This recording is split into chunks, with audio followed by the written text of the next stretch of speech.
What is up, YouTube, Facebook, Twitter, Twitch, Apple, Spotify, and everyone tuned in on the Texas Sports Unfiltered app?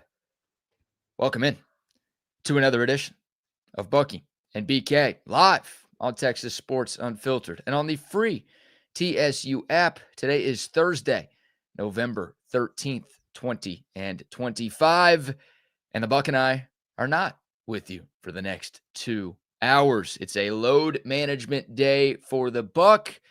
So in his stead, as he so often is, our friend Mr. Cole Thompson from SEC Unfiltered and Sports Talk 790 down in Houston. Cole, thanks again for your time this morning, brother. How are you? You know, for the first time, to our listeners that are paying attention to this show and have known this vibrant, overzealous, I would even say probably sometimes theatrical personality that I have. Brother, I am tired. Like, I'm straight up, like, there have been some moments where, like, I came up and I was, like, sitting down in the chair and getting ready to go. I'm like, I can't stop yawning. Like, oh, man, I'm gonna make BK have to yawn on air, and it's gonna be like, oh, I'm bored with this takes. I'm bored with the audience. I'm bored with Mike. I'm bored with Lee. No, I'm just tired. You know, we all have those days where it's like, it comes and it's Wednesday, and then here comes Thursday. It's like, can we get to the weekend? Nah, brother, not yet. We got to give you another 24 hours of pure hell before you get to indulge on what is that Saturday afternoon. I don't think I've ever heard you say I'm tired in your life. Exactly. Welcome to 32. Welcome to turning an age to where it's like, hey, you start great. Like we took family photos, you know, for the Christmas cards. I saw a picture of me, and it's like, I can see the mental exhaustion behind those eyes. Like, it's like, smile for the camera. Why? Because I'm so depressed inside that this is the only thing that brings you joy. Oh, great. I saw that for the first time, and I was like, oh, here we go. This is what 32 and the rest of your life looks like. I love that. Yeah, you're 32, I'm 31, and I'm sure our audience of primarily people older than that are going to love us complaining about what it's like at our age, right? We're just following the same path that they were down. You started complaining about small little things when you were 32. Now you're complaining about big things, you know, like us talking mad crap about you and the government and everything else. That's what we do. That's what we all do. We all get to that age, and I guess for Cole, it's 32. For me, it was 23. So you made it longer than I did before you started complaining about everything that's wrong with the world. Dear God, you were at 23? What is wrong with you? No, you are the people that they're allowed to complain about. I at least waited 10 years. Yes, I've earned this one. I've earned the hatred. We've got a loaded show today. Mike Griffith, who covers Georgia football for Dog Nation and the Atlanta Journal-Constitution, will join us at 7:30 to talk about, I think you know what we're going to talk about. Our man Lee Sterling will join us in his usual spot at 8:40 to give you his picks for the upcoming football weekend. So many massive games in college and the NFL. We'll get Lee's thoughts on everything. Of course, we will talk plenty of Texas, Georgia. With Cole here, we'll go around the SEC. We'll preview that big Oklahoma-Alabama game coming up Saturday afternoon. Plenty of storylines from around the conference, including the coaching carousel and all of the rumors that have gone along with it. We'll talk a little Texas basketball. Easy win for the Longhorns last night against Fairleigh Dickinson. Yeah, no 16-1 upset here in Austin yesterday. Smooth sailing for Texas. And we'll have plenty of fun along the way as well. So a lot to get into on a Thursday show. We appreciate y'all starting your morning off with us. And yeah, man, let's have some fun. Real quick, as the Buck always does, a good morning to the soldiers at Fort Hood, Texas.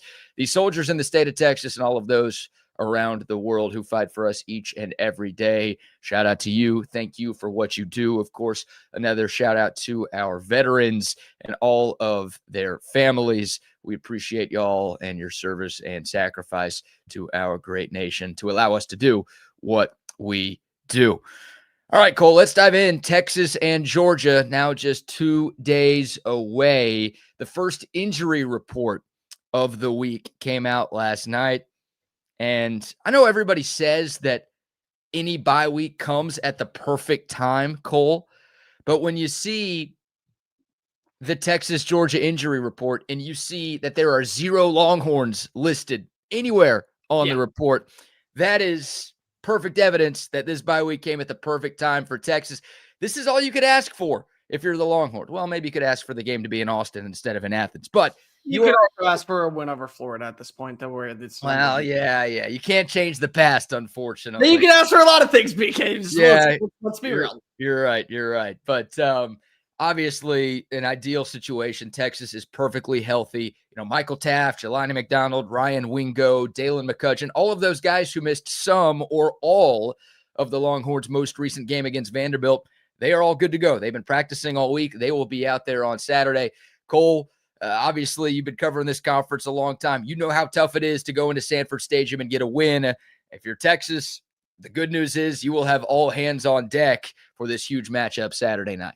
Yeah, I think the big point is, and I think I told you this and a lot of others, playing against a team in Lexington and Starkville is completely different than playing against a team in Manhattan and Ames. Like, that's just the bottom line. Like, your body is going to be deteriorated.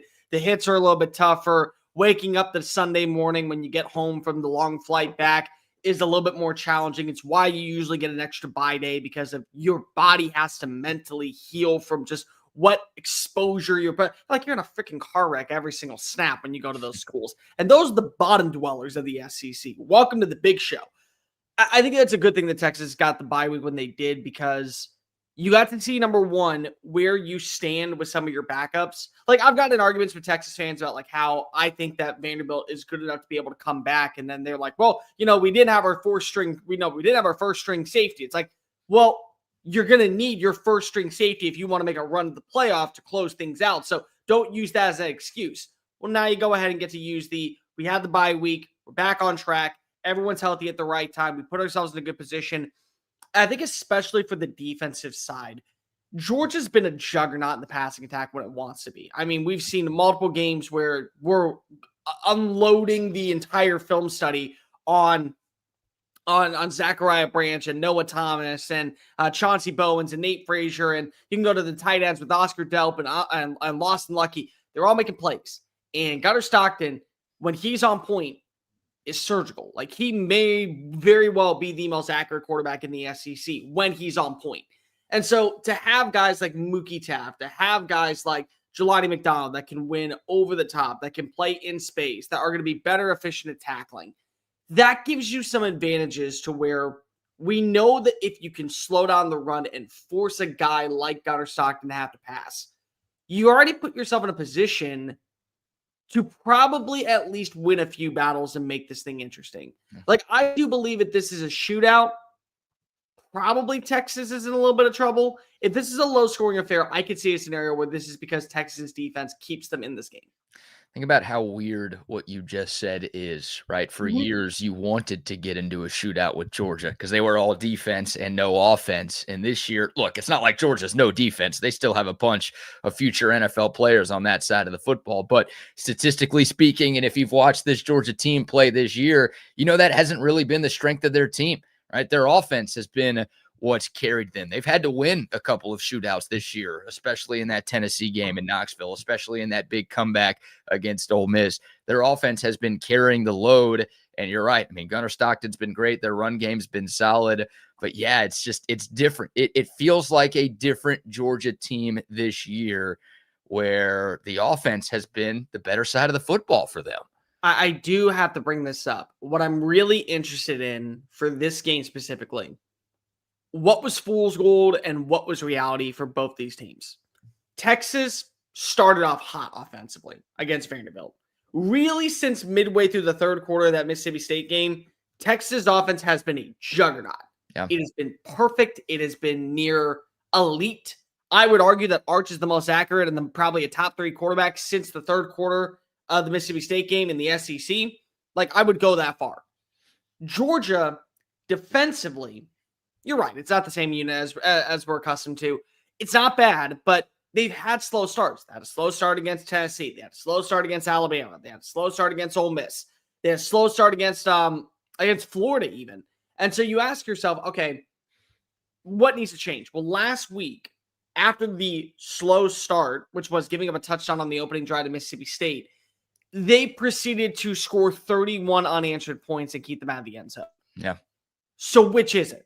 Is Texas's offense the one that we've seen the last 2 games, that the one that shows up on Saturday? Or is the defense for Georgia that's turning the corner at the right time, that has kind of found a spark, is this the one that we're finally seeing? And that's what's going to catapult them to an 11-1 season. Because I think one of them is telling the truth. I think one of them is lying a little bit. Yeah, it's interesting. There are so many interesting stats about both sides going into this game, but Georgia is 6-1 in the SEC right now.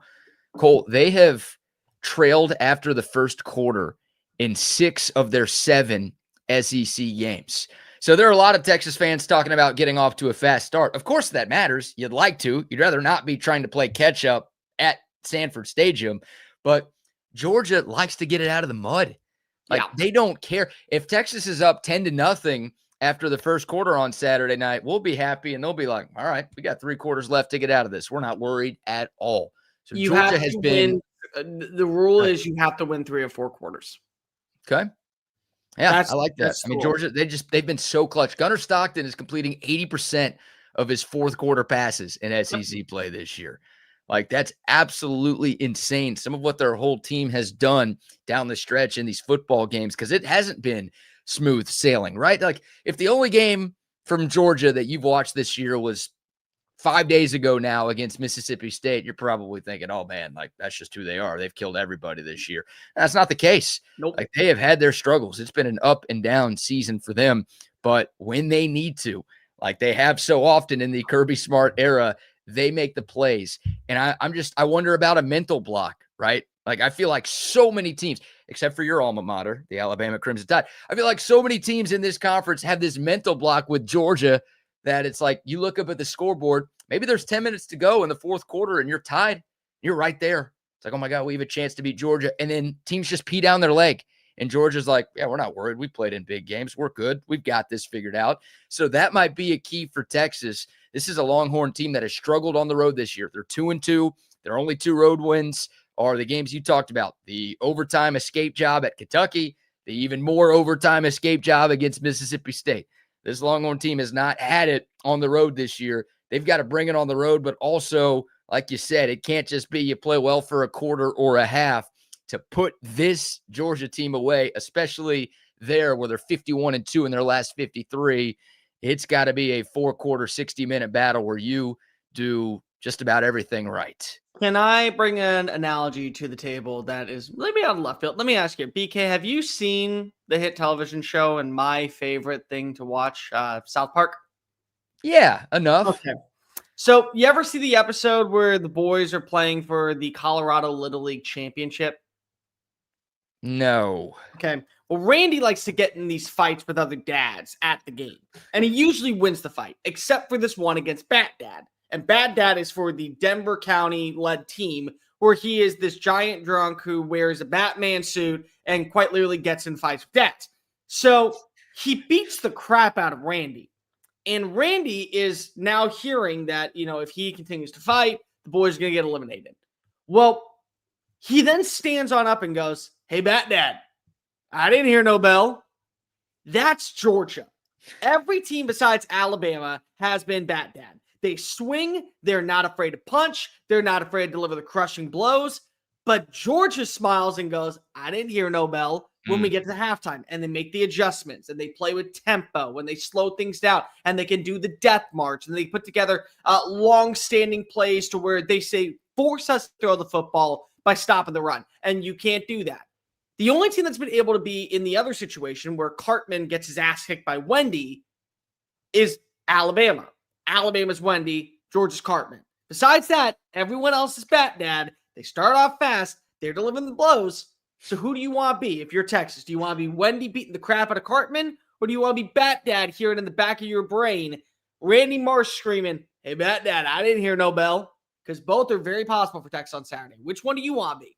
What a pull right there. Well done. That's why we love you, Cole. Nice metaphor there, sir. Bringing out the South Park references here on a Thursday morning. I love that. Yeah. And I mean, this game, Steve Sarkisian talked about this on Monday, right? There are guys like Michael Taff and Anthony Hill who are going to play 70, 75, 80 snaps, whatever it takes on defense. But there are some guys who are going to play 2 to 8 snaps, and one of their snaps might be the difference in this football game. Like, I do feel like this will be a close game, and I do feel like this game could very well come down to just 5, 6, 7, 8 plays that happen over the course of 60 minutes. And if you're not buttoned up on those plays, again, that could be the difference between winning and losing. And I'll say this, like, the quarterback is always the most important player on a football team. Breaking any news to anybody here. This Saturday for Texas against Georgia, there is no exception to that rule. Yeah. Shout out to our buddy Ian Boyd from Inside Texas. Let me see if I know what I'm doing here. A little screen share here. You seeing this, Cole? Yeah. So here is a little graphic that he put together, a table, if you will, of Georgia's 3 worst defensive performances of the year. Their loss to Alabama, their overtime win at Tennessee, and the fourth quarter comeback against Ole Miss. Those are the 3 worst defensive performances from a points allowed standpoint for the Georgia defense this year. And here are the quarterbacks, and we'll explain this to those of you tuned in via app as best we can. I mean, there's a couple of themes here, right? Joey Aguilar, Ty Simpson, Trinidad Chambliss. The 3 of them combined in their games against Georgia were sacked 1 time. Yep. We talked about it this week, Cole. The 2 games Texas played against Georgia last year, 13 sacks allowed. So you don't want to go backwards against this Georgia defense. Another theme, only 2 turnovers by these 3 quarterbacks. One of them was an overtime by Joey Aguilar. Tennessee only needed overtime. Or I should say that game only needed overtime because Tennessee's kicker pulled a Bert Auburn and missed a game-winning field goal at the end of regulation. So the 3 quarterbacks, Aguilar, Ty Simpson, Trinidad Chambliss, 1 interception combined in regulation for those 3 guys. And look at the volume of attempts.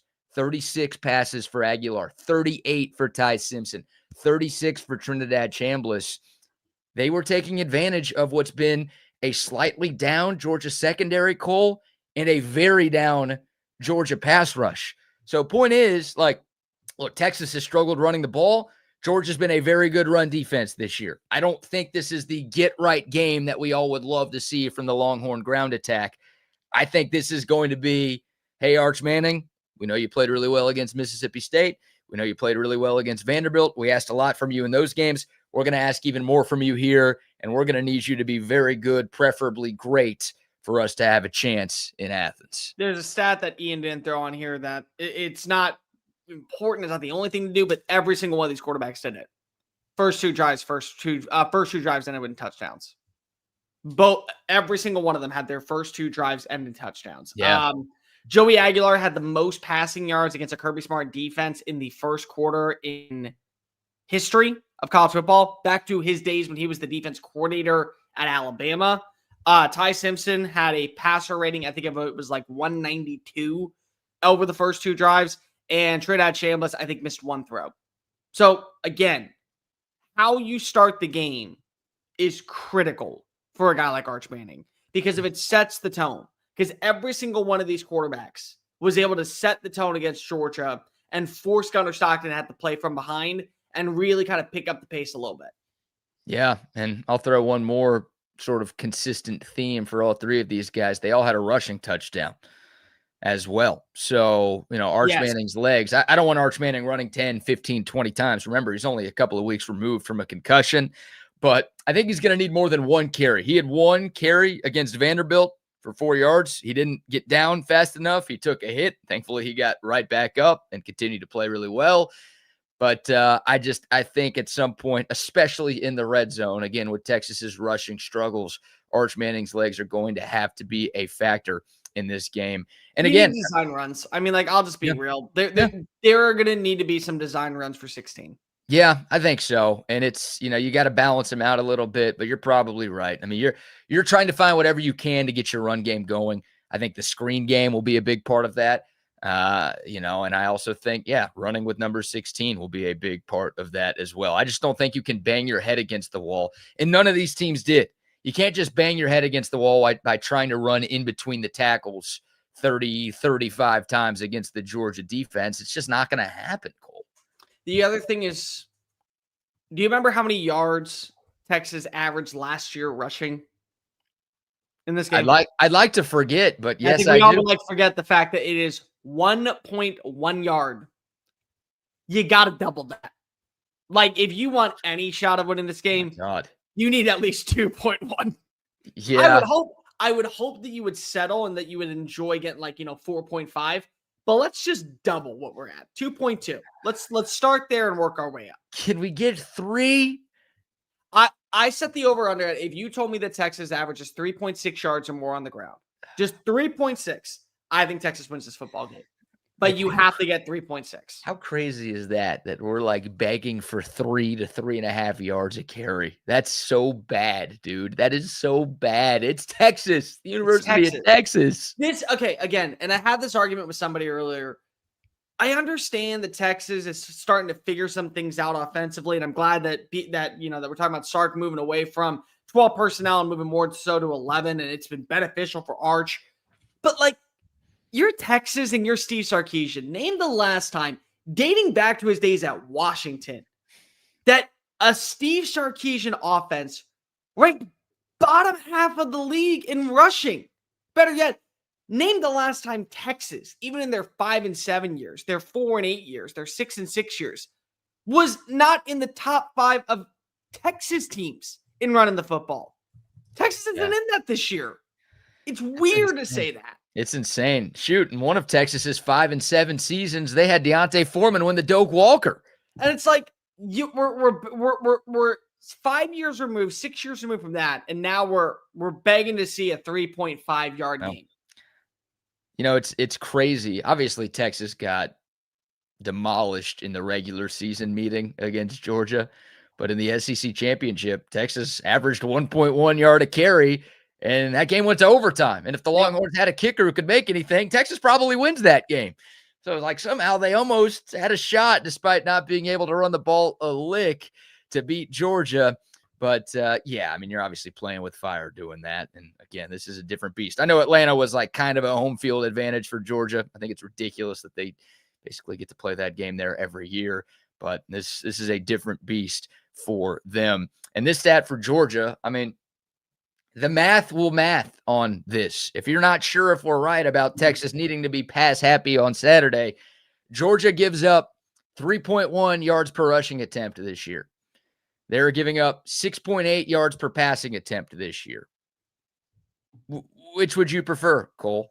This is not a throw it 70 times and run it 0, but this is if you got to drop back and pass it 40 plus, you better do it, because that's the strength of your team.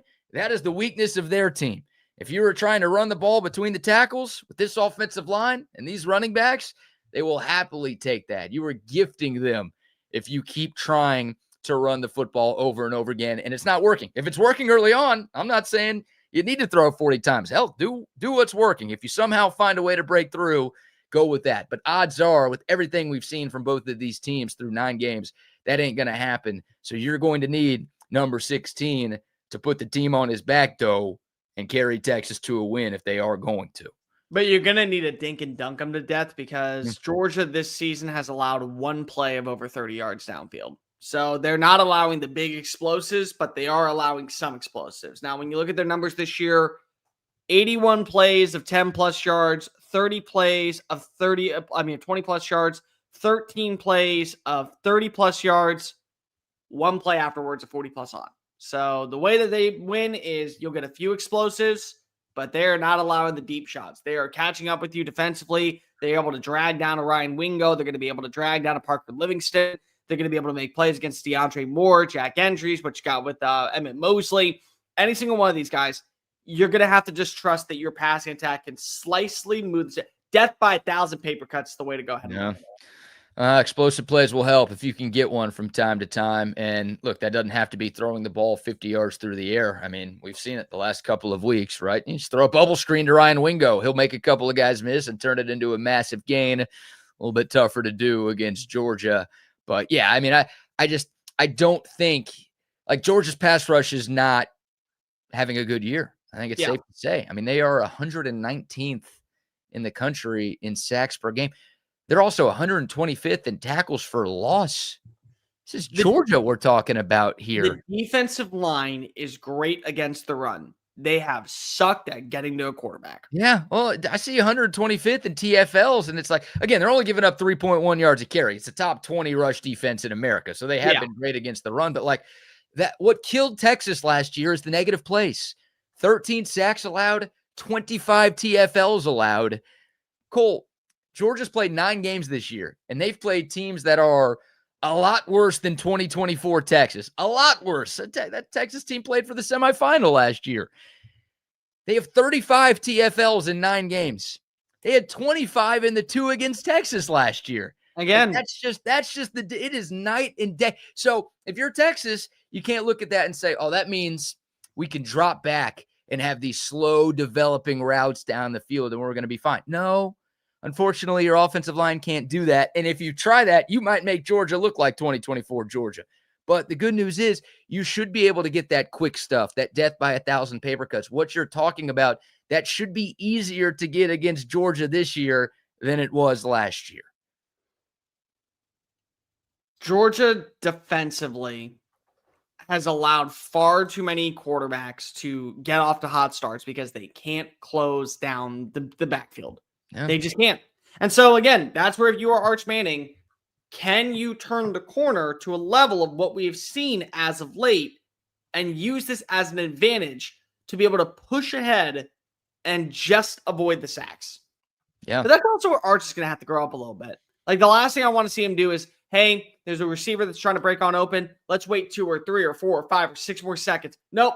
You're going to bring you down now by somebody. Elo Meduzzi comes on in, makes a big-time play on the defensive line, and that's the reason why, it's a coverage sack. Like, that's something that we're going to have to see. Arch, sometimes, again, I know people don't look at it this way and it's really dumb, but I don't really care. Sometimes throwing the ball away and hitting reset on a play is smarter than waiting for a receiver to break on open 20 yards downfield. Because I'd much rather be in 2nd and 10 than 2nd and 18 because I couldn't find anybody open and I waited for a play to break. Agreed. All right, we'll take your thoughts. Dakota text line 512-222-9328. Mike Griffith of Dog Nation and the Atlanta Journal-Constitution is going to join us here in a couple of minutes. We'll obviously get his thoughts on this Georgia team and this matchup. But before we speak with Mike, how about our first round of sponsor shout-outs? We will start with a word from our great friends out at Covert Bee Cave. I don't have to worry about shopping for mechanics to make sure it's done and done right. I come up here, I'm in, I'm out. They give me a loaner sometimes, and it's hassle-free.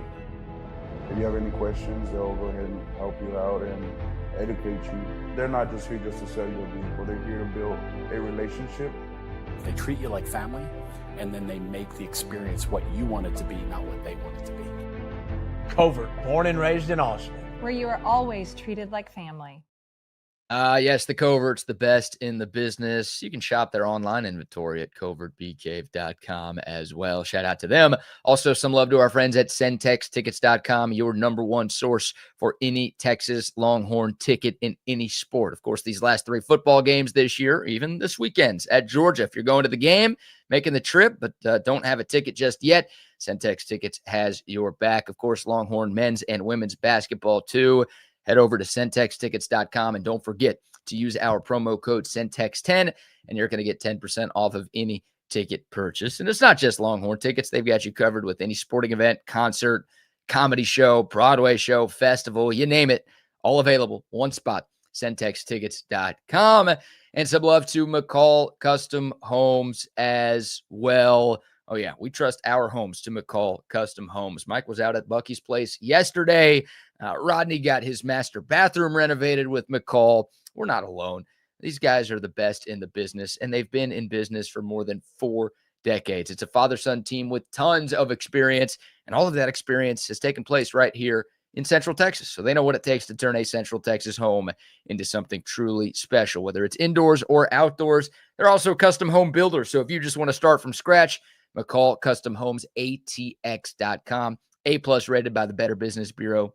McCall Custom Homes, ATX.com, or you can reach out to our buddy Mike directly, 512-633-9580. And some love to Sue Patrick as well. I'm rocking a Sue Patrick Longhorn hat this morning. You hear the Buck talk about Sue Patrick all the time. We love Sue Patrick. We are outfitted by Sue Patrick. If you are looking for some Longhorn gear, They make for great holiday gifts, by the way. Or, of course, if you're headed to Georgia this weekend or you're going to the game next weekend against Arkansas or obviously the Black Friday game against A&M, you got to show up in style. You got to rep your team proud. Sue Patrick has the best selection of Longhorn gear you could find anywhere in the world. 5222 Burnett Road. Tons of free parking if you want to shop in store. How about this? Free shipping on online orders over $59. So you can, buy everything from the comfort of your own couch. SuePatrick.com. They've got the Jelly Cats. They've got tons of great gifts as well, all at one place. It is Sue Patrick. All right, Cole Thompson filling in for the Buck. A load management day for Bucky this morning. He will be back with us tomorrow. We are awaiting Mike Griffith from the Atlanta Journal-Constitution here in a couple of minutes. But getting back into this Texas and Georgia game, Cole, I want to talk a little bit more about Gunnar Stockton, Georgia's quarterback. I don't think he's getting enough love around the country. Now, people who have listened to me talk this week are probably like, yeah, BK, you're giving him enough love for the other 300 million people that we have in the U.S. You're picking up the slack for everybody else out there. Gotcha. Yeah, I'm trying to because I think he's earned it. And I just – what scares me the most about this Georgia team is like they have a slightly worse version of Stetson Bennett at quarterback right now. And Stetson Bennett led Georgia to back-to-back national titles. Now, again, Georgia doesn't have the defense they had in 2021 or 2022. But in terms of like just a smart quarterback who doesn't make bad decisions, Gunnar Stockton has 2 picks through 9 games. Carson Beck last year had 12 picks through Georgia's first 9 games. Yeah. He's just smart with the football. We talked about how clutch he's been. He's almost Sam Ehlinger-like with the way he runs the football. Like he's a very good athlete who's not afraid to take off and go. He's got 7 rushing touchdowns this year. Like he has been a lot better than anybody thought. I can call him Sam Ehlinger with the bigger forehead or a more receding hairline or maybe a combination of both. But he has done a lot for this Georgia team this year. And, you know, we're talking about, okay, Arch Manning against a Georgia secondary that hasn't been the same. Texas' secondary hadn't been the same either. So they've got to clean some things up because Gunnar Stockton's one of the best quarterbacks in the country. He's efficient. He doesn't shoot himself in the foot. He never makes careless errors. There's something about, and I know it sounds weird, and this is where I go back to me going on personification and kind of lumping everybody in the same category. There's something about the country boy version of a quarterback that just works at Georgia. Like a guy that's from the state that has all of the tricks about, you know, being fully locked in on what is Bulldog football, and he works on a farm in the summer. And, you know, if he's not moving bales of hay, he's on the tractor. Like, that's kind of the mindset I think about a Kirby Smart-led quarterback. They're meat potatoes. I don't really care about the flash and the pan. I'm not really trying to go ahead and be on the Instagram. I'm not flashing the money. I'm just here to do my job, get in, get out. And when you get that quarterback, then you end up being the guy. Like Stetson Bennett, before he ended up becoming that big-time star, it was after he won his second championship. Yeah, he had his moment where he won a national title in 2021. In 2022, after he got his second win, and he was a Heisman finalist and all these other things, that's where he really started to become like the limelight dude. That's where he really was like, oh, I'm going to put myself out in the public eye and like make myself look like an idiot at times. Before that, he was like this old school kind of, I'm going to play football. I'm going to care about, you know, maybe growing up and being on the front. And like the other thing is just like the best quarterbacks at Georgia are the ones that don't go pro. Like the ones that are always finding their way to be able to lead their team to a playoff bid, the ones that always are in the hunt for a national title, they're the ones that aren't going to be playing in the Sunday game. I don't know what the reason is behind that, but that's Gunnar Stockton. He doesn't really care about the outside noise. He doesn't really care about anything other than football. He does everything very smart to a potential level of I'm just here to be focusing on the game. And he fits the style of offense I think Kirby wants to run. Mobility at the quarterback position, working with tempo, not having the self-inflicted wounds. Yeah. Like that ultimately was like the downfall of Georgia last year. Yeah, Gunnar Stockton, another year of eligibility after this one. I mean, he's been very, very impressive. And again, some of his numbers in second halves and specifically fourth quarters of games this season have been incredibly good. he will obviously be a tough defend for this Texas defense. And Georgia coming off its most complete offensive performance of the year with that 41-21 victory over Mississippi State. All right, I see him in the waiting room. I think he's good to go. One of our favorites. We spoke to him last year before Texas and Georgia. Now we get the chance to chop it up with him one more time. Mike Griffith, who covers Georgia football for the Atlanta Journal-Constitution and Dog Nation. Mike, it's BK and Cole.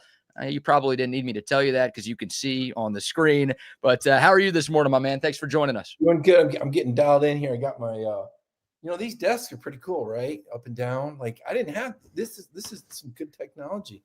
So, yeah.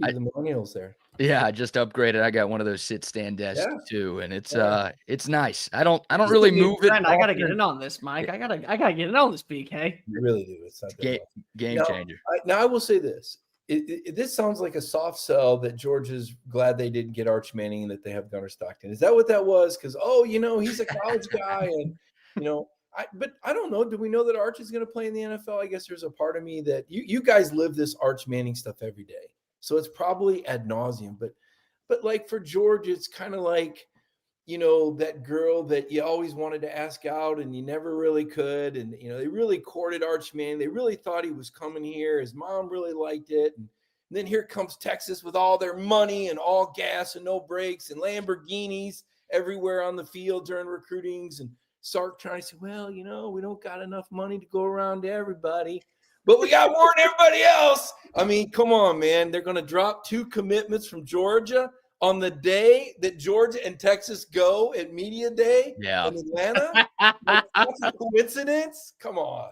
That was pretty insane. I guess Georgia people have not forgotten about that day, huh, Mike? I still have Georgia people telling me about Justice Terry. They don't forget ever. Well, I mean, he was wearing guys, the story. He's wearing a black suit that's got red stitching in it that Georgia bought for him. But the text. But here's the thing. Here's what everybody forgets. George Pickens, the great George Pickens, was an Auburn commitment until signing day, and then he was a Georgia guy. Now, I don't think he read his horoscope and changed his mind. So let's face it. There's money that moves around. This has gone on before. NIL. What did Rick Barnes, another Texas tie in there? NIL stands for now it's legal. I mean, this has been going on for decades. So it is what it is. It seems like you remember the guys that got away. You don't really think about the guys that your team or your coach flipped, maybe already committed that they were still talking to. It's brutal, man. And now more than ever with the way this NIL works. Yeah. Well, Mike, I want to get your thoughts, sort of a macro conversation on Kirby Smart, because, you saw Nick Saban leave the game in part because of all of the changes to college football. You're seeing a lot of coaches, Dabo Swinney, obviously a prime example at Clemson, not adapting to the times, and it feels like he's dying because he's not just willing to change with everything else that's changing. Here you have Kirby Smart just, it doesn't matter that NIL is this and the portal is this and revenue share and this, that, and the other. He just keeps Georgia at the top of the sport every single year. Just how impressive is what he's doing despite all of the craziness going on in the sport that we love? So I'm gonna give you some but I'm gonna share my perspective. I don't, people can disagree. I work with Steve Spurrier. I do the Steve Spurrier Award. I don't know if you guys know that or not. It's a first-year Coach of the Year award, and I'm the chairman for it, so I talk with ball coach a lot. And I asked him back a few years ago when he thought Nick Saban would retire. And he said, well, when he can't get all the best players anymore. He wasn't wrong. Nope. And let's face it, if you think, and listen, I went to Michigan State and I appreciated what Nick Saban did for Michigan State before he left. It was never going to work out because they were never going to pay him what he needed. They were never going to give him the money. And it worked out well for Michigan State because you weren't going to have him and Izzo is a much better person. So if you were going to have to pick between the two to be an ambassador for your school, you're taking Tom Izzo. He's a lifer. He's still there. He's amazing. Saban went on to bigger and better things at LSU. Pretty well documented the contract he got to be guaranteed the highest paid. And I listened to some of his motivational talks. You guys see the same things I do. You got to have your own self-standard of excellence, right? That's something I've absorbed. Like, he's right. Everybody's got it.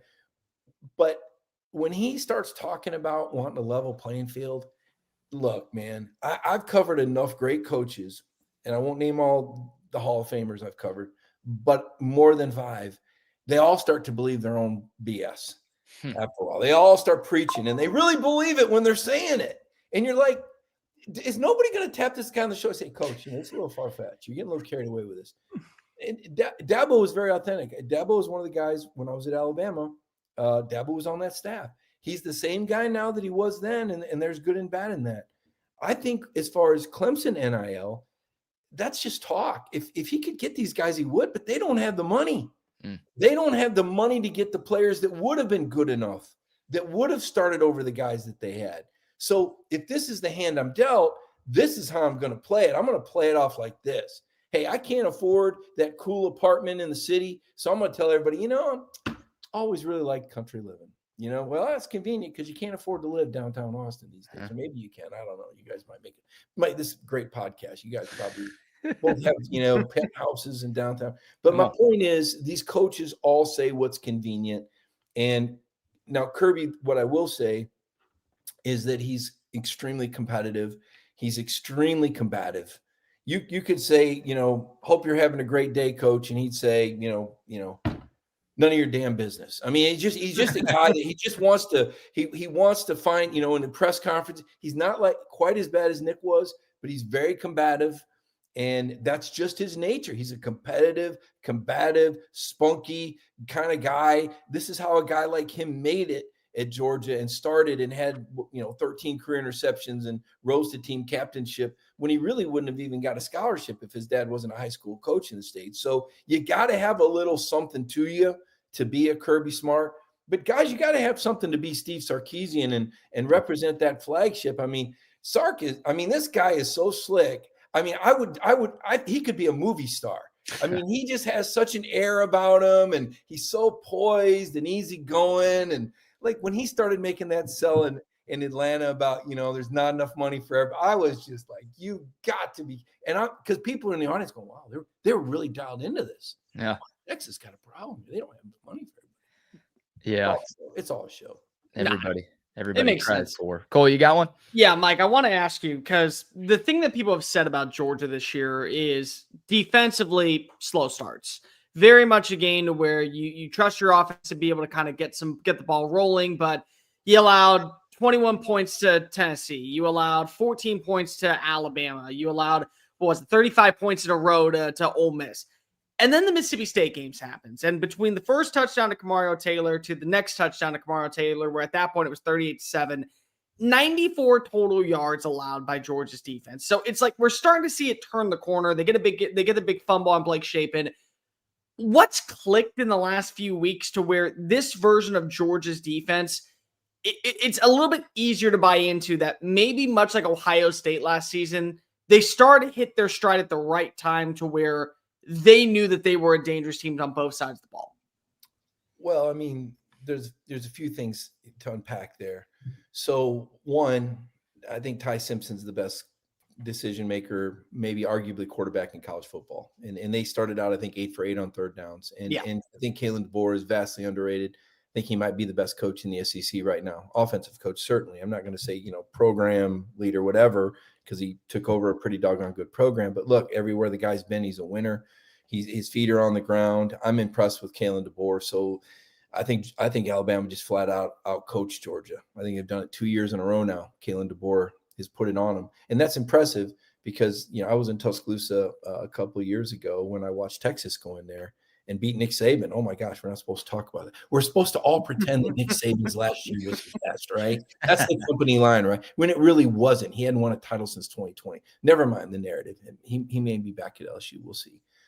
But so, and I'm not going to compare Mississippi State and put them in the same breath with Alabama and Ole Miss. Now, that coach has done a great job. Levy's done a great job. Yeah. But there's certain places, and you guys know of one in your state. I'm not going to say the other school, but there's certain places that can't handle success. And every time things start going really well, they crap the bed.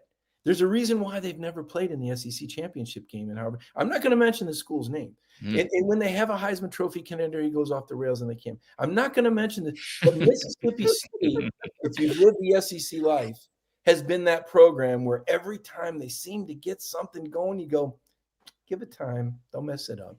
Yeah. And because it's a small environment. I think it has to do with being in a smaller, closed community where everybody is around you and in your ears, and you start to believe the noise.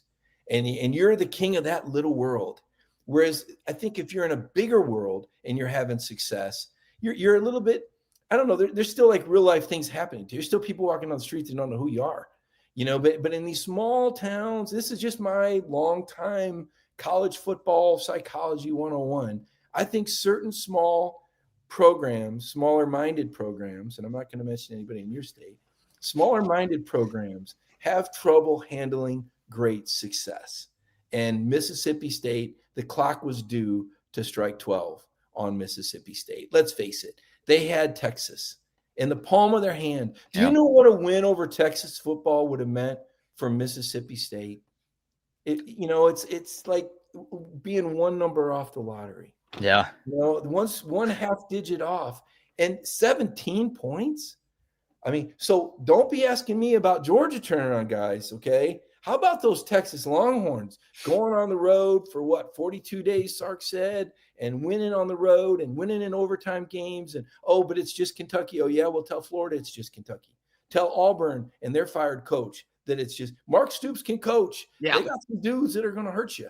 Okay. They may not have the star power that other programs do, but there's something, I don't know if they're eating at the basketball training table every now and then, but it's Kentucky guys every now and then. And Georgia only beat them by one last year. Escaped Lexington by one. So to answer your question, this is what Kirby does when you have a lot of new players and now you're coaching up the bottom of the roster, right? The bottom used to be a second or third year guy. Well, they're transferred out starting somewhere else. So now the bottom is a freshman.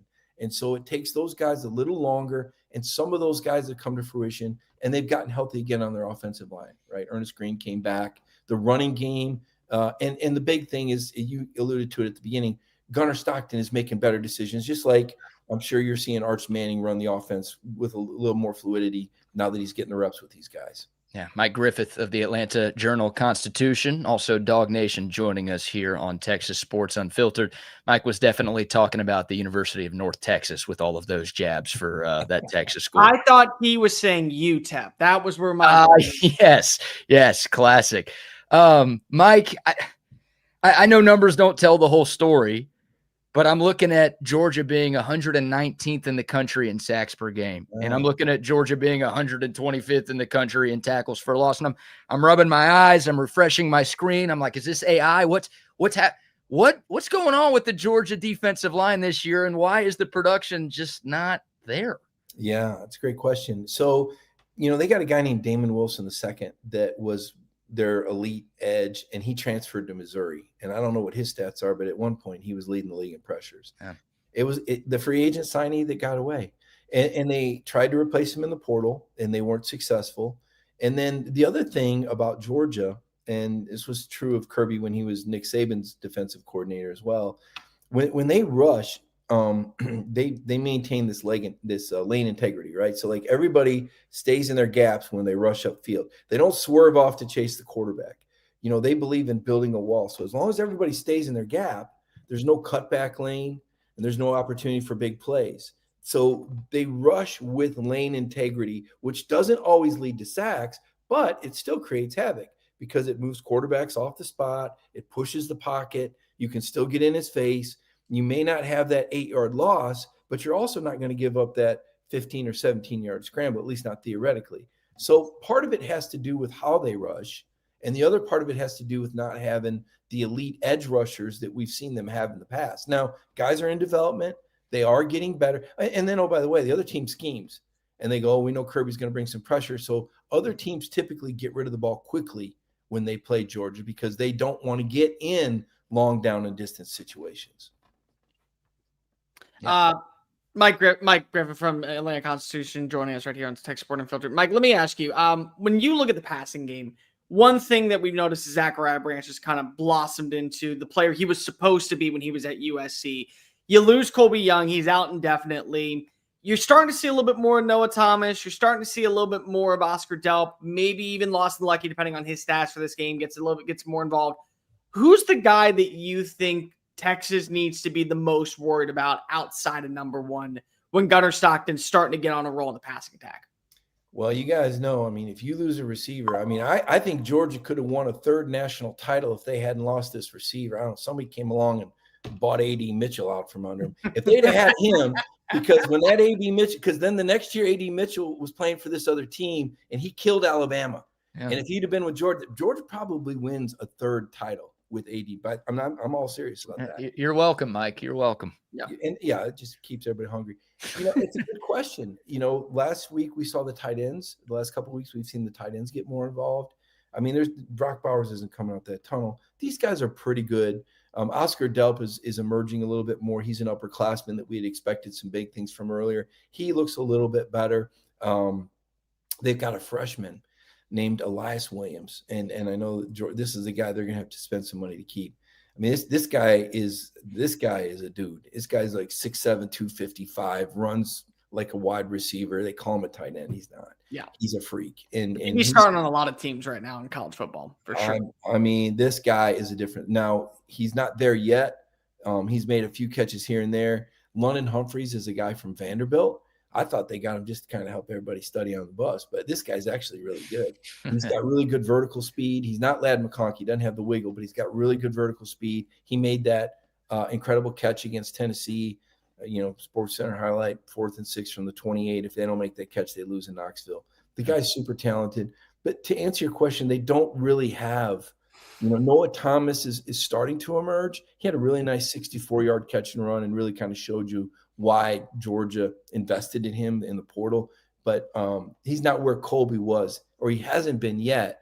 So I don't know if there's an answer to that question. And that X receiver position that you're talking about, that perimeter threat, they don't really have that guy. You mentioned Branch, and man, he's a joystick guy. Whatever yards he's got, I'll bet you if you look it up, that most all of them are yards after the catch. It's a lot of quick stuff, and even sometimes behind the line.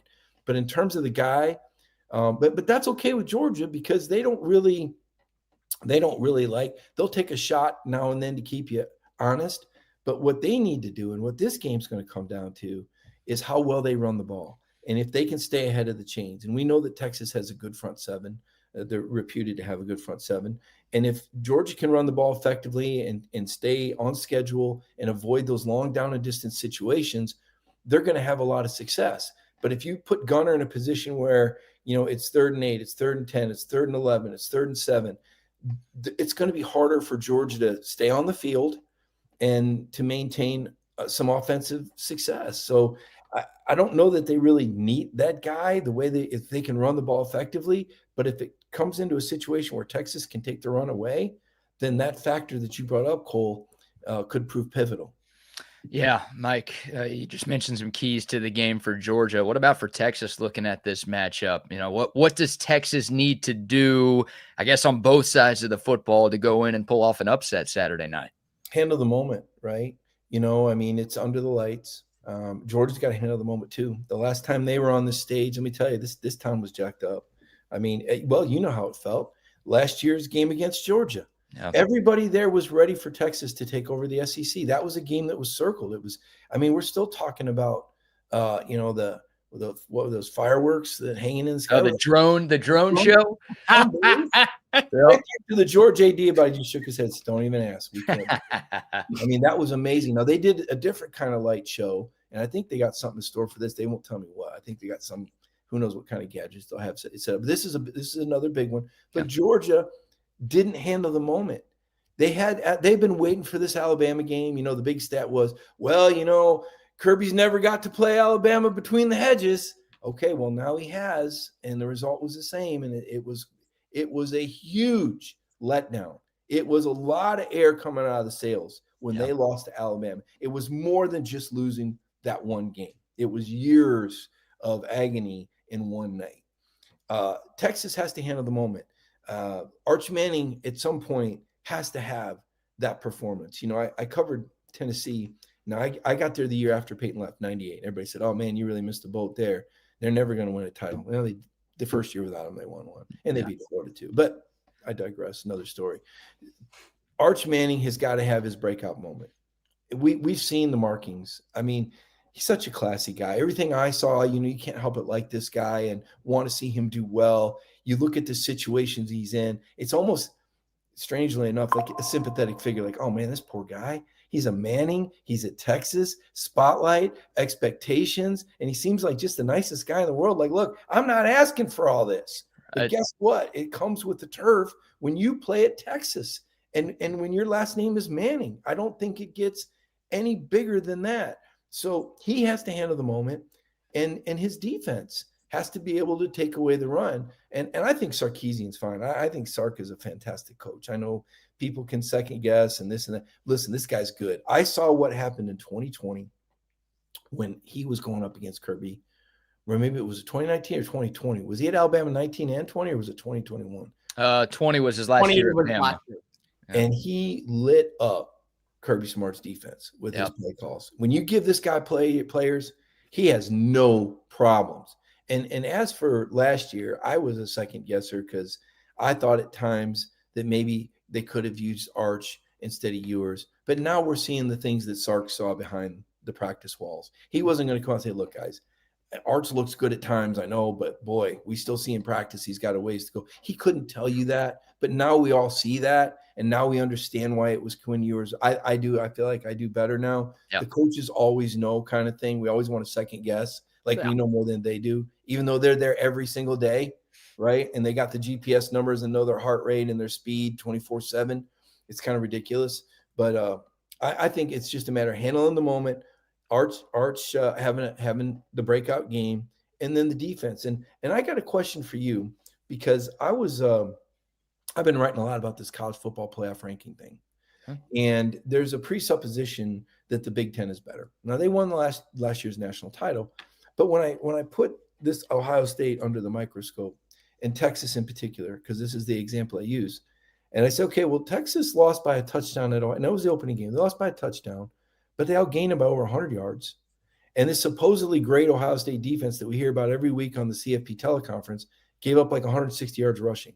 And then I look at Texas versus Florida box score, and I say, okay, well, Florida won by more. They got 6 sacks, and Florida actually outgained Texas by 100 yards. Yeah. If we were taking the decals and the names off the jersey, did Florida look like a better team against Texas than Ohio State did?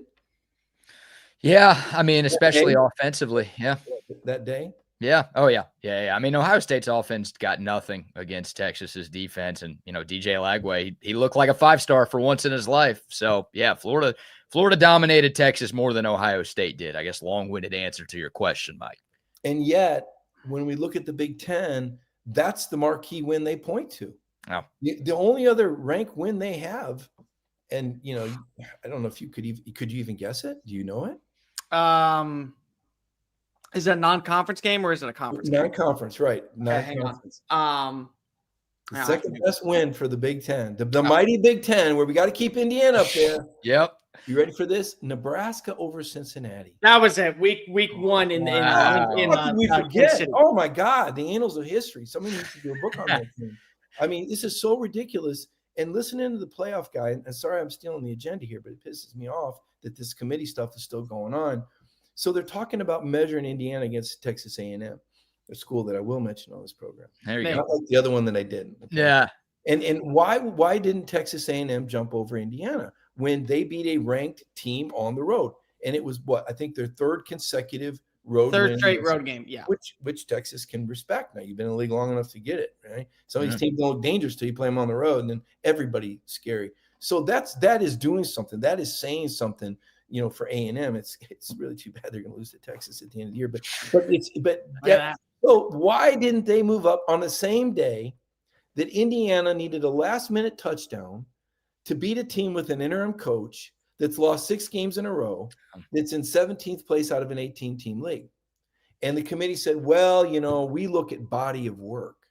And I said, wait a minute, Miami line 1. We beat Notre Dame head-to-head. We got the same record. Where's our body of work rank? Yep. Oh, won't count that. And then there's Vanderbilt on line 2. Hey, wait a minute. You're telling us that you don't rank us higher because we needed overtime to beat an Auburn team with an interim head coach. But that rule doesn't apply to Indiana. And then there's Ole Miss over here saying, oh, wait a second, we won 49-0. We had 650 yards to 150 yards, and you jumped Texas Tech over us. And they said, well, that's your opponent. But then last year, Ward Manuel's on the conference call when Indiana's beating all these weaklings and staying ranked high. I said, well, they can only play their schedule.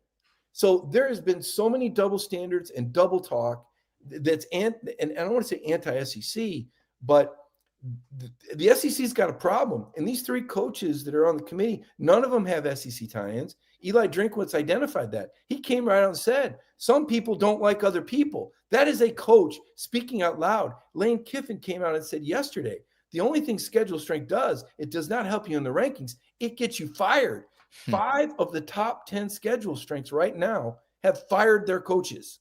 So this whole malarkey about, well, we're going to go to a 9-game schedule because schedule strength's really going to matter, guys. It really is. We've added this metric and we've made this and we're talking to the committee now, and it's like they missed the memo. The schedule strength is not making a difference. And why is this relevant for Texas? Because there's a chance Texas could get in with 3 losses. Yeah. Right? Yeah. And especially if they, when they beat A&M. Thank you. We'll just have to see how it plays out. But this is a problem for me. But the TV, this is great. We're all talking about college football. Yeah, it'd be like if you're driving down the highway and you say, wait a minute, officer, you pulled me over for going 67 and the other guy was going 80. Yeah, isn't it great? It'll give you something to talk about. It doesn't have to be fair. Before we get on out here, because I do want to ask Mike this because he brought this up. I am in the proponent of this is a must-win game for Texas because in the committee's eyes, it's always easier to punish you with a loss against Texas A&M, but keep you in the college football playoff rankings if you're at number 7, if you're at number 8 when you lose that game, versus when you have to kind of climb your way back in by falling outside the top 12 in this matchup and then kind of push your way back in. If Texas doesn't win this game, do you still believe that there is a path for the Longhorns to make it to the college football playoff? Yeah. We've seen, havoc before in these playoff rankings. I'll go back to 2018. Georgia was one of the 4 best teams in the country. Yeah. And Oklahoma won the Big 12 and with I believe Kyler Murray. That was Kyler. Yeah. And I believe the Oklahoma athletic director was on the playoff committee, if I'm not mistaken. Now, he had to leave the room whenever they talked about Oklahoma, so I'm sure he didn't try to influence anybody. He did not have to leave the room when they talked about Georgia, however, and neither did Georgia's chief rival, Florida AD, or their other rival, the Georgia Tech AD, who were on this committee. And I called this out. I said, wait a minute. Georgia's clearly one of the 4 best teams. They lost to an Alabama team that had beaten every opponent that year by 22 points or more. That had not happened since the 1800s in college football. It was the most dominant season in college football history with Tua Tagovailoa. Yep. Georgia played him within 7 and would have won the game, but linebacker gets hurt. Hey, it went the other way. It was a touchdown either way and got left out.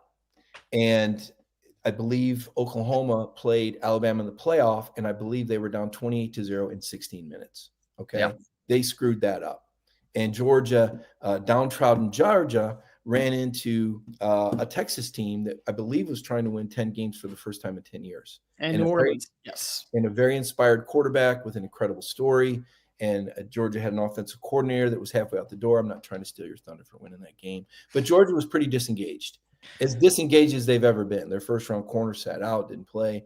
I digress. Texas kicked their butts in the trenches and played like they wanted. It was a great win for Texas in the Sugar Bowl. Little did we know that Texas would take a whole nother level up just 6 or 7 years later. If we were talking about a win like this for Texas now, and we could be if they don't make the playoff, everybody's looking down their nose at it. Just think about how Sark has raised the expectation level. It's amazing. It really is. Put that into perspective. So my point is, Georgia has been down this road before where they have been a team that's belonged in the playoff. Just like I believe Ole Miss and Alabama and South Carolina, all 3 of those teams were better than SMU last year. Yes. All 3 of those teams were won by 2 touchdowns or more. And yet SMU got in for political reasons because they played in a championship game. So to answer your question, it's a must win only because we can't count on the committee to put the best teams in. That's why it's a must win, not because Texas wouldn't be one of the best. I think there's a path in. I think there's a path out. I don't know, how they feel about Texas in that room. It's almost like back when they would do these NCAA investigations and it depended on who was on the committee of infractions. Going way back, maybe before you guys were born, there was a guy from Oklahoma by the name of David Swank. And David Swank was one of the ruling parties in an Alabama case in 1994. And if you dug back even deeper, the Alabama faculty athletic director was a ruling guy on Oklahoma's case 10 years before that, and he gave Oklahoma the business. And so now Swank's turn, and he gives Alabama the business. He gets sued for. My point is, it's a committee of your peers, and those guys in the room change. And I got criticized heavily for being critical of the retired Oklahoma AD. I guess everybody likes him a lot, and he's a good guy. And they talked about these men of great integrity, and I'm not going to group your school in there. And I said, oh, you mean the men of great integrity that cut a deal to leave the league behind everybody's back? Those guys? You're going to tell me that, look, human nature is human nature. And even Clark Lee, who may be the most righteous coach to walk the planet right now, it's hard not to root for this guy. I was one of those people that laughed out loud when he said he would turn Vanderbilt into the best team in the country. I made light of them winning a week 0 game and said, well, he did it. They beat Hawaii before the Bills played. He's actually done something amazing there at Vanderbilt. But when I asked him about the golden helmets at his school aren't being evaluated the same as the golden helmets at another school, you compare Vanderbilt's resume to Notre Dame, guys. Vanderbilt's got better wins. Yes. Vanderbilt's got a better schedule strength, but they're ranked behind him. And he even Clark Lee said, it's human nature, and there's going to be emotion in decisions. And so to answer your question, we don't really know who's in that room, what's really influencing them. We don't know the formula. It's not transparent at all. I could see Texas in with 3 losses. I could see Texas out with 3 losses. I know this. If Texas beats Georgia, people at Georgia are going to be nervous about their playoff spot because now Texas has got a head-to-head. And if push comes to shove, I mean, we already saw Texas. Think about what Texas did here.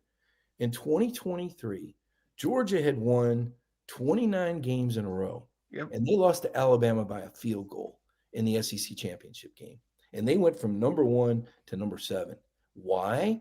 Because Texas went into Alabama earlier that year and beat Alabama. So now there's transitive properties. Texas has to be ranked ahead of Alabama, and Alabama just beat Georgia. So Texas, it was a double screw job. Not only did they take your receiver, A.D. Mitchell, but they went in and beat Alabama and essentially took your playoff spot because Georgia loses 1 game in 3 years by 3 points and doesn't make the playoffs. So it's crazy. I guess this is all the fun we're supposed to be having with this. I'm having a great time talking about players that are deserving players being left out. This is wonderful that it's not fair. Oh, gosh, guys, can you give me more of this? So answer your question, yeah, Texas will sleep a lot better if they can get a win. And truly, they can. It's not, like you guys have pointed out, Georgia, outside of the Mississippi State game, I mean, do you realize that Austin Peay was at the 1 yard line with a chance to be within a touchdown of Georgia in the 4th quarter this year? So it's not like Texas doesn't have the players. They just got to have the night. Yeah, the Governors of Austin Peay, a solid squad this year, Mike. Don't be sleeping on them. I like their coach. I do like their coach. There you go. Good, yeah. Mike, this was great. Man, we could chop it up for hours, man. Really appreciate your time this morning. Enjoy the game this weekend, and hopefully we get the chance to chop it up again soon. Well, I'm just going to tell you, they're going to have barbecue in the press box, but it's not going to match that pregame meal that Texas has with that. I don't know, 101 tacos. What a show. Man, I'm going to tell you, Texas does it right. There's a reason why Texas is Texas. The media day, Sarkeesian, the Lamborghinis. I mean, let me tell you what, man. You guys have a Rolls-Royce program. It is so exciting that a great program like Texas is going to bring all that class and dignity and tradition. Just don't bring the trash. If a call, just don't throw it on the face. Hey, as long as you don't do that, it'll be a great night. Hey, tell the refs to make better calls. Tell the SEC officials to do a better job, and we won't have to change the calls ourselves. I know you got their number, Mike. I know you can make that phone call. Yeah, but I don't got the money to change the calls. There's other people that got that kind of money. It ain't me. I'm just here to ride. I'm just here to go, golly, that team. How many penalties did Iowa have against Oregon? 1? Really? Boy, that's crazy. All right, guys. I really enjoyed your podcast. You guys do a great job with this. This is a lot of fun. Hey, y'all are crushing it. Y'all are crushing it, Mike. Thanks so much, man. Appreciate your time. All right, there he goes. Mike Griffith, Dog Nation, Atlanta Journal-Constitution, one of the best. And that was yeah, fantastic. if you're looking for some Georgia coverage, Dog Nation, they are really, really good. And yeah, Mike's a national treasure, man. He's hilarious. He goes on Feinbaum's show from time to time. I mean, he's been covering Georgia for a long time. And well, I'll tell you what, those Bulldog fans have long memories, don't they?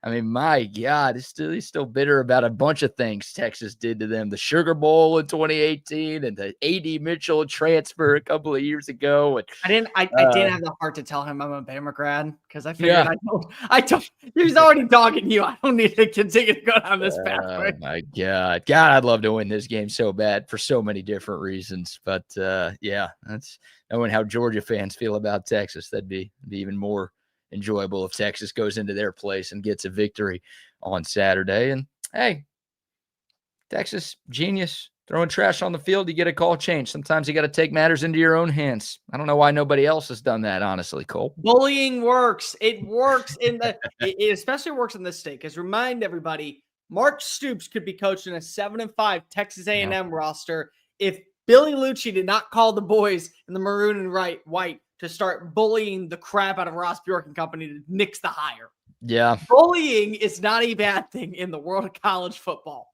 There's your tips for kids in the car line this morning. Bullying works, kiddos. Remember that. Bullying works. All right, good stuff there from Mike talking Texas and Georgia. We'll get back into this game. Also want to get Cole's thoughts on some of the other action that's happening around the SEC this weekend. A little Texas basketball chatter as well. But before any of that, how about another round of sponsor shout-outs, starting with a word from our great friends at Audiovisual Consultations. Hi, this is Tom McKay, owner of Audiovisual Consultations, and we'd like to take a moment to thank all of our clients for making the last 37 years both fun and fruitful. If you haven't yet, I'd like to invite you to give us a try for all your home electronics needs. There's no need to leave your home to find great pricing and incomparable service. No traffic, inexperienced sales geeks, or pushy showroom tactics. We come to you. So just relax, hug your kids, and smile. We handle all the work. Just give us a call at 255-8678 or online at avconsultations.com. Yes, indeed. Love Audiovisual Consultations. Also love our friends at Hat Creek Burger Company. Oh, man, I need to get to Hat Creek this weekend. Try me some of that chili. Seasonal chili back at Hat Creek Burger Company. They also have the queso fries and queso tots back for a limited time. I have had those before.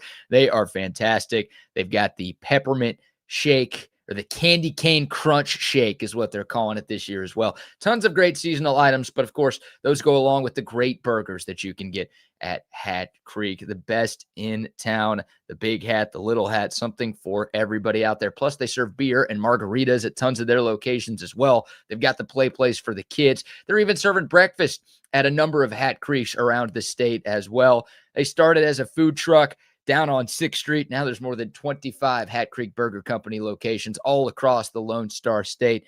They've been growing like crazy with good reason. Hat Creek is fantastic. Go get you a burger and a shake today. We love them. And speaking of people we love, Altstadt Beer, the best beer that you can find all across Central Texas, all across the entire state of Texas. It's been my choice for a number of years. Y'all have heard me talk about Altstadt forever. I love this stuff. It's the only beer I drink when I'm at home, when I'm out at bars, when I'm out at restaurants. If they don't have Altstadt, I don't want it. All right, Altstadt is the best for your watch parties this weekend, for all of your holiday gatherings coming up over the next month and change. You show up with some Altstadt beer, you are going to be the life of the party every single time. Tons of different brews, something for every beer drinker out there. And every Altstadt is brewed without additives, without preservatives, without unnecessary sugars. So you can feel good about what you're putting into your system. You can feel the difference the next day. But most importantly, you're going to love the taste of the Altstadt beer. That's all what we're looking for, right? Taste of Altstadt beer is top notch. Hits the spot every single time. It is Altstadt beer. No impurities, no regrets. All right, Cole Thompson filling in for Bucky this morning. It's a load management day for the Buck. He will be back with us tomorrow to talk Texas, Georgia, and a ton of other headlines from around the country. But Cole, I want to get your thoughts on some of the other big games coming up in the SEC and also the coaching carousel a little bit too. Texas, Georgia is the biggest game in the conference. I think it's the biggest game in the country on Saturday for a million different reasons. But I think the second biggest game in college football is the game that'll be on ABC right before Texas and Georgia. That's Oklahoma and Alabama. And if you want chaos in college football, We're not doing root this. for Oklahoma to beat Alabama on Saturday. Now, I don't think Texas fans want chaos. I think Texas fans would rather Alabama be in over Oklahoma. But Oklahoma on the road in Tuscaloosa. Oklahoma, like Texas, 7-2 this season. Alabama, like Georgia, 8-1 this season. You know, Collier, Bama grad, you've watched every second of Alabama football this year. It hasn't quite been as easy for Bama in recent weeks as it was early on. Maybe Oklahoma has found something. Nice road win for them at Tennessee. Any fear for you as a Crimson Tide fan that Oklahoma can come in and pull off an upset this weekend? Of every game that potentially is left on Alabama's schedule outside of a trip to the national championship against Ohio State, because I get that Mike brought up a lot of numbers. I still think that Ohio State is one of the 4 best teams in college football. I'll stand on that. This is the most challenging game, I think, on Alabama's schedule the rest of the year. And that includes whoever they face off against in the playoffs. Oh. Alabama offensively has not looked like Alabama over the last 3 weeks. They've started to come back down to reality where there's been a few throws that you look at and you ask yourself, well, Ty used to make that throw on the regular. And now it's just outside the reach of Jeremy Bernard, or it's just a little bit too far away from an Isaiah Horton, or Ryan Williams is just not able to hold in and bring in that ball. The good news is that Alabama has its defense finally playing at a level to where you can kind of trust them to get the job done, because they don't win that football game against South Carolina if the defense doesn't show on up. As much as we can talk about Garrett Nussmeier having an underwhelming season, he was efficient in the game against Alabama. He just wasn't able to move the football at a high-end level. It was just he's putting the ball in the right place at the right time, and Alabama was swarming and getting a big-time stop. So Bama's defense has done such a good job over the last 3 weeks to where I think that they'll be in a pretty good spot to walk away with the dub. I truly think that they will be locked in as we're good. We don't have to worry about, much. We just need our offense to be able to find life. The problem is, I think Oklahoma, their offense has found life. Like, people want to talk about they can't run the football. No, Alabama can't run the football. Alabama can't run the football to save its bleeping life. Oklahoma has had 4 straight games with a 100-yard rusher. Now, don't get me wrong. Some of those are coming off of 42-yard runs, 45-yard plays, explosives. But 100 yards, 100 yards. And that's Torrey Blaylock in South Carolina in the last 3 games from Xavier Robinson. Isaiah Satanga is averaging 18.3 yards per catch and 74 yards per game. Like, he's taken on over as wide receiver number 1. And I think that's where you got to look at it from the standpoint of, while you want to argue that, yes, Oklahoma offensively is far from been impressive this year, they're starting to hit their stride at the right time, and their defense has bailed them out of trouble the entire season. It's why they've been in every single – they remind me a lot of like the Pittsburgh Steelers for years. Pittsburgh, great defense, offense kind of anemic. It's why they get a first round bounce in the playoffs every year. Like, that's what it is. I think this is a very big trap game for Alabama. Like, if you told me that Oklahoma was able to march on into Bryant-Denny Stadium and make Ty Simpson look human, and John Mateer does just enough, and it's a 17-14 Sooners victory, it's not going to shock me at all. I easily can see Alabama losing this game as much as I can see them winning it. Are you picking it? Yeah, I picked Alabama. Okay. All right. I think that, okay, here's what this came down to for me. John Mateer has 7 interceptions against 8 touchdowns. Ty Simpson has 21 touchdowns against 1 interception. Yeah. I'm taking the dude who doesn't throw the pick. That's all this comes down to. Yeah. That's all it is. But I think I said 24-20 final score. Okay. Yeah. I mean, Ty Simpson's been great. Like you said, the last couple of games, that escape job at South Carolina. And then, look, Alabama was never in danger of losing to LSU last weekend, but it didn't look great. They had opportunities to pull away, and they just didn't. And like you said, Ty Simpson in that Alabama passing game just looked a little off. I know LSU's got a good defense, but Oklahoma's got a great defense. They're number 1 in the conference in scoring and total defense right now. So they're doing a lot of things right on that side of the football. And I think everybody remembers the matchup between these two teams last year, where a really bad Oklahoma team made life miserable for Jalen Milroe and Alabama. Now, Alabama's better this year. The game is in Tuscaloosa this year, but also Oklahoma is better this year. So I don't know, man. I do think this is a dogfight. I'm with you. I think Oklahoma covers that 6.5-point line. I don't think I have the cajones, as our old buddy Jake Asman would say, to pick an outright upset for OU. But that defense is going to give them a chance. And with Bama just not being able to run the ball to save their lives, to quote you, I do think this game gets a little ugly, sloppy, and ends up coming down to the final minutes on Saturday. Yeah, I don't have the cojones either, but, we can go with cajones for this one. That makes sense. Yeah, obviously a big one for Oklahoma because, their last two games at home against Missouri and LSU, they can win both of those games. Neither of those opponents looking as tough as maybe we thought they'd be at the start of the year. Obviously, Mizzou's quarterback out for the year. LSU's everything out for everything. They suck. So, obviously, a huge chance for Alabama this weekend to keep their playoff hopes alive. Other games, there's not a lot. There's a lot of SEC versus Cupcake matchups this week. Florida, Ole Miss. I think the only real storyline for this game is it's the Lane Bowl, Cole. And I know I've asked you this before, but we're a little bit later in the season. Maybe things are starting to come into picture a little bit more. Do you still believe Lane Kiffin is standing pat at Ole Miss, or do you think Florida has a chance? Do you think LSU has a chance? What's going on with the Lane train? So I think I told you that I don't see a scenario where Lane leaves for Florida. I still don't see a scenario where Lane leaves for Florida. I didn't say LSU because LSU is a different beast. I think I've told you this many times off air and on air. I've said it on air multiple times. When run properly, LSU is the best job in the country. I will stand on that. And the reason why is because of what you have that nobody else has to worry about. In Texas, you have to recruit against Texas A&M. You have to recruit against Baylor. You have to recruit against now Cody Campbell and Texas Tech.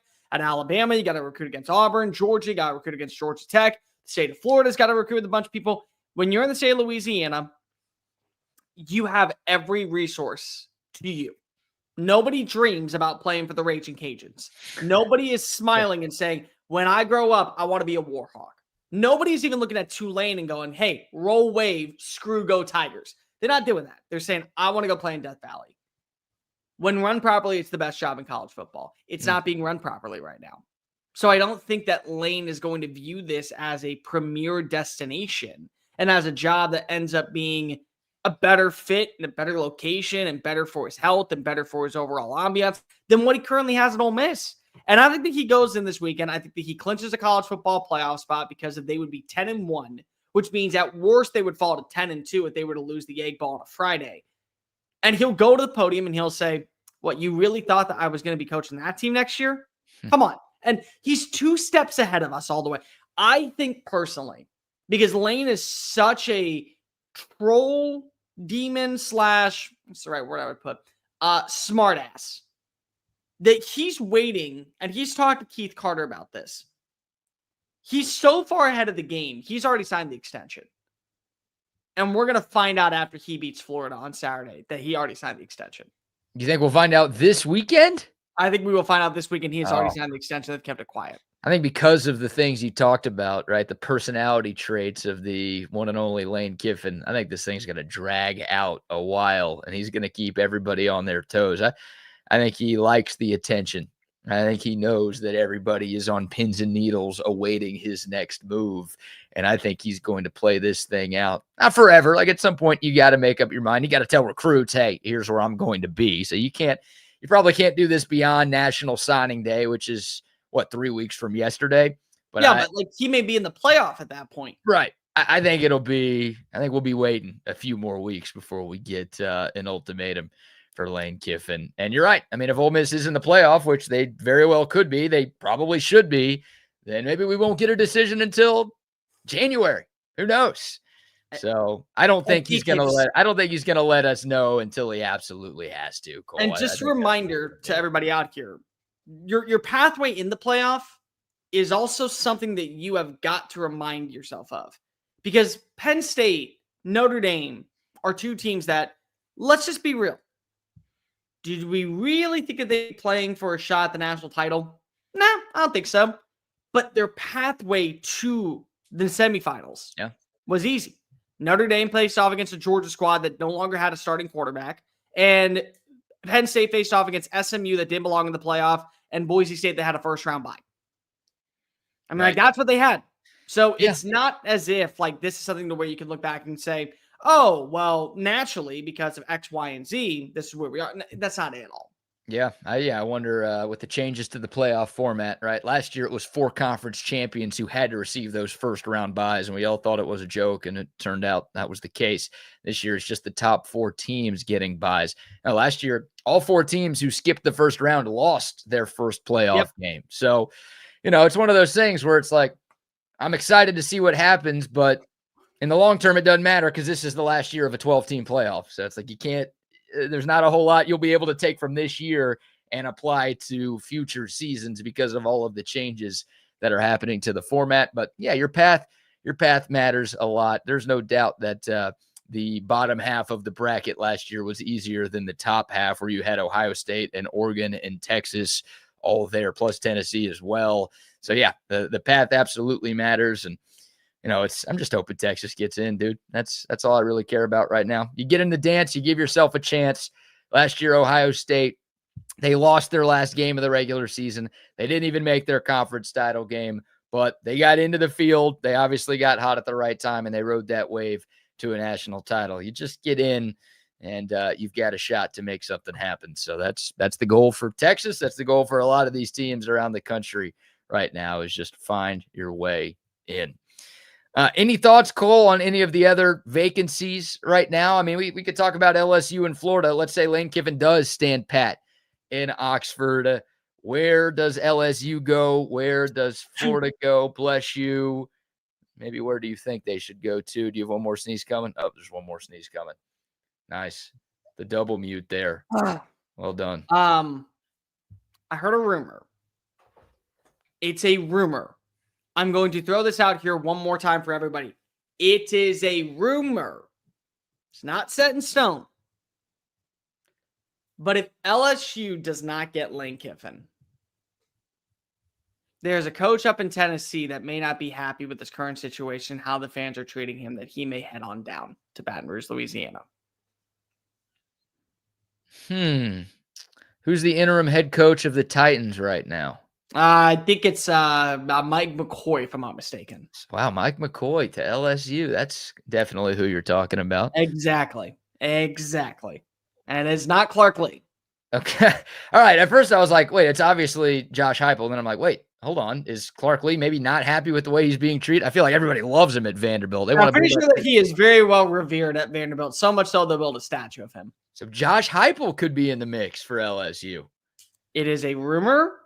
Let's just go ahead and see what happens when it comes to the Vanderbilt game against Tennessee. Is that a good enough hire for LSU?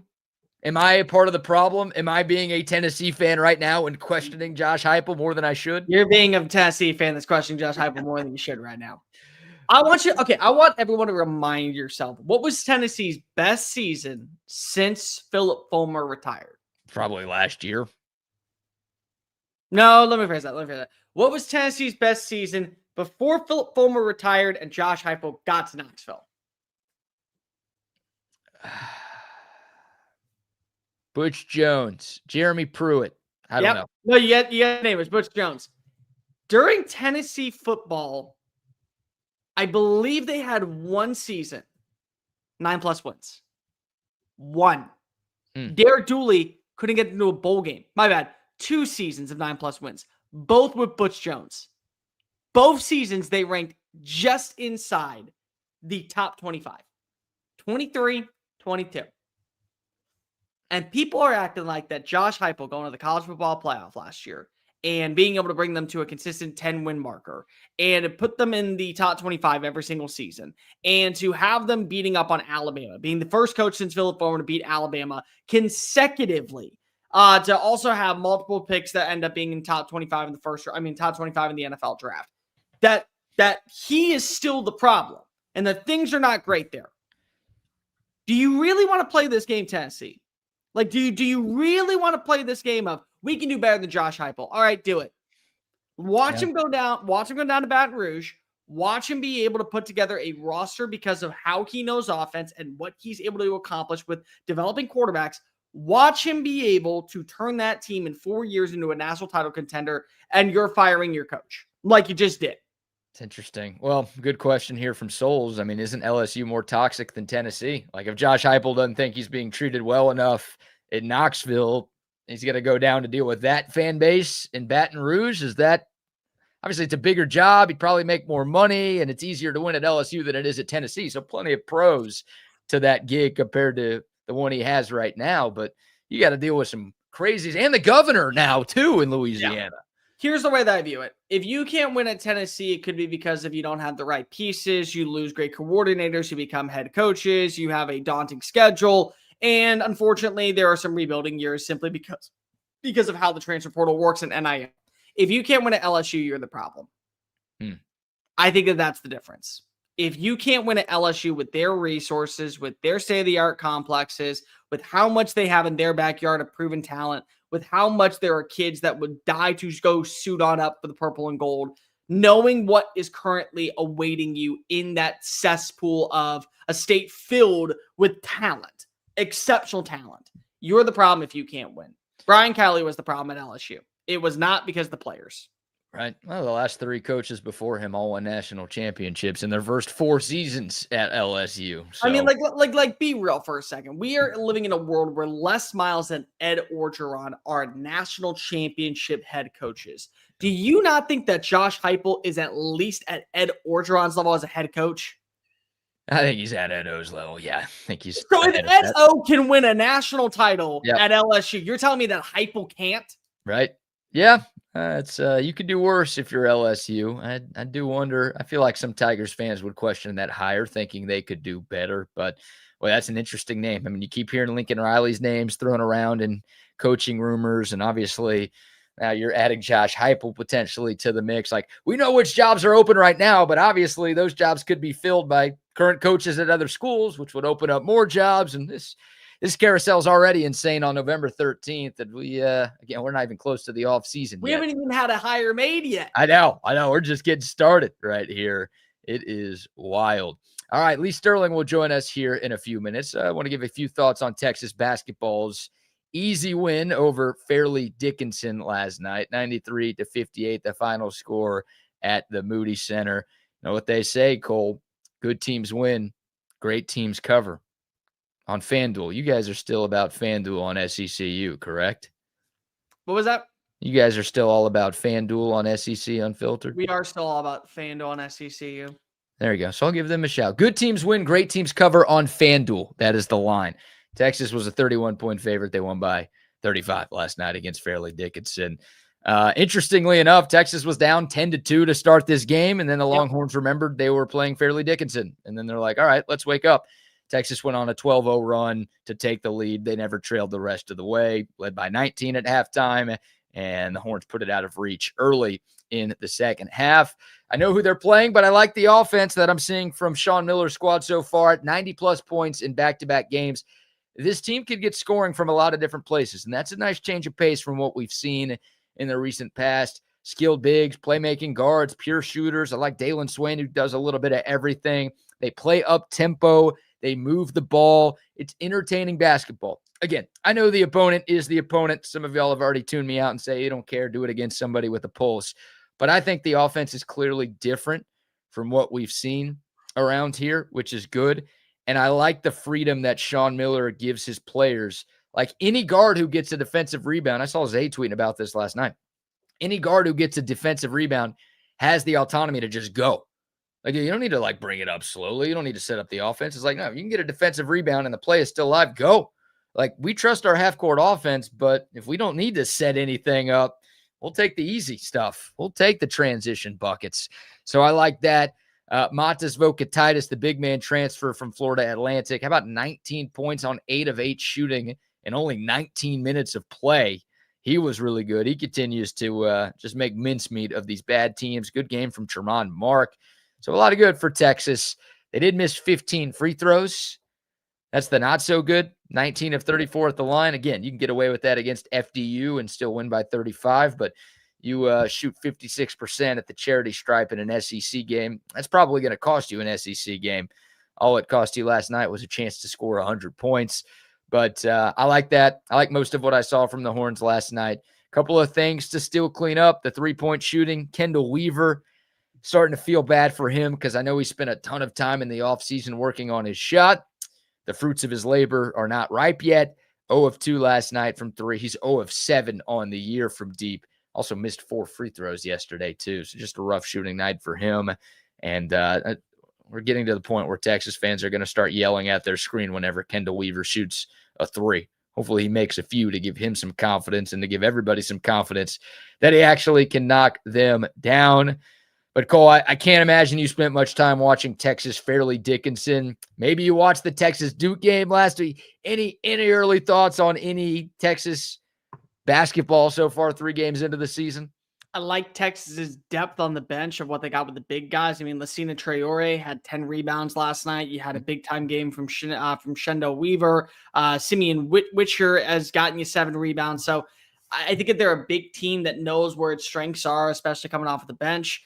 It's going to be interesting to see, do they run a little bit more jumbo packages against teams in the SEC, and do they rely heavily on just driving toward the basket and getting second chance opportunities, or are they a team that ends up, maybe running a little bit more where they keep guys like Tremont Mark on the court a little bit longer and start gaining that 3-point ball accuracy? You are so in tune with football season. You're using terms like jumbo packages when talking about basketball, sir. Are you one of those college basketball fans? We have a lot of them who tune in. Obviously, I'm not criticizing you if you are, but are you like, yeah, maybe you like Christmas, maybe January, I'll start to care? I start caring around February. Yeah, I start caring around February. There's some who don't care until March, so I won't knock you too much for that. But yeah, nice win for Texas. They got another tune-up game this Saturday against Kansas City. The good news, game's at 12 o'clock. Obviously, Texas football plays at 6:30, so you can watch both. Hell, you could go to the Moody Center if you want to watch the Horns play, and then be back home in time for Texas, Georgia on the gridiron. But yeah, Texas 2-1. Again, the offense looking good, but they are playing nobody, so take from it what you will. We won't see Texas play a real team until Maui Thanksgiving week, where they'll open up the Maui Invitational against Arizona State. They've got 2 more very, very easy opponents at Moody Center to pick up a couple of easy wins before the schedule gets a little stiffer. Shout out to Texas volleyball, by the way. 5-set win at Auburn last night. Texas won the first 2 sets, lost the next 2, and they needed that 5th set to win, but they got it done 15-9 in that. I was paying close attention to that game, BK. Very locked in on volleyball. I'm sure you were locked in on that one. Yeah, give me a breakdown for this Texas. You know what? I'm not. One person said it, one person spiked it, and they won the game. The match. You were so close, Cole. The match. They won the match in a best of, what was it, 4 rounds or was it 3 last night? The 5. So they had to go to 5 rounds. See, I already knew it was 5. 5 sets. You can't let teams stay close to you, Texas. You got to win by 2 and 4. You've been saying it for years. Texas volleyball plays down to its competition. It's disgusting, and we all know it. You're better than this, Horns. Oh, my God. All right. Lee Sterling of ParamountSports.com will join us in a couple of minutes. We're going to get his winners for the upcoming college football weekend and his thoughts on Texas and Georgia. But before we talk to Lee, another quick round of sponsor shout-outs. Some love to our friends at Waterloo Printing and Graphics. All of our TSU merch, our hats, our signs, our shirts, our koozies, our everything made by Adam and his great team at Waterloo Printing and Graphics. If you have a business that needs merch, if you've got a big event coming up, maybe a big tailgate, maybe a big holiday party, and you just need some stuff, some gear to make everything shine, hit up Adam and his team at Waterloo. They're based right here in South Austin. They can get you what you need, and they will get it to you quickly. 512-300-9641. That's Adam's cell number. Call him, text him. He will take care of you. You can find them on Instagram at Waterloo Printing.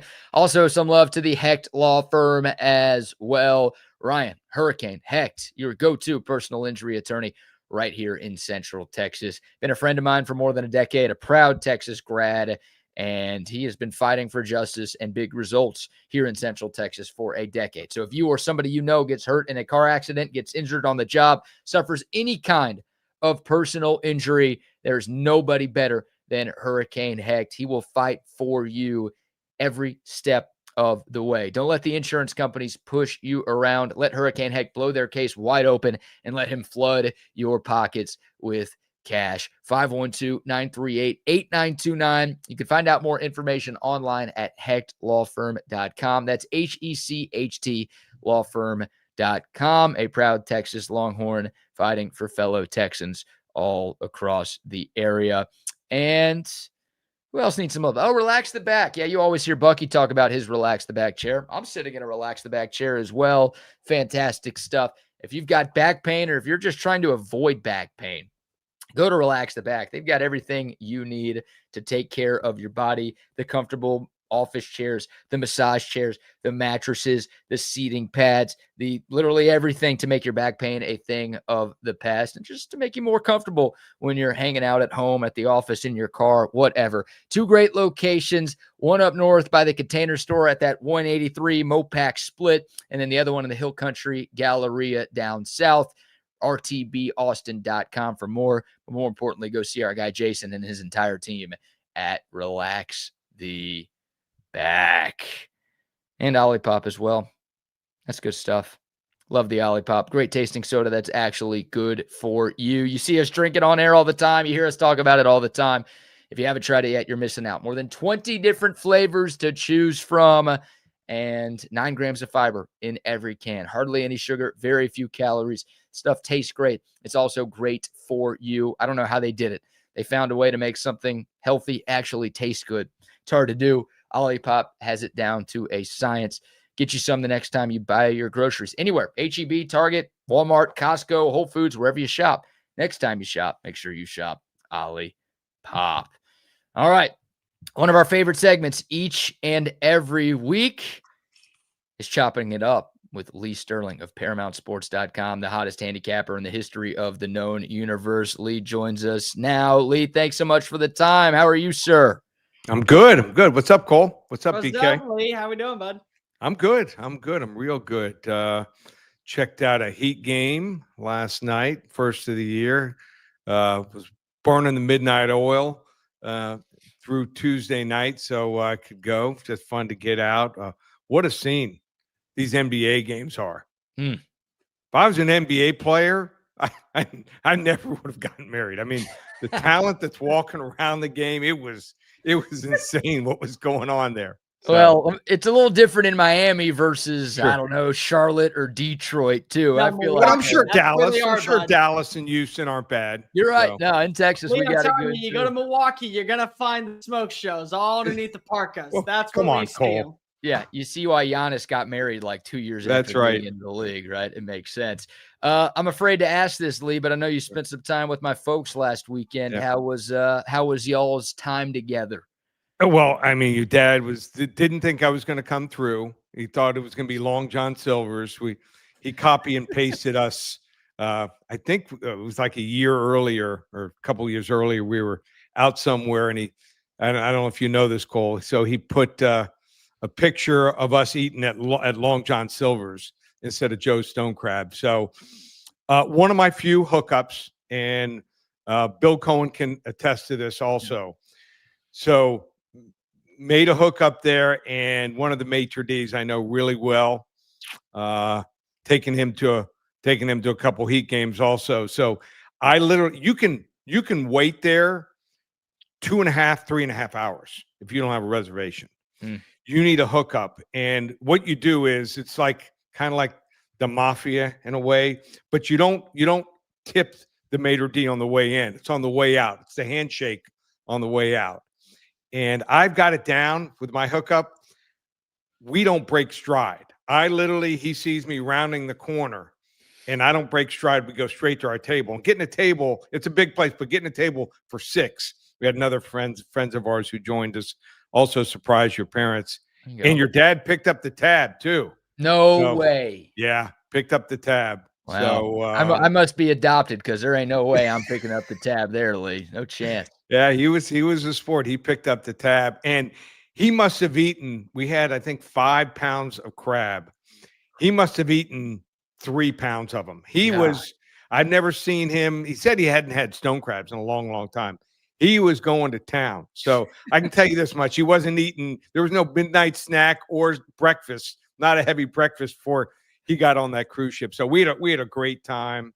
They got to see the famous Joe Stone Crabs. It's an institution, not just the food and the stone crabs. They're tomatoes. They have a tomato dish. BK, I'll pay for you.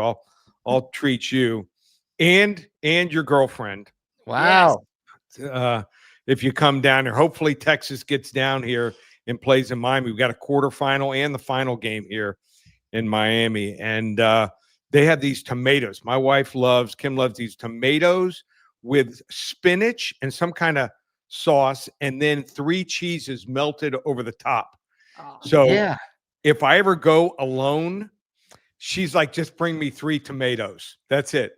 So I come home. That's she's not mad at all if I leave her and go with some friends to Joe Stone Crabs. And then, your dad was like surprised that they had hash browns. They have hash browns there, which are incredible with the stone crabs. Huh. And then you wash it down with the key lime pie. Your dad was going to town there too. So never seen him eat so much. Does he have that kind of appetite normally? I don't think he does. Well, but, he did. He did on last Thursday night. Is that what you doing, BK? No, he's not like that, but he he doesn't do that. So when in Rome, I guess, right? On vacation. I think he said that he had some back in the day in Galveston when he grew up there. He had some, and he was shocked how they had cracked the crab. So all you had to do was just peel off the shell. He didn't have to work. He's used to, he's a grinder, your dad, and he's used to working that shell, but he didn't have to do anything. And he was certainly, he was living the life. So it was great seeing your parents. I think outside of the picture, there's like no mention of you. I mean, it was like you didn't exist. Well, that happens also when your sister has a baby too. Yeah, that helps. There's nothing to mention with me. I'm not doing anything. So not much changes, right? No, y'all talk about better stuff than that, hopefully. Right. So that's I forgot that you existed until you texted me. Thank you, everybody. Thank you. I get that all the time. Well, Lee, my folks were happy, but Paramount Sports clients have been happy as well. You've been on a great run in the NFL. Big Mac week for you. Some games to dive into this week. Cole, you want to start us off with the first one? Yes, I am truly shocked at what this line has broken into. I think Pitt controls a lot of the college football landscape, and we're not talking enough about it because of the game against Georgia Tech, the game against Miami to close things out, their own pathway as the ACC representative. But it all starts off with Notre Dame. We heard Pat Narduzzi come out and say this game really doesn't matter because of its seats is still alive in the ACC hunt. And maybe that's a slap in the face of your Marcus Freeman because if you want to have the best game possible, line set at 11.5, 11 a.m. kick, Asher Stadium. What's your overall gauge on this matchup between the Panthers and the Fighting Irish? So if it sounds too good to be true, probably is. And Pat Narduzzi just doesn't win big games at all. So if he gets blown out here, he's like, I told you the game didn't mean anything. I could see a scenario. He's got to play Notre Dame here, Georgia Tech, and Miami. He loses all 3. I think he's done. So I think he's in his 11th, 12th, 13th year, something like that. Doesn't get anything done. He's Mr. Mediocrity, the master of the 6-6, 7-5 season. So I love their freshman quarterback. Now, if they were playing on the road, I'd probably lay 17 points here because a freshman quarterback with this Notre Dame defense and also the offensive line and Carr quarterback, 21 combined touchdowns, passing and running. Love. I think he's going to go in the first round. He's that good a running back. People are going to say when he's at the NFL, they're going to be like, is this like the next Jonathan Taylor? I think he's that good. Why didn't they give him the ball even more? They've beaten the last 6 opponents by an average of 26 points. They dominated Boise. Boise didn't do anything in that game, and at the time they were thought of to be pretty decent. They beat USC by double digits here. I think they're going to dominate Pitt here. So I like them here, 35-20. All right. Lee Sterling from Paramount Sports joining us, brought to you by Joe Cohen and Son Jewelers. More about them in a moment. Ole Miss and Florida, the Lane Bowl. Both teams, I think, want Lane Kiffin as their coach next season. Ole Miss obviously playing for their playoff lives. They're in a great spot with just 2 games left to play. Florida's fired their coach. They're all about next year. Ole Miss more than a 2-touchdown favorite. Can Florida keep this interesting? Like they almost beat Georgia with the interim coach. Can they show some life here, or do you think the Rebels take care of business pretty easily? Yeah, you talk about a team that's locked in for the playoffs. I mean, let's say lose both games. I think that they're in. They should win, I think, both games easily. So Lane Kiffin, a lot to play for here. A lot of zeros at the end of contracts. So if he's not going to late, I mean, he doesn't put backup quarterbacks in late. So I don't think if Florida's trailing by 17, 20 points, all of a sudden he's going to take players out. If he wins by 3 touchdowns or more, what's he making? Like $9.5, $10 million a year, something like that? That sounds right. Just under $9 million right now. Okay. I think he's going to get raised to 13, 14 mil a year, believe it or not. And he maybe gives Ole Miss the hometown discount. I'm going to guess that he does not leave. I think he's happy. And I think that's what's the difference between $10 and $15 million? Not much difference. But, you can get more for your assistants. And if he wins this game big time and gets him be the first time in the college football playoff, he's going to go from just under 10 to close to, I think, 14. So he adds zeros there. If he wants to go to Florida, also would raise what he could get there. And I think he stays. I think he's happy and he plays it off and he probably stays. But also, he wants to lay one on Florida. I think Florida, when you got him down, I'm hearing that Lagway is DJ Lagway is taking first team snaps.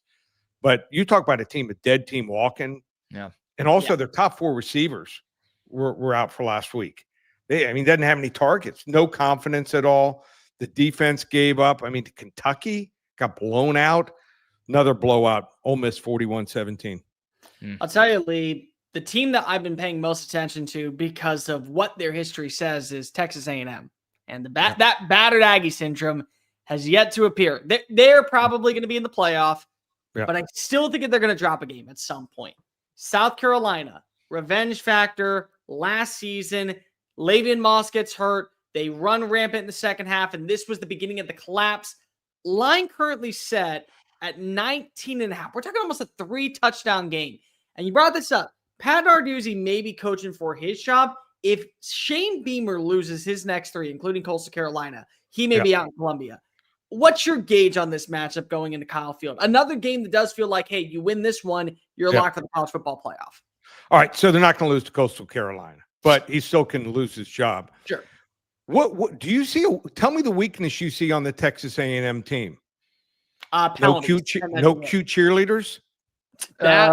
Yes. Yeah. Weird fans outside of Bill. Okay.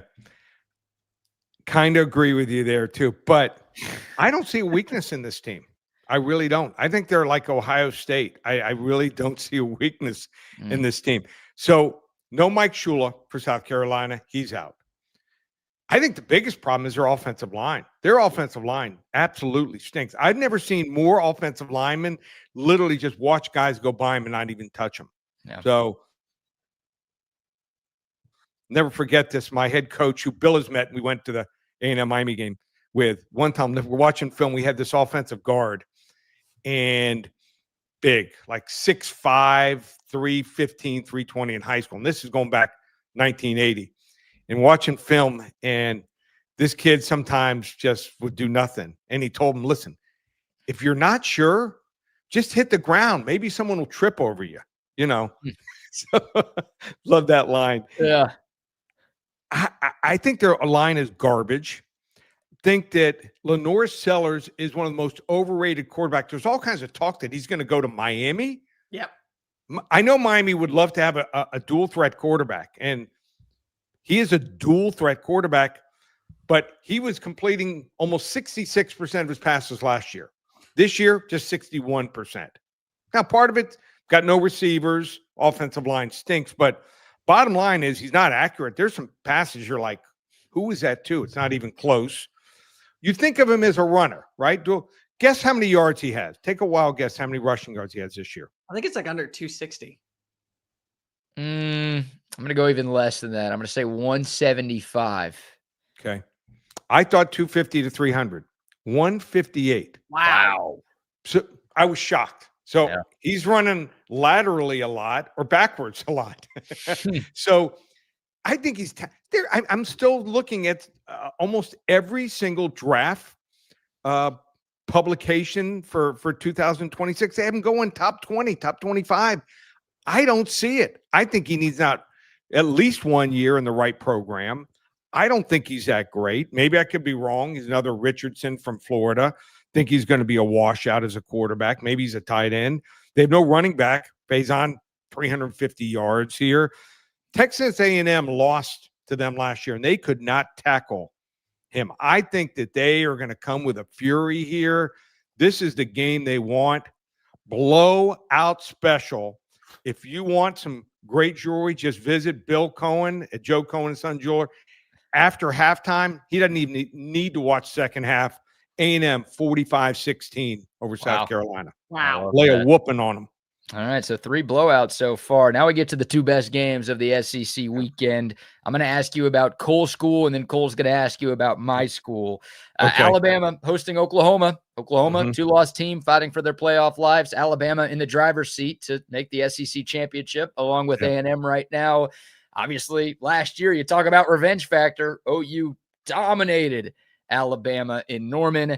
This year, obviously, it's a home game for the Tide. Line right around 6, 6.5, 7 right now. Can OU do it again, or do the Tide roll? Well, Oklahoma. Let's talk about them for a second. So I had them a couple weeks ago against Tennessee. A couple friends are over. And I looked at them, and I'm like, they beat Tennessee, but Oklahoma wasn't the right side. They were not the better team. They just got lucky. Some things happened. Okay. They forced the breaks. Was it a fumble or the interception? There was both, but the fumble was the one with the scoop and score. Where fumble was one he took it down to what, like the 3-4 yard line, something like that, right? No, the fumble they scored on. Yeah. All right. Fumble they scored on. That changed the entire game. Tennessee was going up and down the field. They were the better team, in my opinion. Yeah. John Mateer, before the hand injury, throwing for 303 yards per game. After it, 183. Yeah. I don't think he's right still. He said, quote unquote, said the bye week comes at a great time. Something like I can get more treatment. So tells you not 100% gripping the football. Yeah. And I think this, you don't, when you're Bama, you don't overlook LSU. But I think they looked at both of these games and kind of looked at them as kind of equal. They won both really bad. And I think they might they don't do too many trick plays, but might see a trick play or two here, maybe a fake punt, maybe a double pass, something like that. This is the game they want for revenge last year. And Jalen Milroe, now we're finding out, what was he doing at quarterback? Ty Simpson should have been playing under a touchdown. I think this line should be 8-9 points. I like Bama big here, 33-17 over Oklahoma. They lay one on them. So everything that we've seen so far is that, Lee, you are taking the teams that are expected to win. You're taking them to not only win, but cover. Yeah. I think Texas is going to pull off the upset. I've made this clear. I haven't told BK yet. I think Texas is good enough to march on into Sanford Stadium and get the upset. Line currently set at 6.5 in favor of Georgia. Yep. What's your gauge on this game? So if you remember, BK, Cole may not remember this because I don't think he was on the show. I said last year when Georgia played Texas, Texas was high on themselves, and Georgia was going to come in and smack them. And they did, 30-15. The score is not even doesn't indicate how much they dominated. After, I think it was the second or third series, Georgia was in control. I love rematch games where team comes in overconfident, and that was Texas, and given little chance to win, and that was Georgia, still talented. Now the Longhorns, they're the desperate team, given little chance of pulling off the upset. You're one of the few people, Cole, that's talking about an upset here, but very few people nationally. Gunnar Stockton's looked great. Since Auburn got screwed over, in my opinion, the official didn't call the touchdown on the quarterback sneak. He took over. That drive right before the half was masterful. second half, and he's just taken off from that point. And they're doing a great job. Mike Bobo, who a lot of times I question his play calling. I don't think it's great. Think he's been calling plays at a very high level for him. Yeah. But here's the kicker. Texas has 2 weeks to prepare for this game. You can take apart every single snap that Gunnar Stockton's taken, and you can find some defenses and some looks and some types of schemes that are going to give any quarterback problems. We saw it with Louisville against Miami, had 2 weeks to prepare, we saw Carson Beck. He said, listen, they showed some things I had never seen before. Also, they came up with 25 or more plays that Miami had never seen before. They even ran the Wildcat against Miami. They had never shown anything like that. You can totally put in almost a whole new offense in 2 weeks. We're going to find out how good Sark is. I think Texas is going to come to play here. I think this line is way too much here. Wrong team favored. Texas straight up 31-28 over the Bulldogs. Whoa. Yep. Both of y'all going with the Horns. We're going to give you a brain aneurysm before the show ends, aren't we? Put half your wager on Texas plus the 6.5, half on the money line. If you win, you can join me and we'll go Christmas break. We'll go to the Bahamas and live it up. All right. Joe Stone Crab for everybody. And I think Joe goes for his anniversary I think it's Belize. If you take A&M, do an A&M Texas, I know it's painful to bet on A&M Texas parlay. Yeah. You can join him also in Belize. And let me tell you something. He lives it up even higher than I do when he goes to Belize. So, join us both. That's great. Well, hey, if you want to support Lee this weekend for picking Texas, you should support him for a number of different reasons. ParamountSports.com. Lee, your game of the week is in the NFL. It's Monday Night Football. Cowboys back after their bye week, taking on the Raiders. Well, I don't know how many people care to watch this game, but hey, that doesn't mean you can't make money off this game. Right. If folks want to get your pick on that, how can they do so? Just go to ParamountSports.com. Call 800-400-9741. Can't talk about every game. A bunch of other big games. How about like USC playing Iowa? Check out that video and some others. I have up on some other big college and NFL games.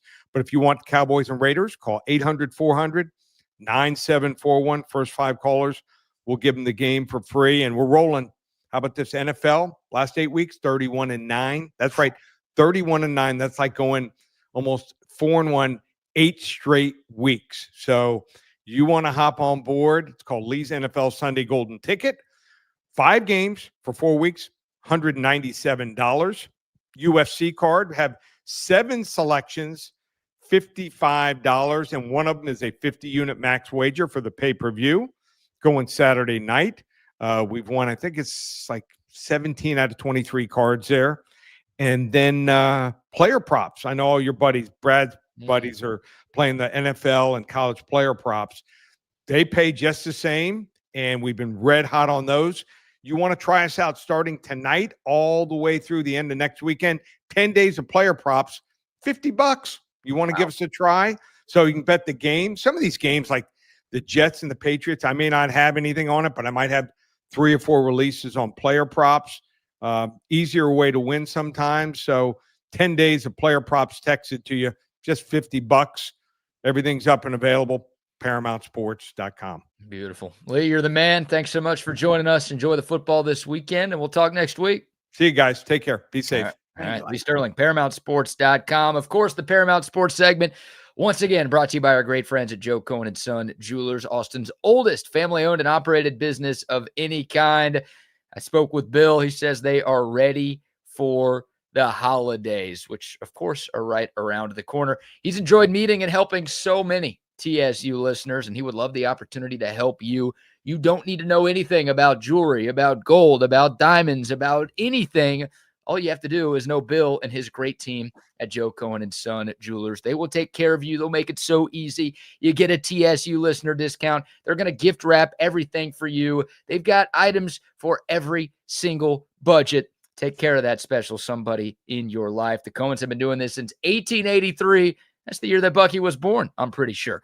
Downtown on 6th and Congress. You can find them online at joecohenjewelers.com. Thanks to Bill and the great team over there. Once again, Joe Cohen and Son Jewelers, 6th Street and Congress. All right, we'll bring on the boys from Chaos Theory. It's Double R, it's Wags, and it's the ghost of Coltrane McGee. Gentlemen, how we doing? Wow, look at that. I'm doing fantastic. It's Dovember.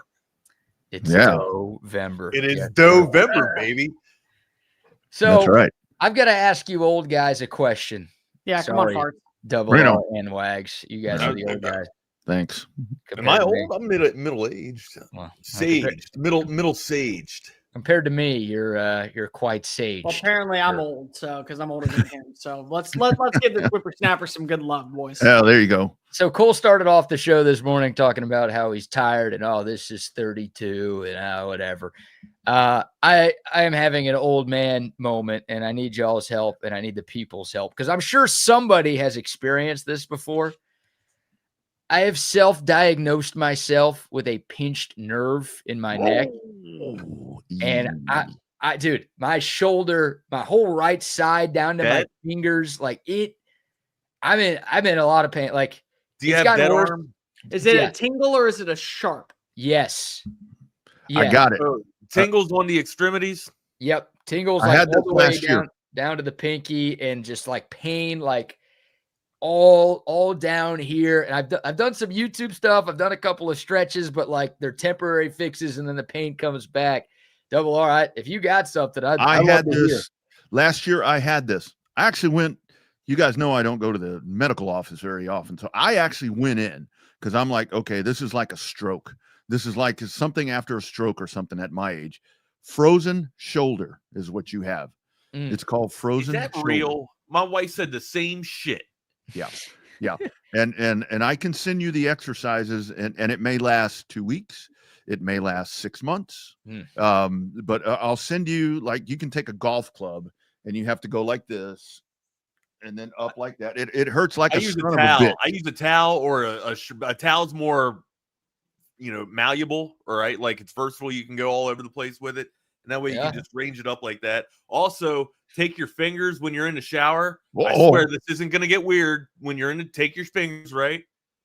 Walk up the shower with it. And while the water is beating down on your shoulder or wherever it's at, wherever your pinched nerve is, if you don't have range of motion and you can't lift it up on your own, you need help, you need assistance. Yeah. Take your fingers and seriously, like, walk up the shower with your, like a spider almost, the itsy bitsy spider.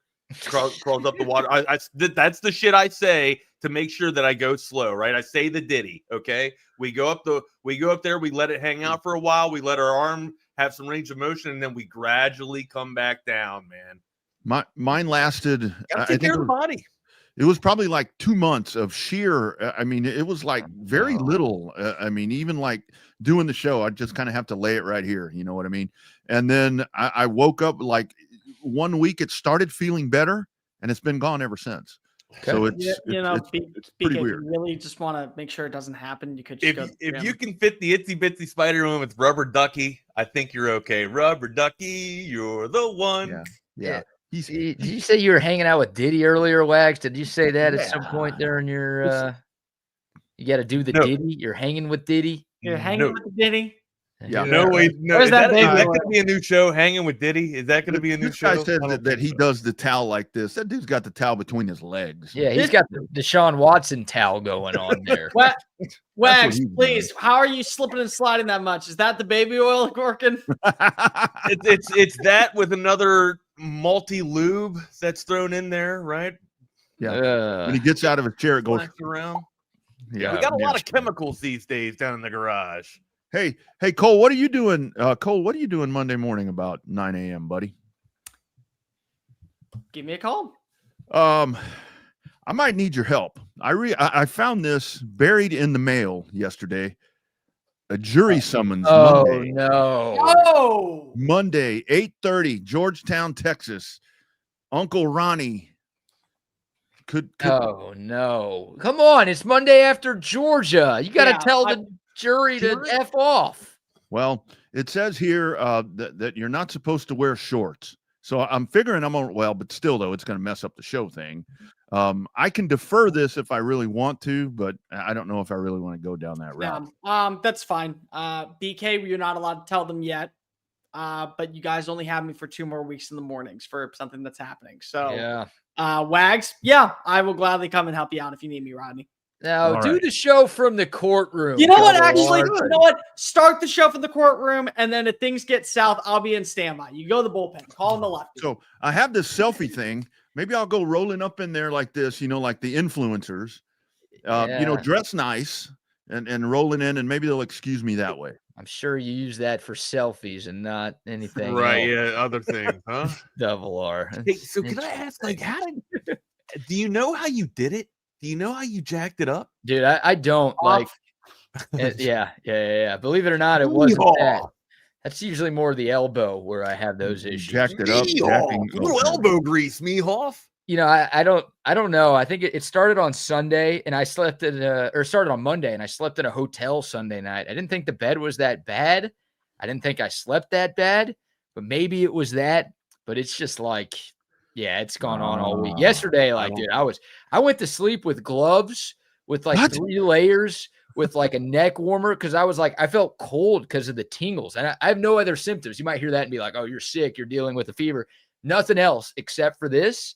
So it's I've been popping Advil a ton. I've been doing all sorts of Motrin, dude. Motrin. Yeah. I'm a huge puss too, which doesn't help my case. Let's just start there and work our way. Yeah.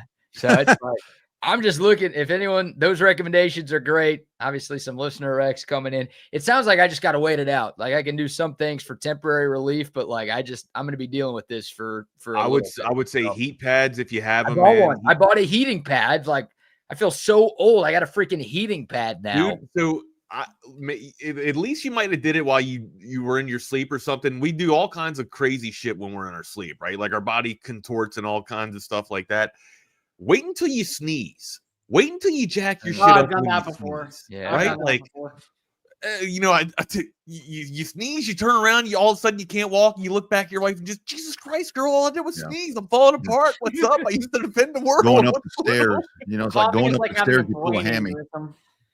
Yeah, I'll live. All right, Cole. Thanks for filling in this morning. The Buck will be back tomorrow. Wags Double R. Y'all have a great show. We'll be tuned in. Sure. Hey, let me know if I can help. I'll come over there and stretch you out. Okay. All right, Justin Tucker. Bye, boys. See y'all. Later, boys. There they go. Here we are. It is Chaos Theory on Texas Sports Unfiltered. Make sure you give us a follow on all your socials if you hadn't done it already. Oh, man. Are you in this conversation? Are you a part of this? Are you going to get stretched out? Or have you sneezed and your nerves just gone to shit? What's going on here, Double R? How are you, good sir? It's crazy how that happens, right? To where it's you're just walking along, take the dogs out for a walk, and twist your ankle. That's the way these things happen nowadays. Another reason not to leave the house. But seriously, that frozen or maybe it's thing, more of a reason to leave the house so that you can get out there and get back into the movement. Yeah, mobility, right? You shock the body a little bit. Yeah. All right. Well, I'll walk over to the taco stand and get me a taco and give me 2 of them, 4 tacos and a Diet Coke, and come on back and keep myself healthy. You know what I'm saying? That's a lot. That's a lot of food, dude. No, I really can't. I can't eat like that anymore. Oh, okay. Last night I had my revved up live show. 4 tacos is a lot of food, bro. 2 tacos. I had my revved up live show last night. It ran way late, and I didn't feel like cooking anything, so I ordered me a Domino's pizza. Ike Parmesan no, stuff. No, I just got a plain and simple ground beef, mushrooms. I can't go anything but the Parmesan stuffed crust now. If I'm going Domino's, it's got to be Parmesan stuff. Hell, if I'm going commercial, it's Domino's Parmesan, right? Unless I'm going to a mom and pop shop, right? We're not getting the Parmesan stuffed crust. Clearly, we're going with something else. Via we're throwing the old school Detroit 313 down, so I'm not putting any stuffed crust in there. So I ordered me a medium, great deal, like $6.99 for a 3-topping whatever. And so I get that here. In the old days, man, I'll wipe that thing out. I mean, I will kill it, gone down the gullet. I ate 2 slices now, and you're busted. 2 slices, 2 slices, dude. And I'm like, God, oh, how the mighty have fallen. It's like, God, I was once. You probably used to have a beer with it too, right? Back in you polish off a couple wings. Yeah. And Crush a medium pizza and two little bitty ass slices, and I'm done. And I'm like, God, what a puss. I'm like, totally did. But it does mean that I have lunch. It does mean that I have lunch for 2 days, apparently, because, yeah. So that was my evening. Domino's Pizza, and a disappointment only in the fact that it was so good, and I could only have 2 slices. Disappointment. Shit happens, man. How's the pool, dude? Because it's getting warm. You're gonna have warm times. Yeah. So it's here's the thing, right? A lot of work. Yeah, of course, a lot of work. But I think it reminds me of my days like back before I went in the military. I was, on basically as a lifeguard and then going around and cleaning pools and shit. So I kind of have it, a little bit of experience with it. But it also, I feel like it's bringing me back to like a marine nucleus almost, right? Like to kind of hone everything back in of, you're working you're not exactly on a boat, but I mean, you're on your patio, you're on your deck, if you will, and you're constantly cleaning it, constantly scrubbing it. Just a lot of like upkeep, right? Yeah. The upkeep reminds me of being on a boat. Okay. And usually like, I don't think I'm breaking news here, but when Marines, take a boat, they don't do any work. We sit around, we play spades, man. We play spades and watch all the crewmen, watch all the Navy dudes and the sailors do all the work, man. You out there so like now, but you still have that common knowledge of how to do the shit. Yeah. And now it's all coming back and paying in, man. But it's fun. Like I enjoy being out there.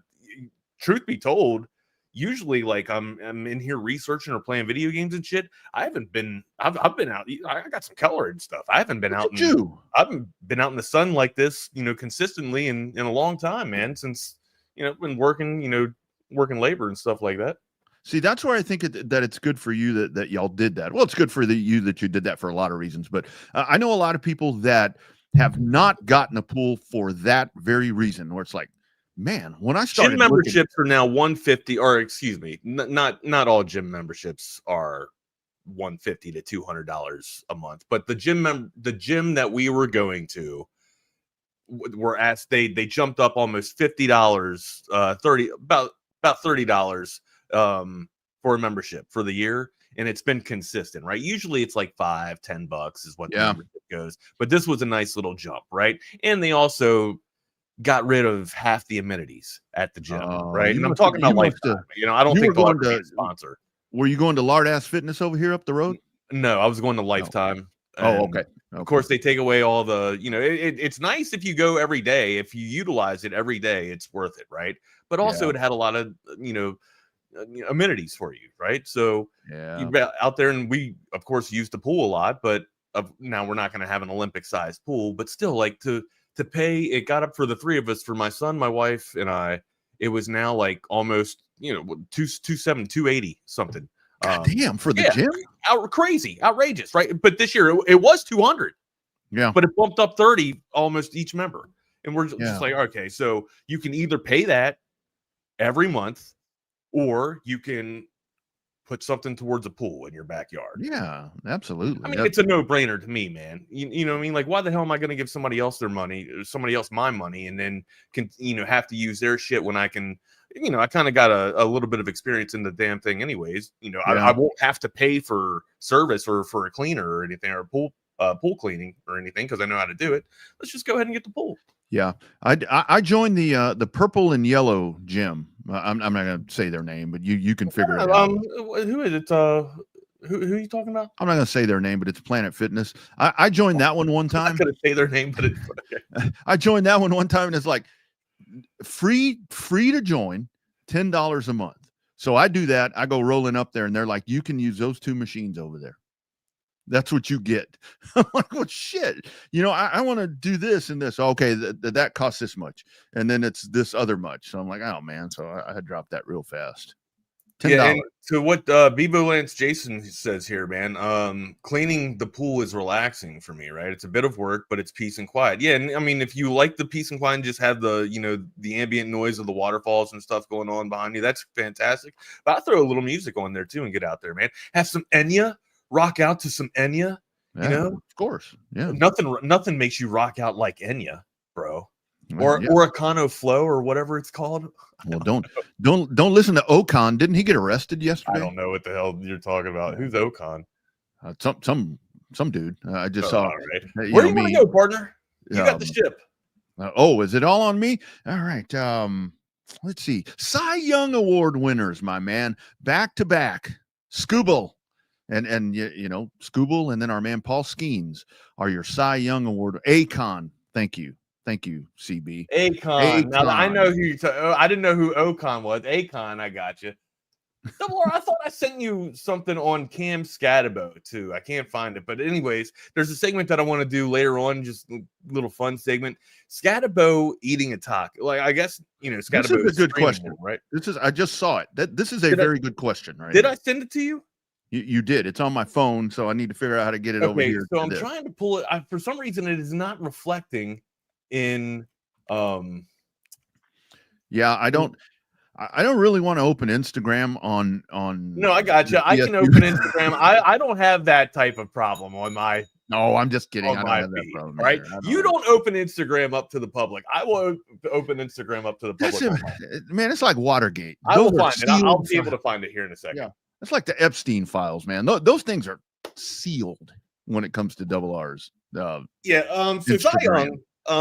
So I think we all kind of. It's a good question, though. It's a very good question. What Cam poses, absolutely. Yeah. We'll talk about it in a second here. And I usually get dominated. And that we'll just leave that as the hanger and the tease. I usually get dominated when this happens. But anything going around my mouth, I get dominated. All right. But anyways, okay. Cy Young double R. Paul Skeens, right? Yeah. We kind of knew that the NL was. I mean, he most dominant pitcher is as bad as the Bucks were. The Baton Bucks were.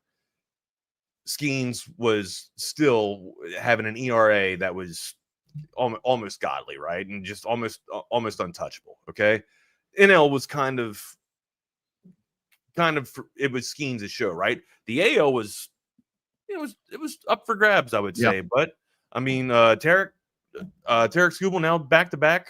Cy Young's, I don't know the last time that's actually happened. But yeah, back to back now. So again, establishing dominance in the AL. Detroit's got themselves an ace here, amigo. And I would, if you're Detroit, you just now came back into the championship conversation, right? Because you were the cellar. You were in the cellar. You were dog shit for since Miggy left, right? Mm-hmm. I mean. Basically, I would say since that era, probably 10 years. It's been 10 years since you haven't been relevant in baseball. You got to keep your arms, man. You got to be able to keep your arms. Yeah. They need to hold on to that, dude. And I think that they'll find a way, because that's a team that's definitely on the upswing, where it's such a drastic difference between the two Cy Young Award winners, to where it's like if you're Paul Skeens, it's like, man, do you want to? I mean, can you get me some help here? I mean, this dude with amazing numbers, and that's where we talked about Skeens. How long before he's with the Dodgers, the Yankees, the Mets, the Red Sox? I mean, how long before that happens? I mean, that dude is so good. But yeah, I mean, with Scooble, I mean, that dude is with a club that is, I think, going to do some really good things, because they've made the right decisions and are spending money. So yeah, between those two, it's like, yeah, Paul Skeens, man, it's just a matter of time. The numbers that he puts up, imagine that with a viable contender, Wags. My Lord, it's you feel bad for the guy, right? So that's why I guess the question today, Jake just fucking beat me to it. How long until he's got the stripes on? How long until he's just wrecking bodies in the AL East, dude? How long? Yeah, that's it. It's how long do the Pirates retain? And that was, I was getting to my point. You guys kind of beat me to it. Scooble, I hope Detroit is able to retain and keep Scooble, because as long as you have that rotation, right? Remember when the Teagues had Verlander and Mad Max? They had another. Was it Rogers? Was Rogers their third guy? I can't remember. I can't remember their trio that they had, but I mean, they were kind of dominant and lights out, dude. It goes back to that old conversation that the same nostalgic conversation of baseball. You need the arms. You need the arsenal, dude. Yeah. And you need them even more now because like with the whole trend that we talk about to where it's like, to get to 100 pitches, that's like, you don't see that very often anymore. So now if you see that, you need the arms and you need, 3, even 4 of them in a viable rotation. And that's where that, it's just so different now, and that's like when you see the stuff like when Nolan used to pitch, 146 pitches a game. It's like, holy shit, that doesn't exist now. It's by committee to get you to 100, right? Or as soon as you get to the 5th frame, or 5 and 2/3, you're getting pulled. So yeah, as soon as you reach that quality start stat line.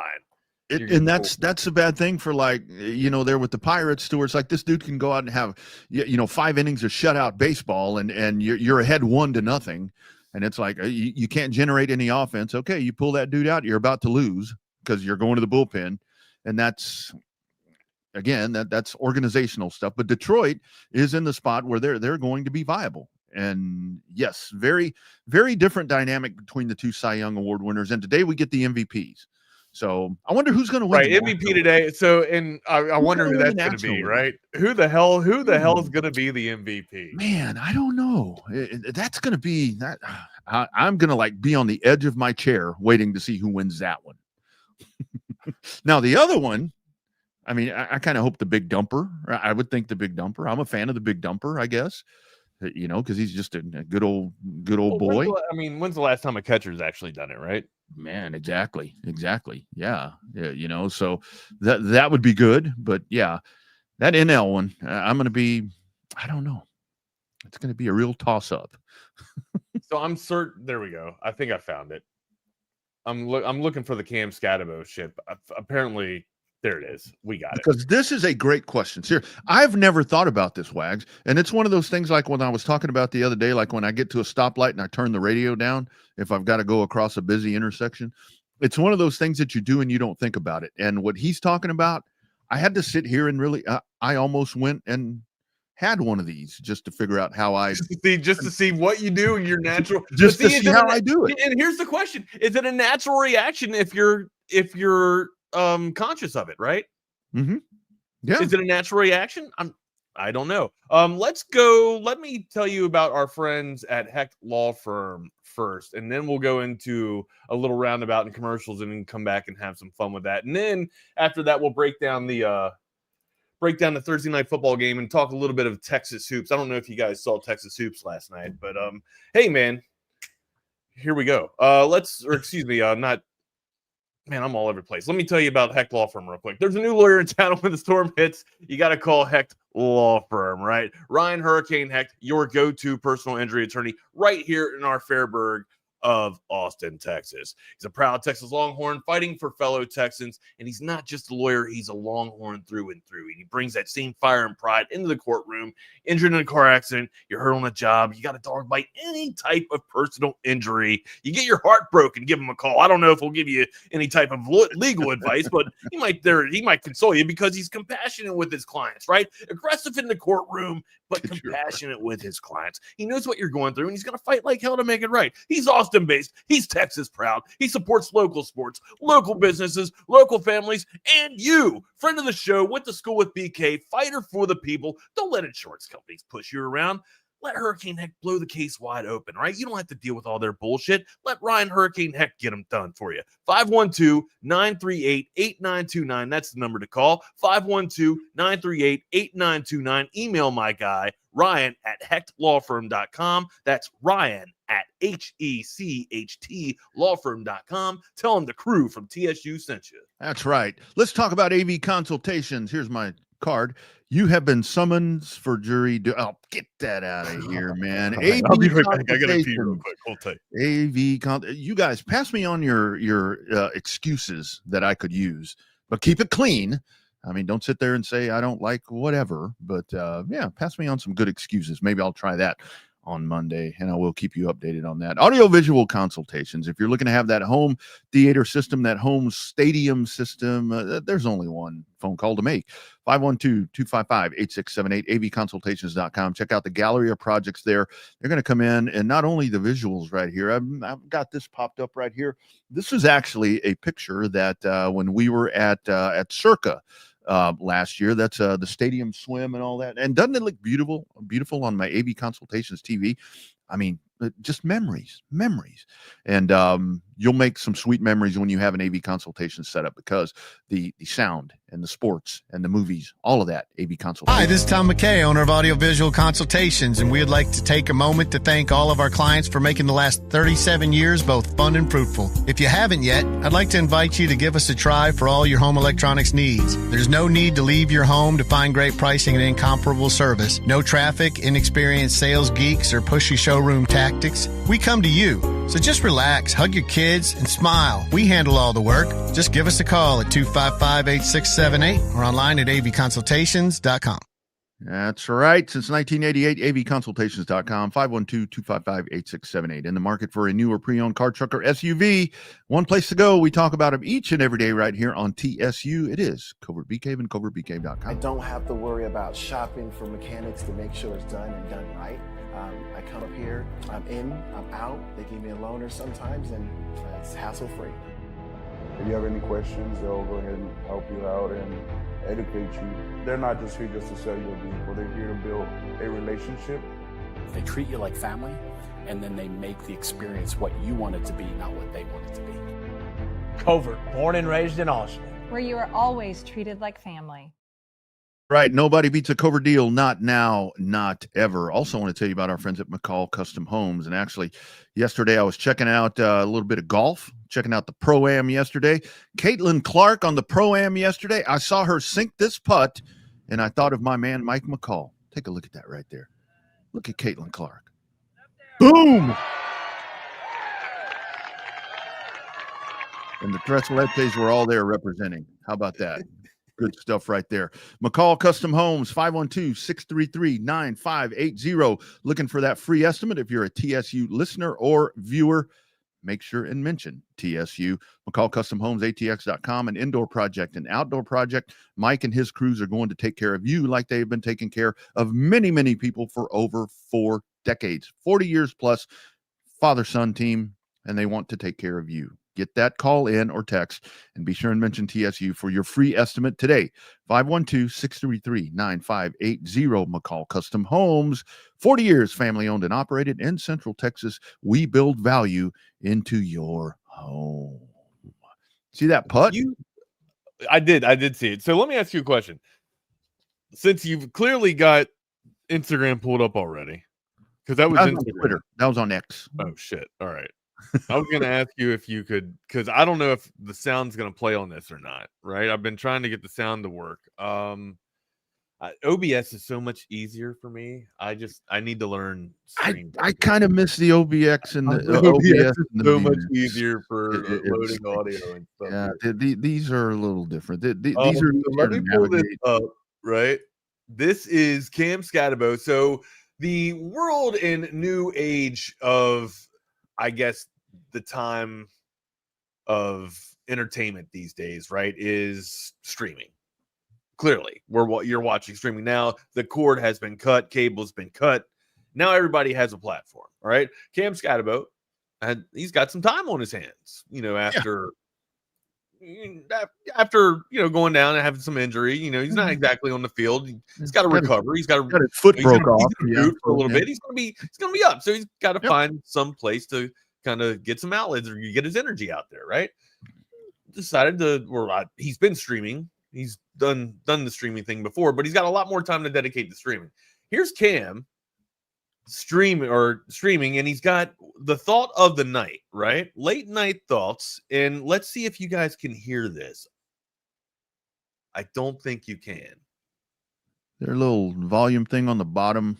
No, I don't have it on here. I looked for it, and that's why I tried to see if you can find this double R. I would love for you to see, because I sent it to you in your message. If you can pull it up, that'd be great. But anyways, the question of the day, and we will we'll end this part right here, and then if Double R can find it, Double R can bring it up. But let me pose this to you, right? The question of the day that Cam hits us with is, when you eat a taco, do you turn your head and let the taco dominate you, or do you dominate the taco? Do you eat it straight on, turn the taco, and take it straight down, or do you turn your head and let that taco sit up straight and absolutely just control where you want your mouth to go? Really I'll open up to the fam. I'll open up to everybody. I'm going to be completely transparent with you. I usually get dominated, right? I think the taco, I usually eat the taco and turn it, right? Because it's usually a chalupa or a burrito anyways, right? But I got to be honest, for pizza, I usually fold it so I don't turn my head. Just straight on. Pizza's I take the pizza straight on. I fold the pizza in half like the New York slice, right? And I eat the pizza straight up, right? But here it is, guys. Here's where I falter. All right. You guys know I'm the glizzy gobbler, right? Like I love me some glizzies. Okay.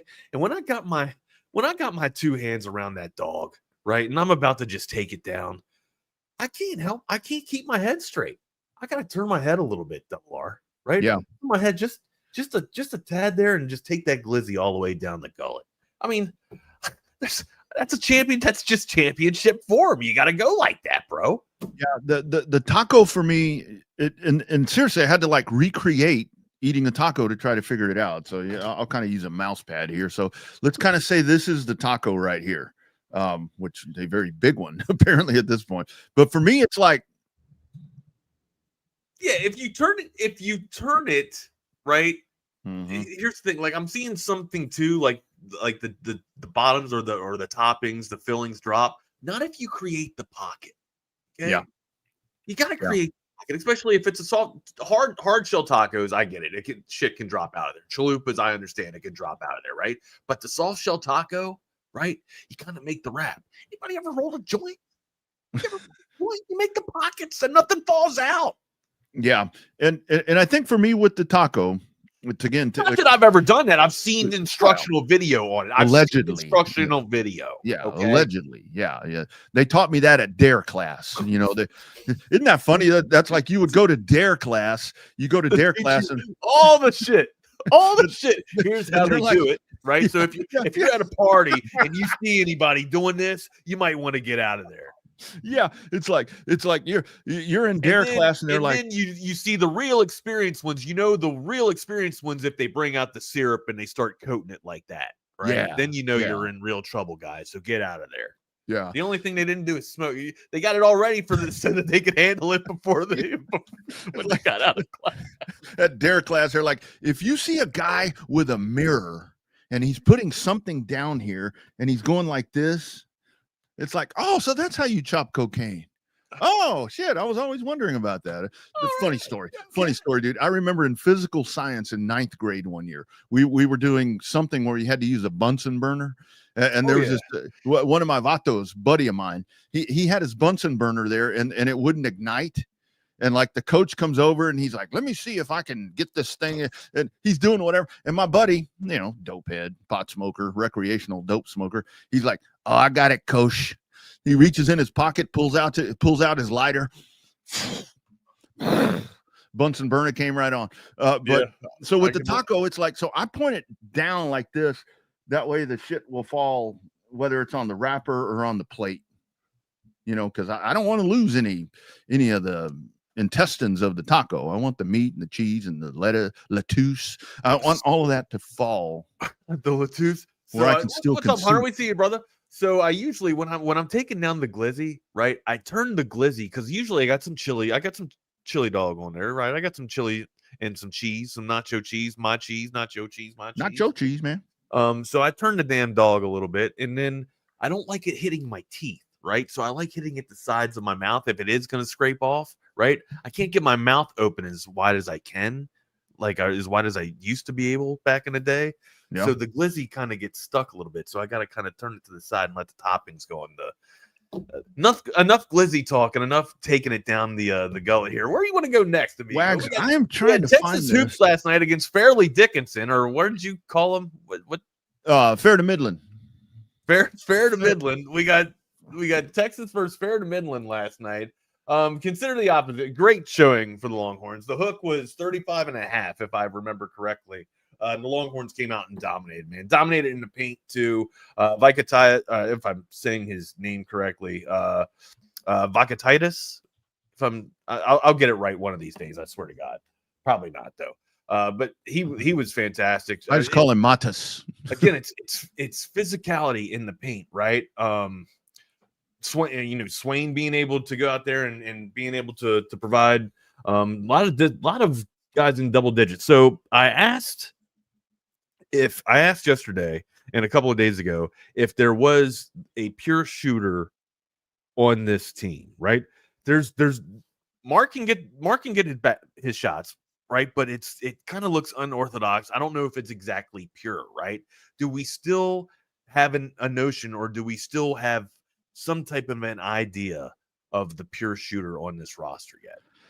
Yeah, I don't think so. I think that's something where we're still trying to get a work in progress here. I'm concerned about threes. I wish threes would have fallen a little bit better last night. Even though, again, consider the opposition. I don't think that you have the pure shooter, and I think that's something that's going to rear its ugly head here once you get into better competition. Correct. Which brings me to my point. I got it written down here. You can beat teams like this and batter teams of the weak and unscrupulous, right? And dominate the paint. And you saw that you were able to out-rebound Duke too, right? But again, a little bit of an anomaly there. You're usually the team that out-rebounds the other team wins the game, right? It didn't go that way against Duke, right? We out-rebounded Duke, but still they took home the victory there by 15 points, in fact. So,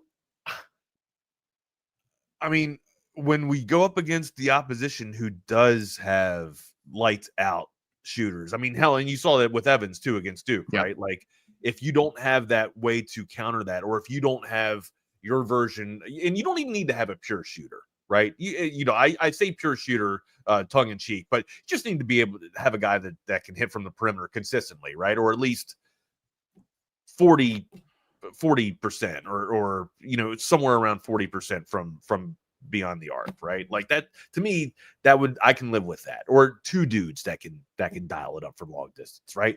I don't feel like there is one. Mark's a dude that can get his buckets, but I feel like Swain's the same type of ball player, right? Swiss Army knife type of scorer, right? Just but not like lights out from beyond the arc. And when we do come up against teams that do have like a ferocious arsenal of threes, right? That can just bury them from deep. It's probably going to be our thorn in the side, which is kind of weird because I feel like we used to live and die by the three. Yeah. Right. And now we're like, can we just get a little bit of variation of it? So and it's funny that you say that, because when you say about living and dying by the three, that was the one thing that has frustrated me for the last couple of years. Is it seemed like a lot of times with the three, it was just kind of just throwing it up.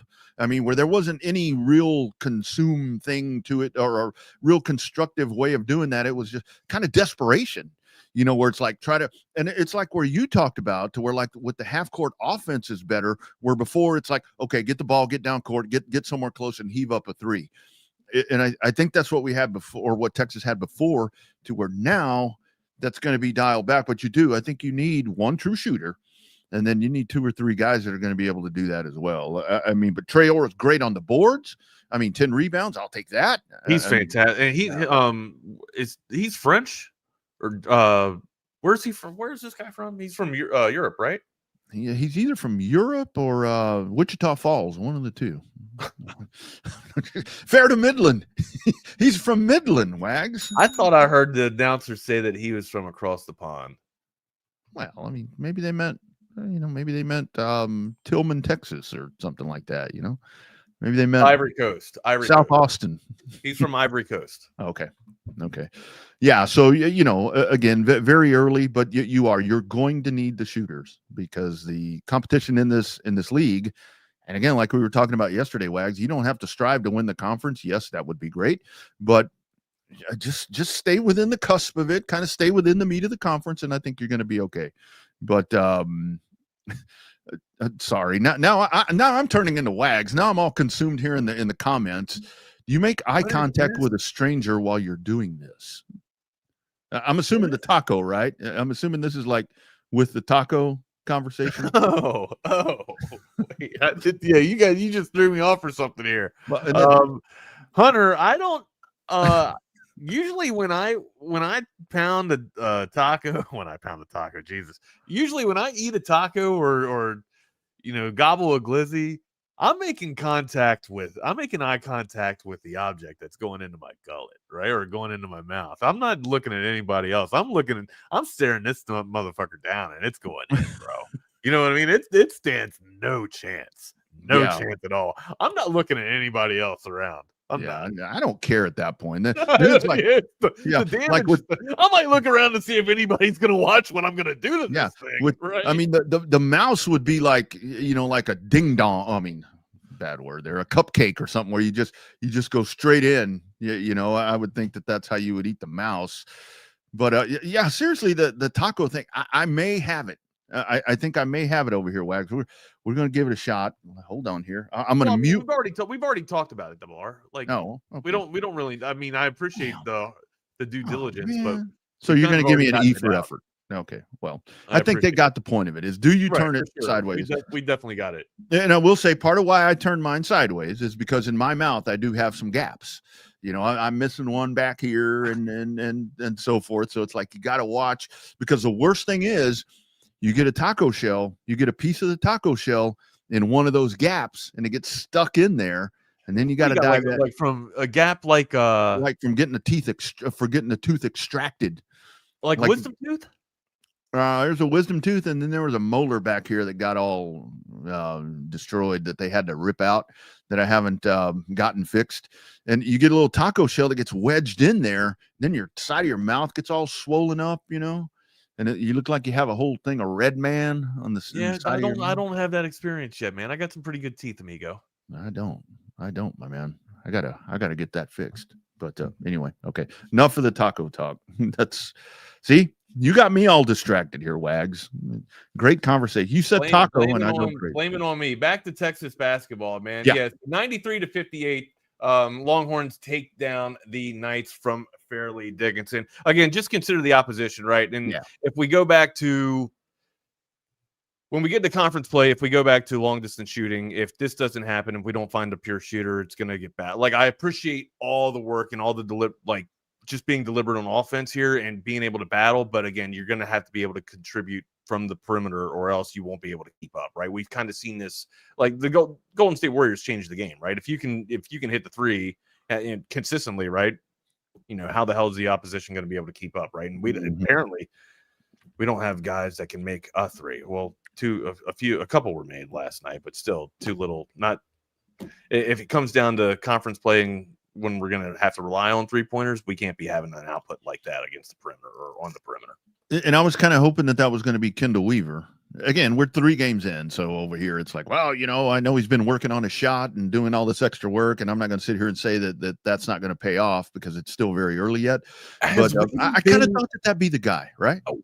What has Weaver given you a notion that he would be the 3-point dude? Like, I don't feel like that was any part of his, like, he's hit a shot every now and then, but he's not really the go-to guy that they're going to find in the corner, after swinging the ball around to hit the perimeter knockdown, right? Like, usually Weaver's like a pump fake and get to the cup type of dude. When he plays downhill and aggressive, I think that opens his game up a little bit more. I don't think setting back matter of fact, I don't think I've ever seen him set back and settle for a 3. So it's a little wild.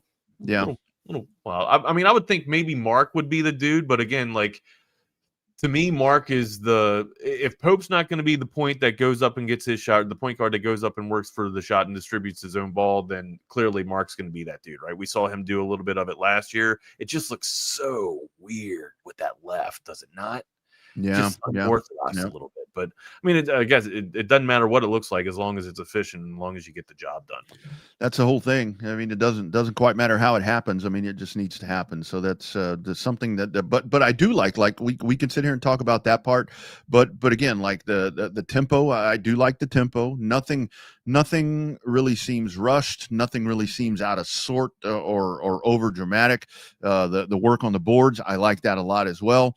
So that's where you see in what you want. I think what you really want to see here in the early part of the season is you want to see progress. You want to see, you don't want to see the desperation. You don't want to see the discombobulation and all the other shit that you've seen the last 2 years. So I think you're finally on that right track.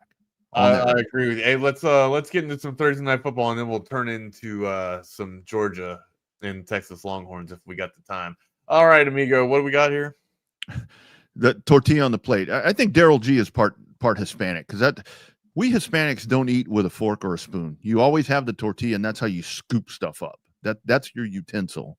This is the tortilla. Good call, Daryl G. My man. I feel like we go in a flow, like we get into emotion where we're talking on sports, and then we get derailed. Yeah, what's the show called? Thursday night football, big one. New York Jets and the New England Patriots. Huge one. The Jets kind of played spoiler last week there. Everybody counted the Jets out last week, and look what happened, right? You know, you and I were joking yesterday or Monday about the 10-7 games bookending the NFL week. If we get a 10-7 game tonight, I don't think this is going to be 10-7. I think this is going to be domination, right? Like we kind of talked early in the year if we thought the Patriots were kind of back, if they would have and I had them kind of, I guess, tiptoeing into the playoffs, right? But it looks like they're now the Bills. I still think the Bills will eventually win out this division here. But I mean, the Patriots aren't going to be 2 games behind. Like they're going to be breathing down their necks, right? Yeah. And ultimately, like next season, Patriots got this quarterback figured out already. They got the quarterback thing already figured out. Now they start building around him, and Vrabel's going to be able to establish a line. Like that's where he's going to go first: defense and offensive line, right? Yeah. And then allow the weapons that they have now to kind of develop a little bit.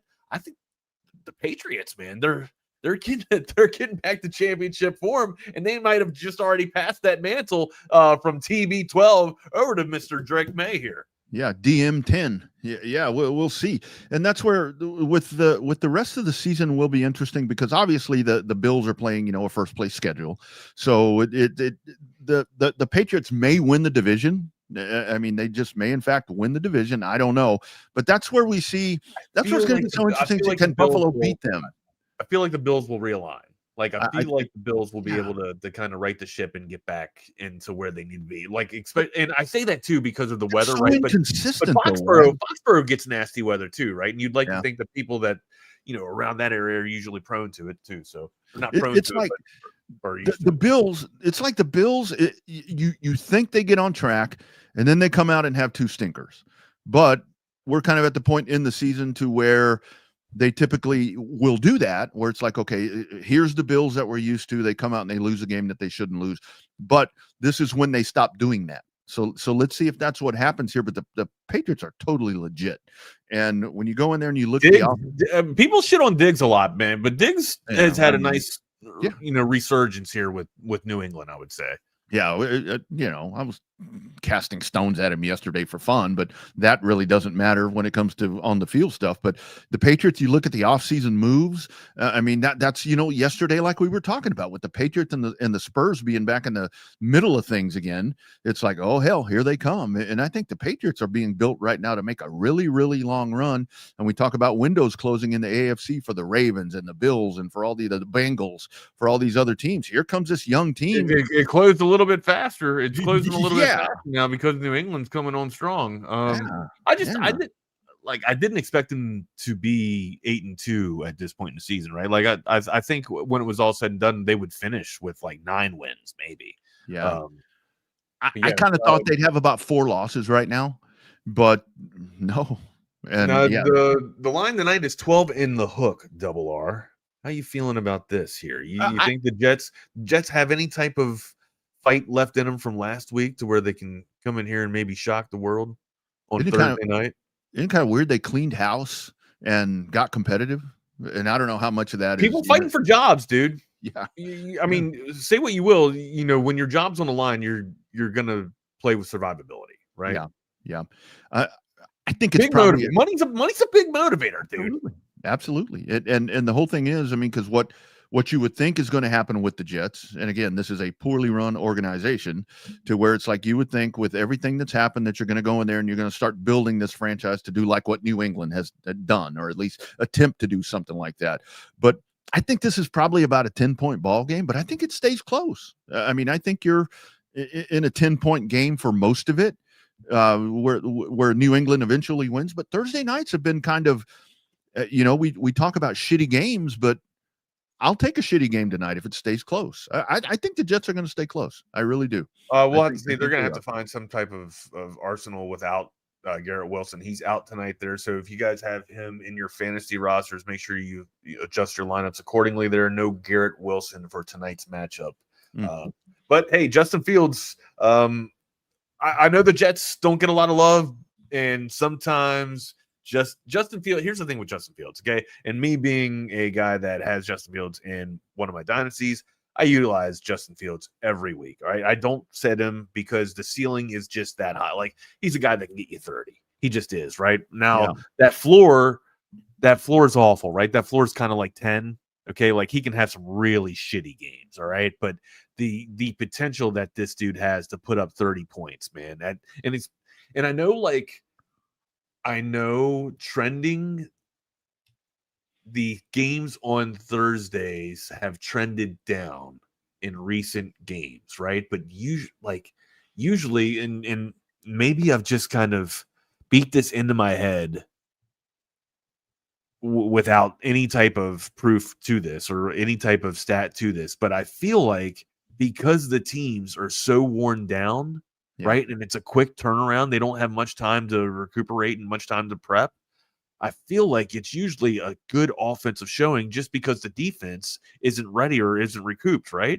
Now that can flop that can be one-sided at times, and that's probably what you're going to see tonight, okay? Yeah. But if you do have Justin Fields, like our guy Lee Sterling was talking about prop bets and stuff too, right?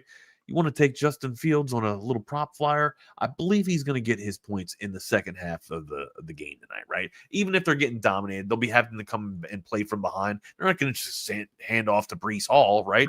Picture that. Breece Hall might be getting activated into the passing game a lot more tonight too. So he's going to have to be. I mean, because like you said, without Garrett Wilson, I mean, you're going to have to find some way to fill the void. And see, that's where I kind of go back to the thought of where this game might be more competitive than we think, Wags, because it is with a Thursday night, very short turnaround. And I think that's where if you're the NFL, when you have these matchups, you're like, okay, you're hoping like hell that is the point to where with that turnaround, that a lesser competitive team is going to be. And we did see that last week. I mean, honestly, with Denver and the Raiders last Thursday night, it did look like they were kind of sleepwalking through most of that game. And a lot of that is fatigue. And hopefully that's not tonight, right? Hopefully the fatigue doesn't play, dividends to that. And, we get a shit show tonight. I would love the Jets to come out and fight, right? Or at least, New England to blow the doors off this thing a little bit early, and then Fields has to come back and fight for his life to make this thing somewhat competitive. Okay. And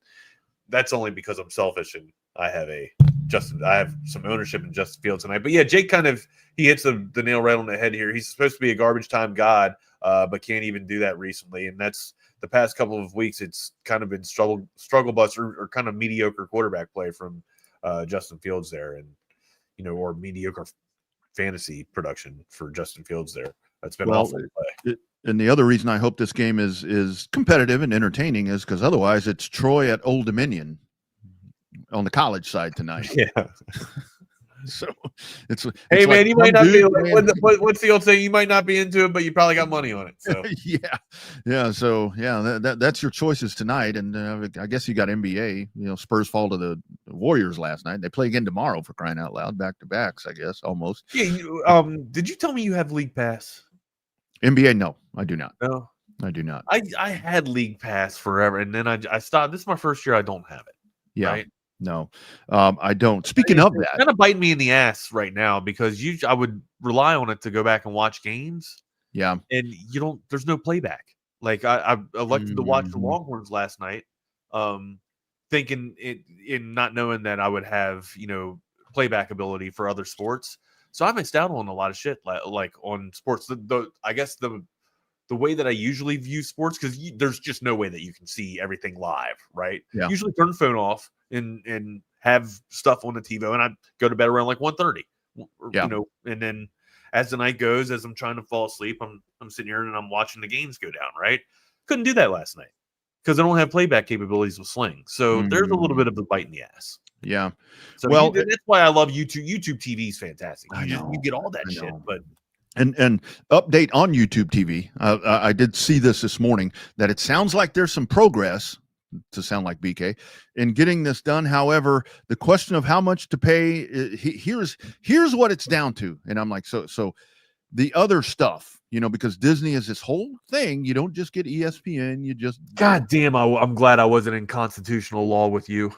So they're still trying to figure out.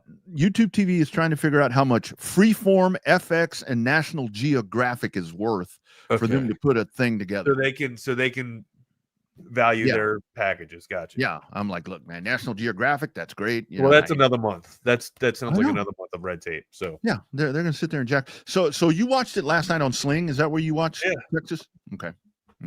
Yeah, YouTube TV really is. But that's just it. Like you got to watch live now. Now I know I got to watch live. Like I can't go back and have replay. Like you can, but you got to upgrade your package. Yeah. Right. Yeah.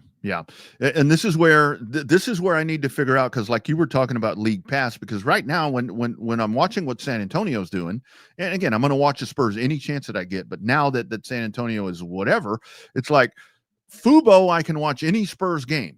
But I don't want to switch to Fubo. I want to stay with I don't want to cave. But here's the thing about League Pass, though, right? League Pass usually offers up half price off with around Christmas time, right? Just because, and that's when people start watching. I mean, that's when novice basketball goers start watching it. I would say around Christmas Day, the Christmas Day game, right? But yeah, instead of paying an arm and a leg for the full price, you can kind of catch it. I say half season, but it's kind of already past half season at that point. So yeah. So tonight it's Troy Aikman against Old Dominion, the moving company. That's going to be one hell of a matchup right there. Your man Troy Aikman against a moving company. Yeah. So there you go. I would take 12.5 hours, maybe even shave this up to 14, buy this up to 14 there. Patriots probably going to dominate. I don't even think you see a backdoor cover. I see Beaver Lance Jason's comments in there. That's probably maybe get close to it, but 12.5, 14 points is a lot of points for professional teams, right? Like it's very rare. I don't know. I say that, but we've seen some blowouts. We saw some blowouts last week. Detroit doubled up, and so did LA. So you say that, but again, professional teams usually like to keep it close. I say 12.5 and buy it up to 14, tease it up to 14. That's a lot of points. But if you can, you might get high risk, high reward off of that. Yeah. Well, this is where I'm just like, please stay close. Please keep my attention. What's the weather going to be in Foxborough tonight? Well, I mean, the Jets are a cold weather team. I'm not a meteorologist, buddy. I don't come on, man. You're a scientist. You're a scientist. It's looking like 38 and cloudy out here. I'll tell you, you do say science. Back to the pool. One last thing about the pool. I enjoy the pool too because of the science, right? Messing with the chemicals, adding the shock to the pool, and making sure that the pH is right and stuff. And then putting, looking at your strips and making sure all that science shit is cool. Yeah, man. Yeah. Speaking of that, have you seen the Northern Lights? Is this a joke? No. Apparently, like there's been the Northern Lights. The atmospheric thing where I've seen pictures. I've seen a whole bunch of lights, but they ain't northern, bro. where it's like the sky's been red and green and all these different colors. I mean, that's a legit thing. I mean, apparently, I haven't seen it. I haven't seen it, but it's like a big deal, a real legit thing. The Northern Lights. Again, I don't go outside at night, so that's probably why I haven't seen them. But anyway, I digress. I go back the other direction. I saw Troy. I saw that I saw Farmers out. Yeah, I'm not too worried about Stevenson. I think Henderson will be able to provide some of the good to fit a good portion of the payload there. My main concern, though, from the injury report there was Farmer, but I'm pretty sure he'll probably go at game time there. Yeah, it could be a nice little bout though. I don't know. Shave up to 14. High risk, high reward, amigo. I'm not saying I'm doing it. I wouldn't advise my clients to do it either. But shave up, you could have some high risk, high reward there. Yeah, absolutely. Absolutely. Hey, Wags, tomorrow, lots of Texas, Georgia breakdown. And again, 2-hour show. Has that been confirmed? Or did we? I think we just made 2-hour show tomorrow. 2-hour show. Tomorrow. So we'll talk Texas, Georgia, college football preview. Hey, man, you got a good one. Alabama and Oklahoma. Revenge game for the Crimson Tide. Got that one. Got a lot going on. A lot of NFL. Yeah, lots to break down tomorrow. Absolutely, lots to break down tomorrow. Talking about Texas basketball, this dude can probably give us a good breakdown because I had to go to him. The other co-host to come in. You see him in the background. You just pull him up, man. don't even give him a reach around or anything. Hey, Eric, how are you, good sir? I had to go to your post, Eric Henry, to figure out how to watch that damn game last night. And I'm like, okay, where is it? Double R, Wags, what's going on? Yeah, what's up, amigo? How are you? My better half decided to burst in at 10 o'clock in the morning like she doesn't know the schedule. So what's that? I missed that. What'd you say? So my better half decided to burst in at 10 a.m. like she doesn't know the schedule. So I'm sitting here shooing dogs out of the room as Double R is welcoming onto the stage. No problem there at all. Hey, happens. I usually say no. Now you got to stay. If I see him coming, no. Now you got to say. Now you got to say hi to people, right? People want to know who you are. You got to come. You interrupted the show. You have to say hi. Like, here's the deal, okay? She made an appearance on KXAN this week because she is on the board of a veterans organization, and they had an event out of Central Machine Works, and it's impromptu. She was interviewed. So now that you want to be the star of this relationship, you're more than welcome to come on and talk sports. I'm just shooing her on.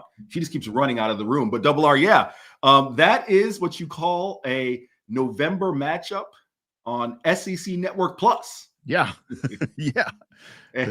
And I made this joke. I can't remember if I made the joke to you guys, but I've been making it, the past few weeks, right? This non-conference slate for Texas is rough, man. I've had some Texas fans on board say, we remember when, Rick Barnes would schedule actual teams that come to Moody Center. It's not the case, okay? It was Fairleigh Dickinson last night. It's Kansas City on Saturday. If you remember, Texas played University of New Orleans last year. And they had 4 guys pop for gambling. They've been banned from playing NCAA basketball because they had prop bets on the games. And all 4 of those guys appeared against Texas. Their problem, guys, they would have gotten away with the scheme, their master plan, the ruse. They would have gotten away with it if they just simply played like the piss poor team that they actually are. But once they started trying to influence the game, that's what uncovered their ruse. And lastly, real quick, on a serious note, I kind of feel bad because in one sense, if you play that level of low major basketball, there's no NIL, there's no anything, but they got popped for $5,000. Like someone in that world gave them $5,000 a piece to start influencing games. And I guess, when you're from inner city New Orleans, like $5,000 is $1 million. Was it $5,000 a game or was it $5,000? $5,000 for the ruse, for the whole scheme, right?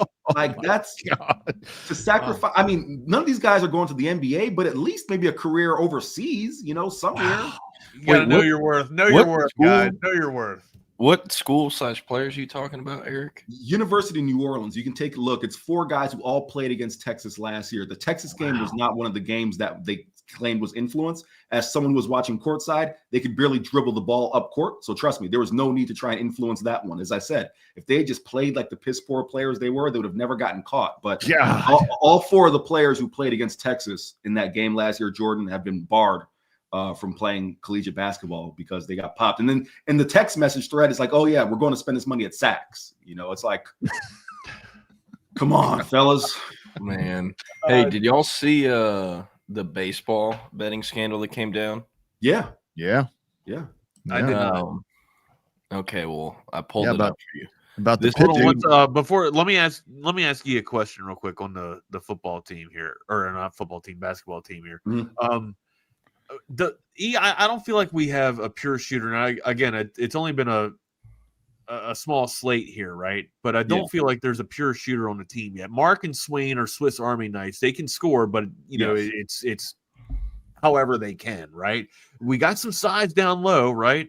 Vikatitis. How do you say this dude's name? Vikatitis? Modest Vocatitis. Vikatitis. Yeah.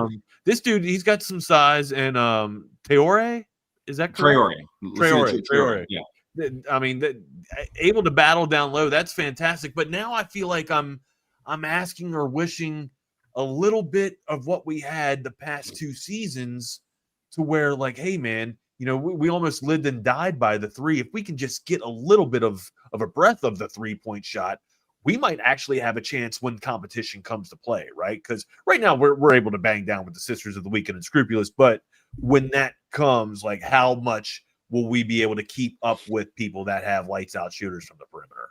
Yeah, I can do a quick 60 seconds here on Texas basketball. Wags, the thing that impressed me against Duke was the fact that they were able to bang. Traore, but I mean that was an anomaly though, E, right? Like you often it's synonymous. Usually, if you win the rebounding stat, you're going to win the game. No, right. But not just the rebounding. I'm talking about the physicality, right? If you watch Texas basketball last year, the amount of times Caden Shedrick just got pushed off the block and they had no post presence, right? Dude, no ass, nothing, man. These two dudes, Traore from the Ivory Coast, former Xavier and Long Beach State standout, and Modest Vocatitis, Lithuanian from FAU, they're not here for any of that, all right? So they're going to be good down low. To your point about shooting, Pope is the really only shooter on this team, right? And you're going to live and die with Jordan Pope going maybe 4 of 11 at times, 5 of 13, maybe 2 of 7 from 3. The hope was Kendall Weaver and Dalen Swain could evolve their 3-point shots. It's not there yet. Swain hit 2 of 6 against Duke, but he's not consistent. Kendall did that. I never saw that in Weaver's bag. Like, Weaver never really had the 3-point shot. He's always been a guy that's played downhill and he's like worked at that, hadn't he, Eric? I mean, he's done a hell of a lot of work to try to get that 3-point shot. Well, if that's the case where we're relying on Kendall Weaver to hit the knockdown 3 after the ball's been passed to the corner, we're in some serious shit.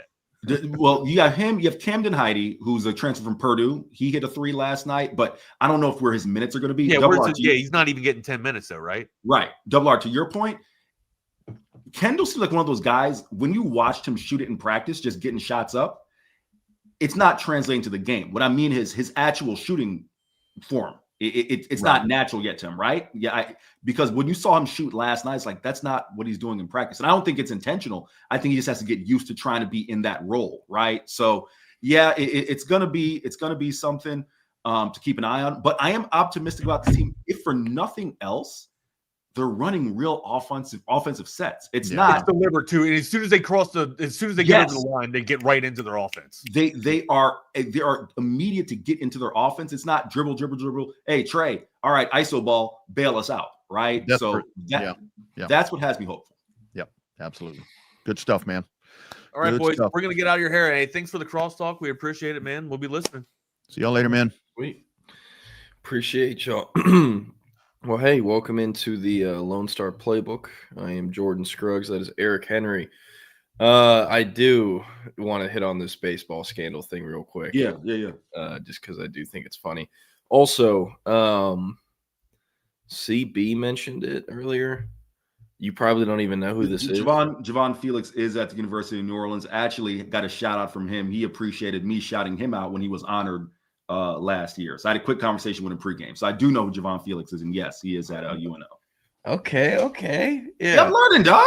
I'm learning. Hey, he I mean, I don't know this Texas team well enough to know if he'd start to be on the bench on this team, but he had some moments. He had a buzzer beater game-winning shot versus UNC at the Drum, the old Frank Irwin Center. That was probably the peak of it.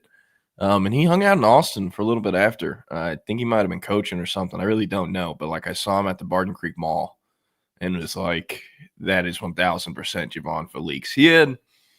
I've said this before. It's kind of weird. I've never seen, a basketball player, as barrel-chested as he was. He was just – it looked like this anytime he had a jersey on. But, yeah, I had – forgot he even existed and went and looked it up. And like you said, he is in fact on staff. but this baseball scandal. Yeah. So this guy on Twitter goes and prints out all of the documents from court and reads it. He summarized it for us. There are 2 players doing this, 2 pitchers. One of them, Clace, I think it is, or Class A, I don't know. It's like Class A or something like that. Yeah. Was doing this for 3 years. His buddies made $400,000 doing it. Some money was given to Class A, a lot sent back to the Dominican Republic. Class A would call these dudes on the phone during games to confirm stuff. Ortiz, who's the second pitcher, only got involved right before getting caught. Guys were parlaying pitch velocity and pitch going for a ball, hence the slides a foot or more off the plate. MLB Data Warehouse is the greatest fantasy baseball publication on the internet, and my personal driveway basketball dunking abilities are underappreciated. I guess that's not relevant, but yeah, pretty nuts. Like, I'm curious, are they ever going to be able to track down everyone involved in, fixing games or fixing stuff or player prop bets their buddies are betting on? I don't know. I think, at least in college basketball, like, it goes on a lot more than people realize. But hey, who knows? Where do we want to go from here? I know you already talked some Texas basketball was kind of a, non-conference snoozer. Yeah. I do want to ask you though, if you could predict the leading scorer, rebounder, and I guess assister, at the end of the season, who would you go for those 3? Real quick, shout out to my guy Ike. I just see him in the comments. The second finest citizen of Lago Vista. I will take that. You are by far the first. And yes, I am everywhere today, making the media rounds. Going to be on WJOX in Birmingham at sometime, I think 1. And then I'm on Central Texas, ESPN Central Texas in Waco at 2:25. All right, to Jordan's question. It's either going to be Jordan Pope or Tremont Mark, just because of the role that they're being asked. Like, Sean Miller came out and said, Jordan, Monday, he did a presser right before Sark at the stadium. And he was like, yeah, we're putting Jordan Pope at the point guard because we don't want Tremont Mark to focus on being the quarterback of the offense. We want him to go score. And we asked Tremont about it last night, and he was like, yeah, that's basically what they told me, and I feel comfortable in that role. Pope, if you take a look at their career, the 2 players who have the highest per season scoring average is Jordan Pope, who averaged north of 17 a game at Oregon State 2 years ago, and Tremont Mark, who averaged north of 16 at Arkansas 2 years ago. I see Jake Bayless says Swain for scoring. I would say Dalen, because I think they want him to grow into a guy who can score, but I don't think his game is there yet. It's not as natural. If he can hit the 3 consistently, then, Swain has a real shot at that. But he is definitely the jack of all trades on this team. You asked about rebounding. It's not going to be Matis, because Matis's game, I don't think it's there yet to be a consistent rebounder. Even if you take a look, Jordan, at FAU, you can look it up. I want to see he average like 5.5 boards per game. His per 40 minutes, look great, right? But are you getting 28, 29, 30 minutes out of him nightly? We'll see, right? Lacina Traore is the more natural rebounder. And I do think they want to get those guys playing near the same amount of minutes per game. Traore is he is kind of what you wanted out of Zarek Onyema last 2 years, which is, hey, we know your offensive game isn't necessarily consistent, but can you come in there and be a beast on the boards? And Zarek may have looked the part, muscular, just rock solid, but Lacina is actually a natural rebounder as a physical game. All right. He had 8 boards just in the first half. So I'd probably go Lacina with boards right now. Modest would be second. And with assists, that's where it gets tough, right? Because Jordan Pope, dude, he had 6 assists the other night against Lafayette. And it's only the 4th time in his career he's had more than 6 assists. All right. So, he's not a natural point guard. He played 101 games to that point. Only the 4th time he'd had only 6 assists or more. I'm going to go with Tremont. I think Tremont still will end up with assists. If you had to pick best defender, is it Kendall Weaver? A toss-up between Weaver or Swain. I mean, Weaver is probably their best perimeter defender, but Swain's the best all-around defender. Yeah. Got it. What about your Brock Cunningham candidate? Is it Traore? Because I only watched the first game, and he was, throwing some elbows, clipping some dudes on the face, It is a toss-up between Traore and Matis, right? Matis, Jordan, I think I may have told you this line. I can't remember if it was you or some of those other dudes. I think it was you, where you have the kind of the metaphorical, I'll die for my teammates.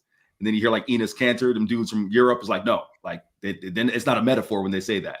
Yeah. Modest is like, when you put your hands on him, be prepared to get, an elbow, a swat, like Modest is not about that. Same thing with Lacino. Lacino is, from the Ivory Coast. That dude is a very soft-spoken, but when you get him on the floor, he's physical.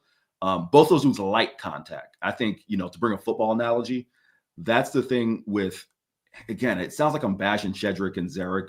Their games were what they were. Some dudes are willing to absorb contact and willing to be physical. Those two dudes like contact, like by far. So that's definitely the thing that I've noticed. Yep. I don't know, man. I'm excited to see him. What I know they already obviously played Duke, but they have like one more premier non-con game, right? It's UConn. Yeah, you could say 2 because they play Virginia at home, but it's not the same Virginia as the past few years, right? Like they're kind of rebuilding post Tony Bennett. They got UConn on the road. I'm going to try to get to that game. That's the plan. We got to see what's the deal with like air travel, and also going to Connecticut in December is sounding less and less fun by the day. So there's that. But yeah, go ahead. So, what city in Connecticut is UConn Hartford. in? And Hartford. Is there a Hartford airport, or are you flying somewhere else? Well, UConn's campus is in like stores, I believe, but the teams play in East Hartford. They play at the XL Center. And Hartford has an airport. Fun fact, my mother, for whatever reason, her family immigrated from Jamaica and went to Hartford. I can't think of 2 more different places in the world than going from Jamaica to Hartford, Connecticut. So I've been to Hartford twice. So they have an airport. How'd she get from Hartford to Florida? That's also like polar opposite. She realized she didn't want to be in the fucking cold for the rest of her life. Yeah. Hey, I feel that, man. How about UConn football? Jim Mora turning it around, getting it going, just took down Duke. Yeah. Who still, I think, is in the 1 spot in the ACC, since that was not an ACC game. But yeah, I don't know, man. You bringing up air travel, like I am not looking forward to flying tomorrow. I haven't flown since what would have been, I think, summer of 2024 when I went to Colorado. I don't know. Is your flight a 6 a.m. flight out of Austin to Atlanta? I was gonna ask what time you're leaving, dude. I'm on the first thing because I don't want any issues. I'm on a 5:20 Delta, so I'll be at boarding starts at 4:30 a.m. Austin time. Should be in Atlanta around 8. What time are you leaving? 6? Yeah, I'm out of DFW at 6 on a Frontier flight. I've never flown Frontier, so hoping it goes well. But when I checked in, people in the comments in the chat, please put my guy Jay Scruggs up on game on Frontier. Well, man, everything else was like $3 billion. So yeah, so I was like, it's all right. And when I checked in this morning, like 2/3 of the plane's like seats are still available. So I'm hoping it remains that way. But I don't know, man. I hate flying so much. You're going through security and all the shutdowns and delays and stuff. At least I'm there at 6. So if it gets delayed, we'll be out of there soon. Yeah. And, thank God it's a direct flight. I'm always going to try to fly direct. But nonetheless, the injury report came out last night for Texas, Georgia. This is the healthiest the Longhorns have been all year. Not a single player listed. None to report. Kind of wild to see that. Whereas the Georgia Bulldogs, they have 5 players out, 2 players listed as probable. They're 5 players out. Colby Young, the Miami receiver transfer. Ethan Barber, he's a stud true freshman tight end. I think was just serving as depth this year. Talon Taylor, stud true freshman receiver. He's probably going to be receiver 1 for them in 2027. This is a kid who is a borderline 5-star. And that I got to see play at the All-American Bowl in San Antonio in January. And then DB Kyron Jones, and interior D lineman Jordan Hall, and then listed as probable is Lawson Lucky. Him and I can't believe I'm blanking on his name. Oscar Delp. There's not really a tight end 1 or tight end 2 because they run so much 12 personnel and they sub them and rotate them so much. But if he doesn't play, that's big. And I think the deal with him is he got a concussion maybe versus Mississippi State, or had a weird hit or something. And then Josh Horton, who I think is like a rotational piece on their interior D line. So Jake Bayless asked how much playing time is Jordan Hall been getting for them. Not sure. Can check PFF though. He was a big time recruit back in the day. I do know that. But hey, how about the Longhorns? No injuries. I thought Sark would maybe try to, put Michael Taft as questionable or probable, or maybe Jelani McDonald or something, but they're not. And I think earlier in the week, I was told Taft had a non-contact jersey on. Assume that's not the same anymore. But also, regardless, he's obviously playing. And, hey, they got to defend Zach Branch, those tight ends. Michael Taft, Jelani McDonald, if they're healthy, I don't really know how much to expect Xavier Philsmee to play or backups to play because they barely rotated the starters to begin with. And, in a game like this where you want the coach on the field, Michael Taft, you're going to need him to stay there and on the field. So, yeah. Jordan, real quick, I was my bad. I said real quick, I was making that point when I was on 1300 with Harge and Mark Henry. Xavier Philsmee's not going to play a ton in this game unless something happens to insert him in this game, right? Like Texas this year, they played a lot of Michael Taft, Jelani McDonald. I expect if there are 70 plays to be played, Taft is going to play 70, Jelani may play like 68. So, yeah. Yeah.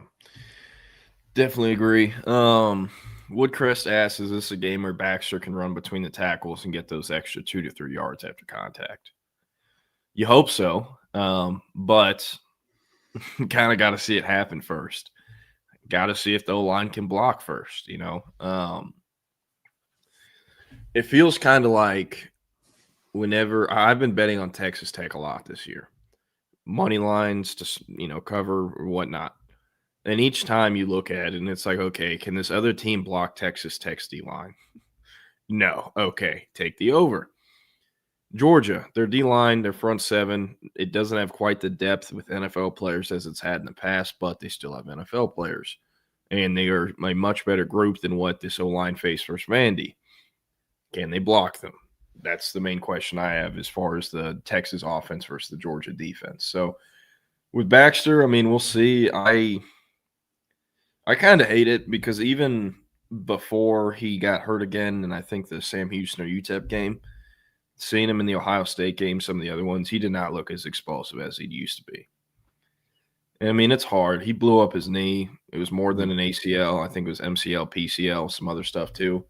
It's hard to expect him to, retain the explosiveness, but I don't think he's done it. I don't think this game – the point I'm trying to make, I don't think it's going to be like a 50-50 split with carries between Wisner and Baxter. I think Wisner gets the lion's share pretty much like he has this entire season. Woodcrest said, I see Texas taking Branch and his short yardage plays out of the game. Easier said than done. They throw two in behind the line of scrimmage, obviously in front of the line of scrimmage, but they like getting him in space. And, Michael Taft, Jelani McDonald, they're not the most efficient tacklers in space, but they're pretty good at it. But it won't really be on them to get home and make the tackle. It's going to be on Malik Muhammad, Cade Phillips, Grayson Littleton, Jalen Gilbo to get off of blocks and go up and get them on the ground. Because, Branch is lightning in a bottle. One of the most explosive players I've ever seen in person. But did you see the report about Billy Napier? I indeed did. For those who don't know, Billy Napier was spotted on Tuesday in Athens at Georgia's practice. Kirby Smart pretty much shot everything down. No, I'm not helping him or using his help to game plan for Texas. We're just old coaching buddies. Our dads were old coaching buddies, coached high school football in Georgia. It's just a coaching fraternity, and we're just hanging out.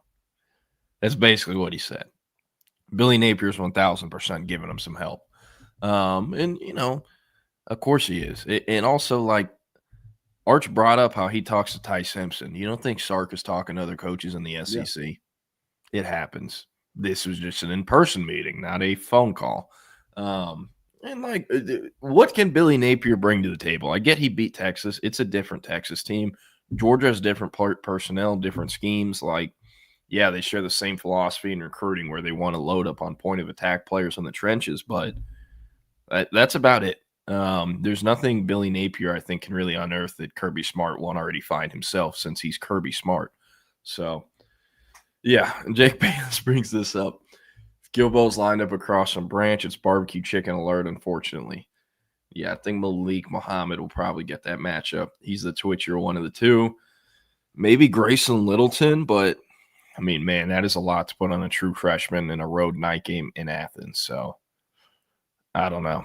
But hey, if y'all have any recruiting questions or questions about the Texas football team, just drop them in the chat and we'll hit on them. I don't have a ton of stuff planned out besides this one segment that we're about to get into.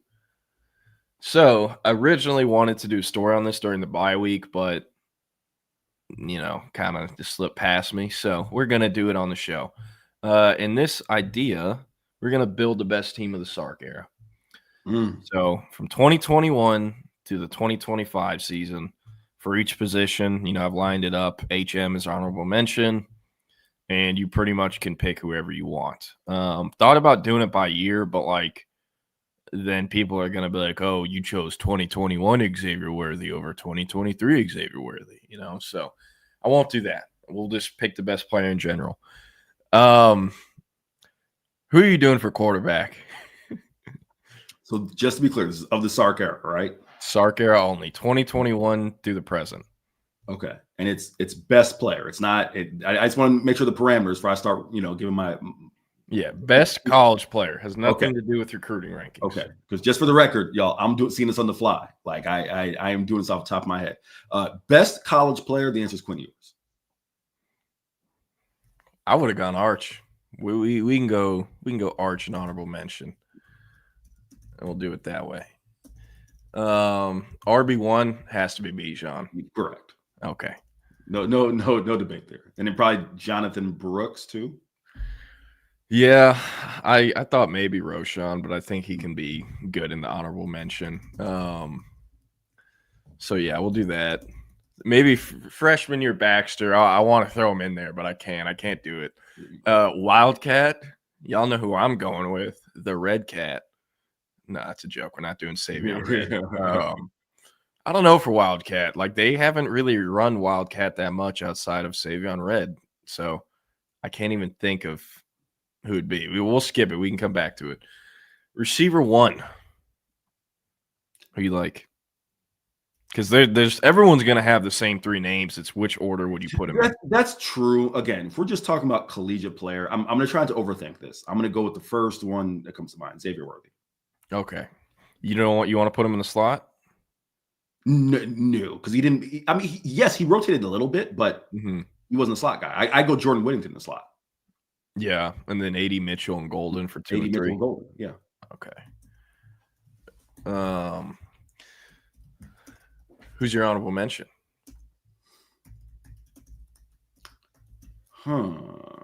I would probably spring game Isaiah Nair. No, spring game. The walk Thatcher on Milton. Thank you, Thatcher Milton. That's the spring game, Thatcher Milton. Yeah. It's a good question, Jordan. I don't know. I think we can throw Isaiah Bond in here because I'm not putting Casey Kane on this thing. Yeah, I was thinking, is it Silas Bolden? I don't know, and I don't really want to put Ryan Wingo in here yet either. You're right. So I don't know. We'll go Isaiah Bond. First half of the season, Isaiah Bond. Tight end 1. This is up to if you like blocking or not. Listen, you already know who I'm going with. So if you want to make the pick, you can. But you know who I'm going with. Gunner, right? Gunner Helm, JT Sanders. Honorable mention. So we're not putting Josh Moore anywhere close to this list. Get out of here. Get out of here. You know what, man? I'm gonna show some love. Juan Davis, man. Hey, he's a better blocker than anyone they have currently on the roster. Yeah. They could have really used him coming back if he had the opportunity to. He obviously was out of eligibility though. But hey, Everman's finest. All right, I'm not even asking you that one. This is not even a discussion.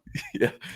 I mean, no one played left guard besides Hayden Connor this year. So, yeah. Same thing with Jake Majors. It's the only person that old time freaking been here. Yeah, DJ. It has to be DJ. Yeah. And hey, call me crazy. Oh, I'd okay. rather go Christian Jones than Cam Williams. No, I was going to go Christian Jones. I was going to go Okay, Christian Jones. Cool. And then I'd go Cam Williams honorable mention. Yeah, I like that. All right, defense. I have 2 edge spots, 4 interior D-line spots, plus an honorable mention for each. For edge, Colin Jet Simmons. Jet Bush, the one play versus Texas Tech. Who do you think for this other edge? Like, I think Baron Sorrell. I'm going Baron Sorrell. Yeah. Or Burke has to be honorable mention. Yes. And then interior D line, T Sweat and Byron Murphy have to go first. Yeah, that's off rip. Yeah. And then for me, might as well go. Well, never mind. I wasn't here 21 and 22, so I was just gonna say Broughton and Collins, but I wasn't 21 and 22. Is that Moro Ojimo and Keandre Coburn? Yeah, but I think Broughton and AC Alfred Collins. I'd probably put him ahead of Ojomo and Keandre Coburn. To be honest, I was not a huge fan of Keandre Coburn. And like in what would have been the 2022 season, Keandre Coburn and Ojomo started every single game, but Byron Murphy and Tavondre Sweat outsnapped him on the year and were the 3 and 4 off the bench, but they obviously played more. So we'll go Alfred Collins and Broughton. Who do you want to do for honorable mention? Who am I missing from that last year's group? The runs to Bill Norton. You'd put him over Ojomo, and I guess I wasn't here for those guys, true. so it's kind of yeah. Yeah, I mean, I don't know. I don't mind Norton here. I think it doesn't really matter. Linebacker, one of them's obviously Anthony Hill, then Jalen Ford. DeMarvion Overshown was gone 2020, right? Yeah, I will say people are going to get mad at this. DeMarvion Overshown, very likable player. Took him a long time to kind of put it together at Texas. And there was a time in, I think it was the final spring ball or fall camp before his last year. They literally moved him to edge rusher because they didn't trust him to play linebacker and learn linebacker.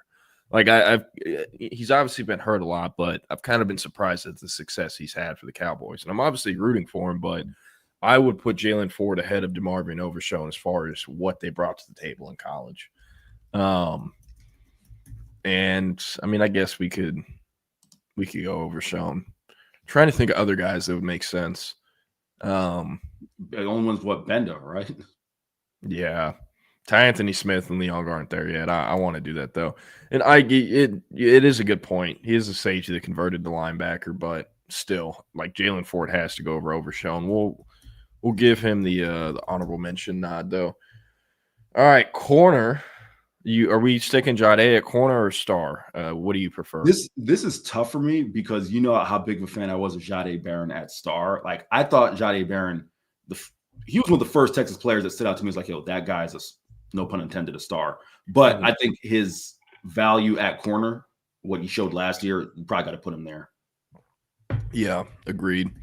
Where are we going next? Manny? Yeah. Because like I don't want to throw Ryan Watts on here. Ryan Watts. Yeah, it has to be Manny. Yeah. Now here's the question. Is it Grayson Littleton over Jalen McDonald?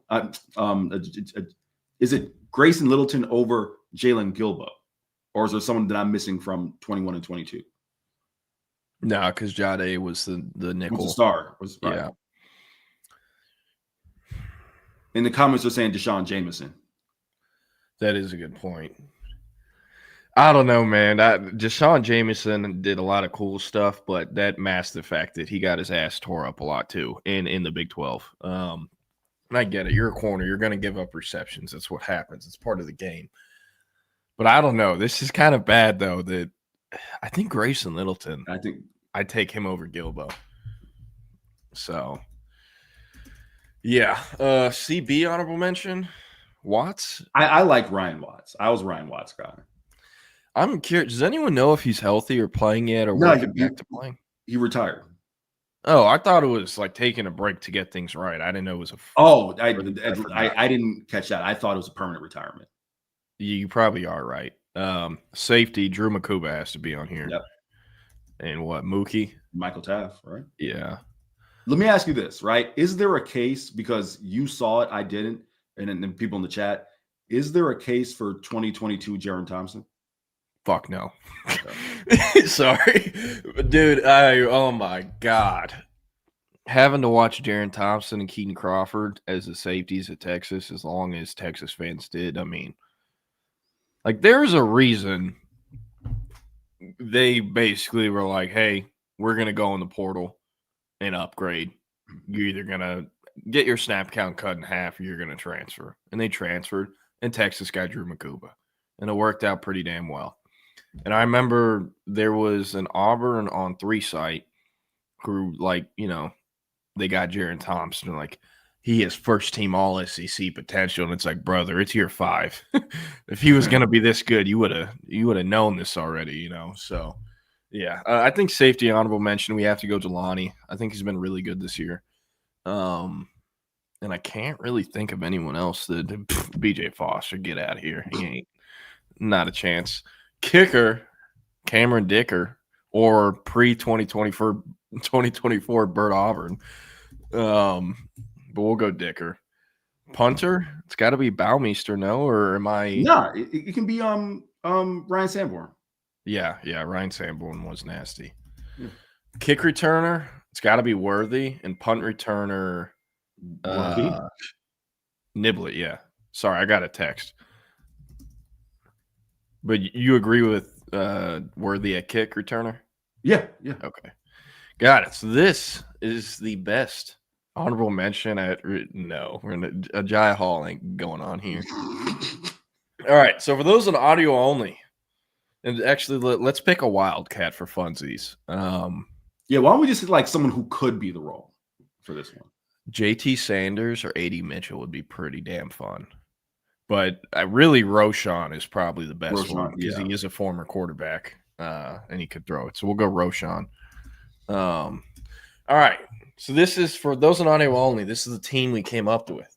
I disagree with the Quinn Ewers stuff, but we'll let it slide. I think Arch is the more talented player, but nonetheless, QB1, Quinn Ewers, quarterback honorable mention, Manning, RB1, Bijan, RB2, Jonathan Brooks, running back honorable mention, Roshan, Wildcat Roshan, receiver 1, Worthy, receiver 2, AD Mitchell, receiver 3, Matt Golden.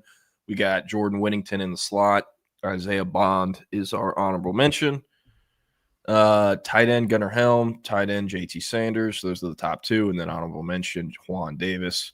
The O-line group's pretty self-explanatory. Kelvin Banks, left tackle. Hayden Connor, left guard. Jake Major, center. Right guard, DJ Campbell. Right tackle, Christian Jones. And Big Cam Williams is the honorable mention for the O-line. On defense, at the pass rushing spots, we have Colin Simmons and Baron Sorrell. The honorable mention is Ethan Burke. And then on the interior D-line, we have a 4-man rotation of Tavondre Sweat, Byron Murphy, Alfred Collins, Vernon Broughton, with an honorable mention of Bill Norton. At backer, we got Anthony Hill, Jalen Ford. The honorable mention, Agent Zero, DeMarvin Overshone. At corner, we got Jade Barron, Josh Thorpe. At the other corner spot, we got Manny Muhammad. Our star / nickel is Grayson Littleton, the stud true freshman for the Longhorns. Honorable mention corners, Ryan Watts, a.k.a. the best corner I've ever seen when it comes to getting away with holding. Safety, Drew Makuba and Mookie Taft. Our safety honorable mention is Jelani McDonald. Kicker, Cameron Dicker.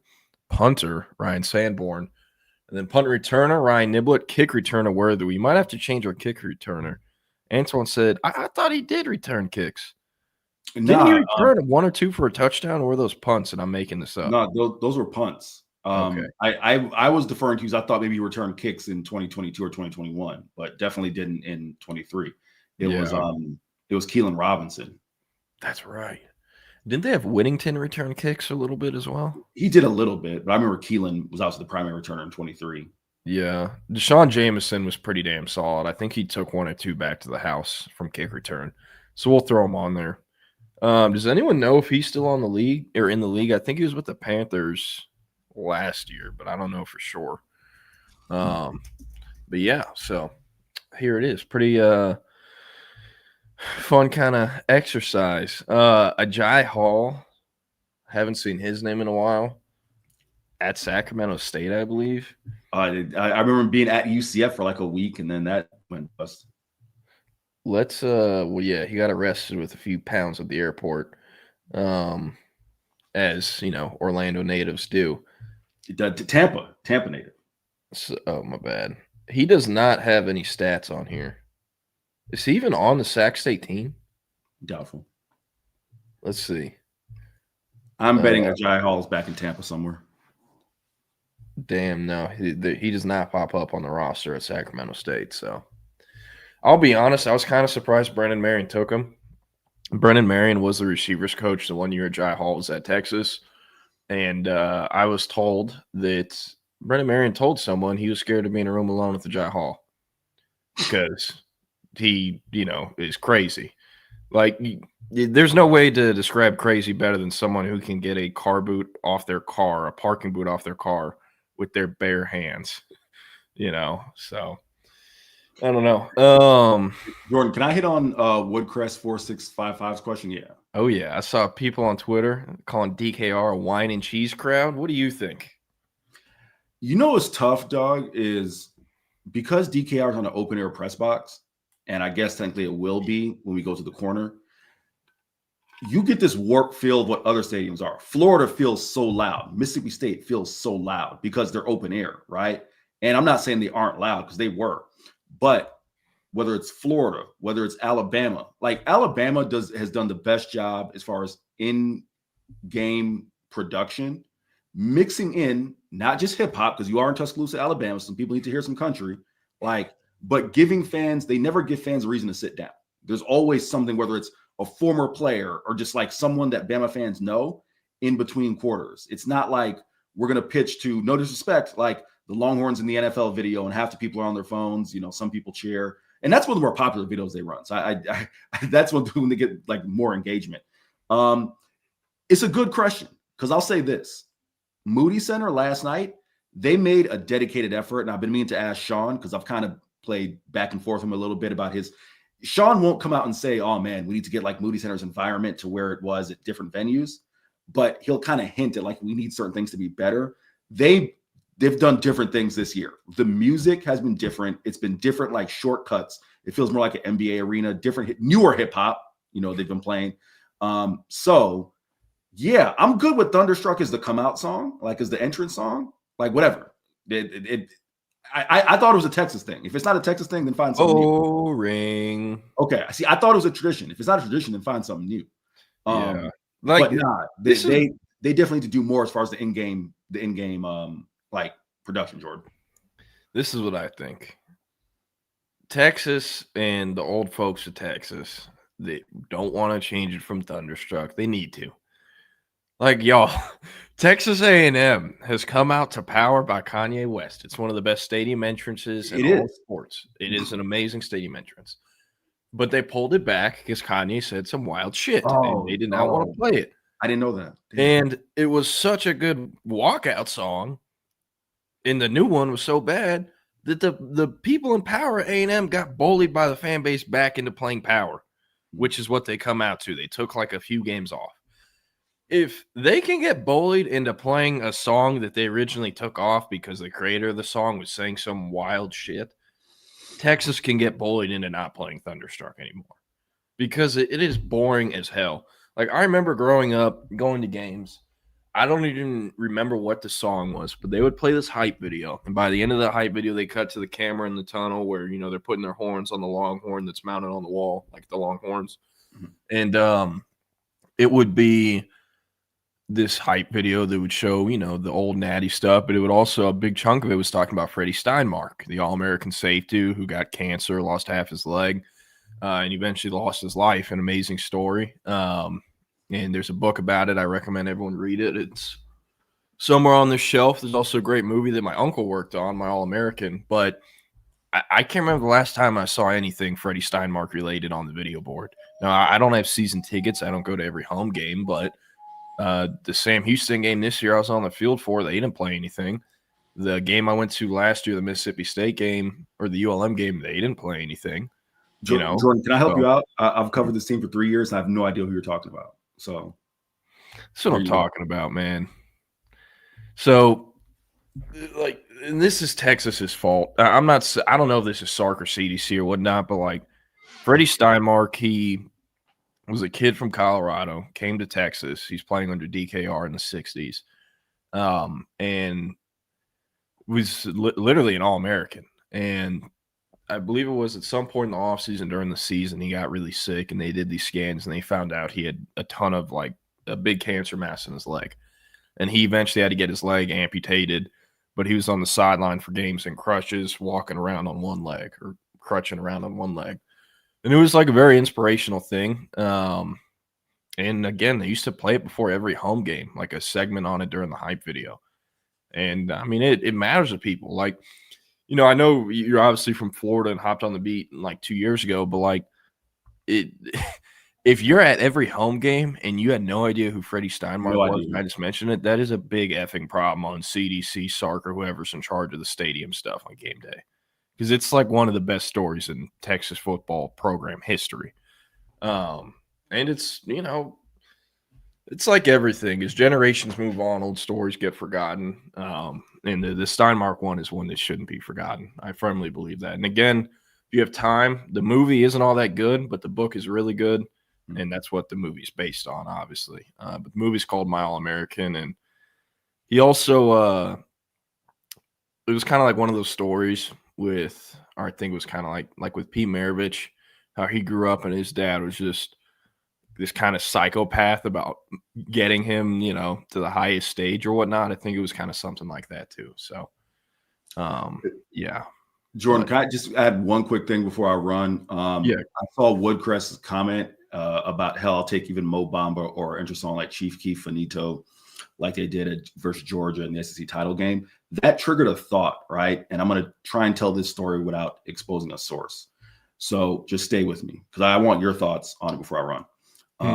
When the basketball coaching search was going on, I had a source say to me, right? You know, Will Wade was a name that was referenced, right? Of course, remember Will Wade was at McNeese State. I forgot where he went now, but nevertheless, NC State. And he brought the guy who you're about to bring up with him.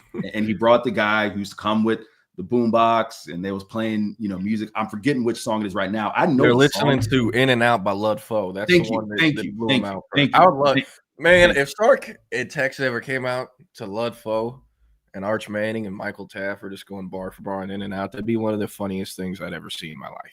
So Jordan teed me up, right? I forgot the song, but it was Ludfoe, In and Out, right? A source said to me that Chris Del Conte, this is a source, said that one of the reasons Chris Del Conte felt he couldn't hire Will Wade was, do you see the way his teams take the court? And I said to this person, not being from Austin, not having gone to the University of Texas, I'm like, are there people who truly still care about like the quote unquote optics of those things, right? And this person said to me, maybe the majority of people don't, but the old big money people who donate money to basketball do, right? So I guess my question is like, listen, I'm of the Chief Keef era. I was in grad school in Chicago when Chief Keef was running the streets. Like that was a time to be alive. Jordan, like, is any of that play a factor? And I'm just curious because I feel like naturally speaking, I'm like, it's 2025. Like, you don't think these kids are, when they came out, Jordan, when we were coming to game at Arkansas and, you know, they all was vibing like to Bossman Dilo, get in with me. Like, that's what it is. So is that a real factor? Am I being short-sighted? Yeah, it 1000% is the reason. It's lame as hell and boring. And like, mariachis aren't bad. Like, why are mariachis at a football game? I get it's Texas, and you know, there's a lot of culture there, and I mean, mariachis. You can find them anywhere in the state of Texas, but how is that getting people hyped up? And like, do you know how pissed I'd be? Like for this Texas A&M game, I want to go and I want to be in the stands. And tickets right now are just under $500 a piece if you buy two, after fees and everything. You're spending almost $1,000 to go to this game. And if I spend $1,000 and it's a close game after the third quarter, and they continue getting everyone hyped up, they roll out mariachis again, like I'm gonna be pissed, just like half the stadium will. I don't know. You got to keep vibes high and the intensity high, and you know, is some people kind of are agreeing or disagreeing with it. Like Texas does very much have a wine and cheese crowd. I've never been told I need to sit down or not be loud, but I know multiple people that have in DKR. So I don't know. And to be honest, I don't know how it changes without kind of getting younger on the playlist. And like, we're not saying they have to swap out Thunderstruck for Chief Keef or something like that, but like Big X the Plug, he barely cusses in the Texas song. They can come out to that. That'd be cooler than Thunderstruck. I don't know. Or like, maybe it doesn't even have to have words. Like the power that A&M comes out to, I'm pretty sure is an instrumental. It's just instrumental. Virginia Tech literally comes out to Darude Sandstorm. Or South Carolina does, sorry. South Carolina, or it'd be, South Carolina. Virginia Tech comes into Enter Sandman. That's right. You don't need words, you know, to generate some excitement, some hype. And, you know, some games you don't need that. The A&M game, they'll be just fine at Thunderstruck. It'll be a big environment. But, like, you look at the Kyle Field atmosphere, you look at some other atmospheres in the SEC, like what Tennessee did for their night game versus OU. That looked awesome. Texas is behind in that department. So this the last thing I'll say. You know, Alabama, they play a certain song, a certain C Murder song, you know, Down for My People, just say it that. If you can get, you know, all them sorority sisters and you know, people who don't look like the people that they down for, vibing to that, right? Like a change can be made anywhere. that's my thought. That's damn near like Ole Miss. You know what I'm saying? So a change can be made anywhere. That's all I'm saying. Man, what they should do is get Quinn NFN out there. He's like the only relevant Austin rapper that exists ever. And I mean, hey, he's friends with Jade and all them and Drew. He knows all them. They could have got him through there. Maybe he'll do a discount halftime show or something. I don't know. But, you know, the energy could be higher in DKR. I think that. And one thing I do want to say, like, while the in-game atmosphere might not be top tier, you ask any SEC fan that has traveled to DKR for like one of their team's away games, all of them rave about Bevo Boulevard. Yeah, I was gonna say, is it like Longhorn Boulevard or something? No, yeah. You know, they love that. It's awesome. It's unique. They don't have that anywhere else in the SEC. But now we got to fix the inside the stadium. Hey, this would be awesome. Hey, that's been the team theme, right? That's been the theme the past couple of years. Well, do you remember the Josh Pate video from the Michigan game last year? Yes. Where it was halftime, Texas is up big, and they were just listening to this, and Sark and them are just standing there. Yes. Watching them walk by. I think the caption was like, Texas giving off, they signed up for 60 minutes vibes or something. But yeah, so I don't know. But hey, you got to run and ask Sark some questions. You should ask, hey, are you worried at all that Sunbelt Billy was in attendance at Georgia's practice on Tuesday? Someone will ask him. So, hey, Jordan, before I run, did you get the email from Georgia? Like you all squared away? Yeah, I did. All right, just want to make sure. All right. All good. All right, man. I guess see you on Saturday. Yes, sir. All right, so I'm going to close it out with a few recruiting questions or just questions in general. We got about 5 more minutes left. Not going to be able to run too late today. I got to drive like an hour 15 to Addison to pick up my camera gear. So, yeah. CB sent us on Instagram live video, Savion red in his car with giant wads of cash. Hell yeah. It's legal. It's NIL, baby. You know, probably came from Nevada or he's at Sac State now, I think. I don't know. It kind of blows my mind that Brennan Marion and the people at Sac State convinced their boosters to fund that football program the way they are and fund their roster. Because if I'm not mistaken, it's not like they're having a ridiculously good year with all the D1 talent they got to transfer into there as an FCS program playing other FCS programs. But I don't know. What do I know? Antoine says, Jordan, it's a shame Keyshawn Henderson doesn't get to play on the big stage and have a state run. What regular high school would he attend? Okay, it's funny you asked this. So when I was going to Decaney a lot the last year or two to go see Nick Townsend and Tanook Hines, who Texas should have recruited. The kid went sub 10-7 a dozen times. He went like 20-56 PR in the 200. And he's also like 6'2", 185, 190, strong as shit, big hands, long wingspan, and he's playing like legit true freshman snaps for USC. He's a great special teamer. And like Nick Townsend, he's one of those kids, you know, you tell them to jump, they say how high.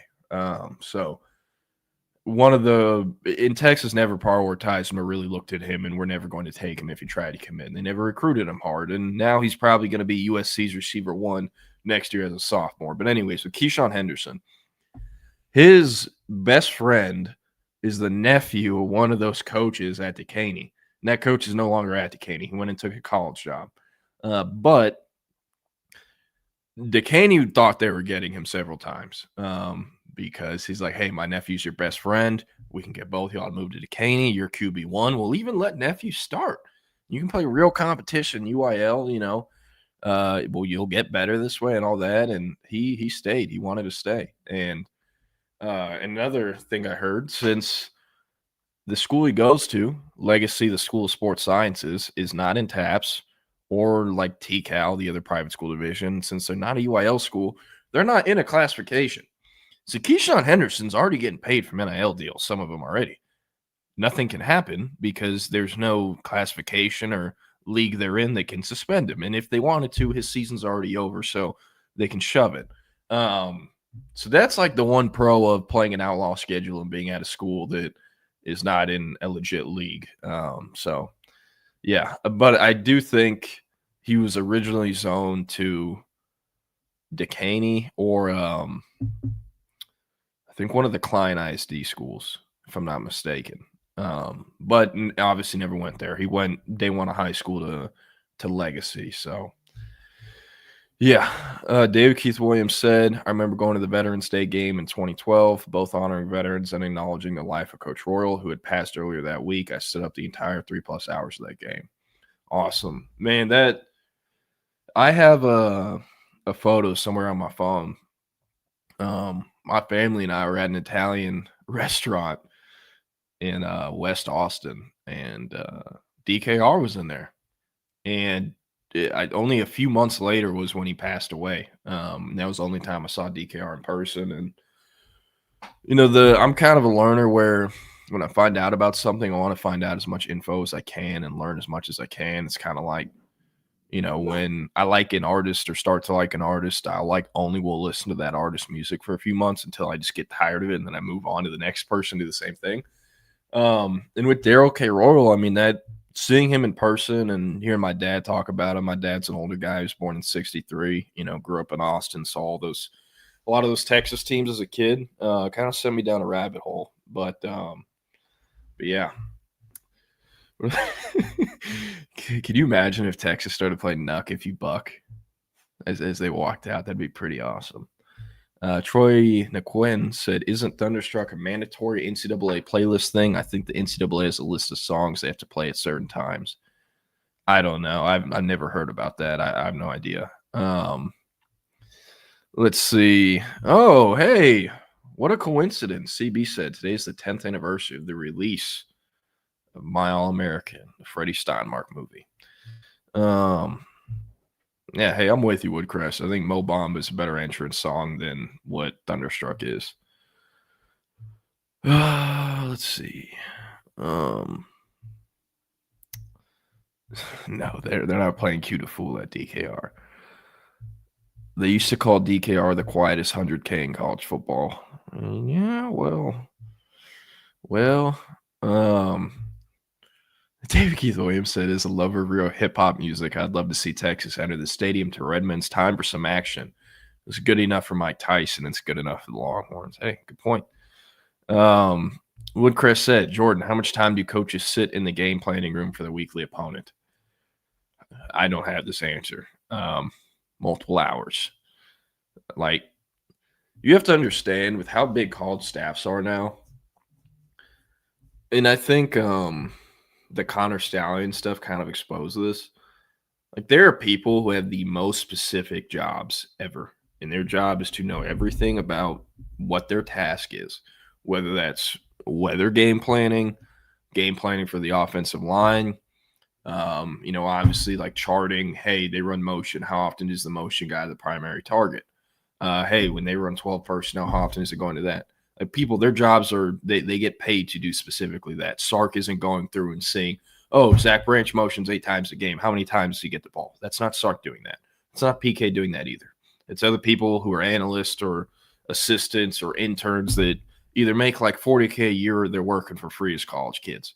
And then that info is usually verified by higher up, and then it's passed on. And then in meetings, when they go through things, they have 10 minutes to talk, break and inform PK down on stuff. And like, I'm not saying that's the exact Texas operation. That's pretty much how it works in some form or fashion everywhere around the country. Everyone in the building has a very specific role, whether it's recruiting, scheming, game plan, practice plan, it does not matter. And if you're a program with alignment at the top that has structure and it's organized, there's never a question each day of the week what a specific employee needs to be doing. Because you have to be efficient as possible, whether it's how you distribute the money on the roster, how you distribute your time. You have to be efficient and everything matters. So I wish I had a better answer for you. I don't think any source at Texas is going to be like, yeah, this is exactly what we do on game weeks. Put this out there. So unfortunately, I don't think I'll ever get one for you, but yeah, that's pretty much what I have to say there. David Keith Williams said until National Signing Day 1, which is December 3rd, every day I'm on the show, I will ask, will Texas get Jalen Lott? Don't have anything new there. Probably not. That's where I'm leaning. Ernest Campbell. Wow, shout out to Ernest Campbell out of Refugio. He's the leading receiver at Sac State, 683 yards and 7 touchdowns. He's like 5'9" and like 130 pounds. Skin and bones.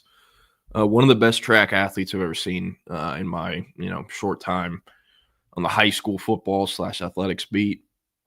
This is a kid who, I forget if Refugio's 2A or 3A. I think they're 2A. Won state like in 4 events all 4 years of high school pretty much. He hit, I think, the 10 threes in the 100-meter. Baylor, he had such an interesting recruitment because it's like, hey, this kid is literally skin and bones, but he's fast as hell. He's also like 5'9", like 150 on a good day. How's it going to work? And he's the kid that everyone offered as a freshman, as a sophomore, because he was running like 10-4 as a freshman and a sophomore and producing at the 2A level, if not dominating. But then he didn't get any bigger, and like the school I was covering, Baylor, they backed off him. In A&M, they kind of took a shot and took him, but if I'm not mistaken, he also ended up at A&M because the track program really wanted him, and also I think he was one of those kids that like Elko took the job right before signing day and kind of scrambled and threw some kids in the class real quick. I think he was one of them. I might have that wrong though. CB asked, is Vince Young's son a star-ranked prospect yet? No. I need to look more into him, but I don't know. The kids of former great college players or NFL players always have a lot of pressure on them that they usually aren't able to live up to. I know Vince Young's son, he did not play varsity at Houston Kincaid, a private school in Houston, as a freshman last year. Not sure what he's doing as a sophomore. I think he plays a mix of QB, receiver, and safety. So I don't know. But I do know Vince has like another younger son that's either in middle school or like late in elementary. So yeah. Where's the media meeting up at Sanford Stadium on Saturday? I don't know. That is a great question. Hit me up on Twitter because like I don't even know if what time Eric Henry's supposed to pick me up from my hotel on Saturday. So we got to figure that out. Whoa, is this true? Is this true? Mac Rhodes is stepping down. Hold up.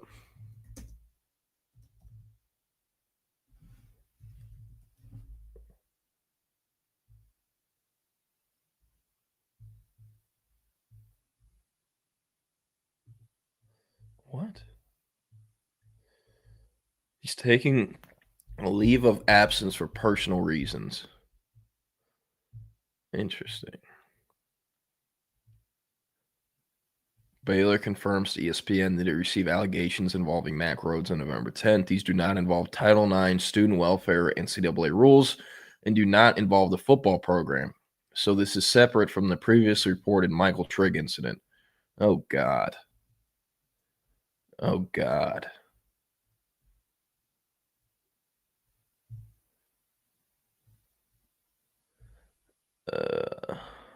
Very strange. Very strange. I don't know if I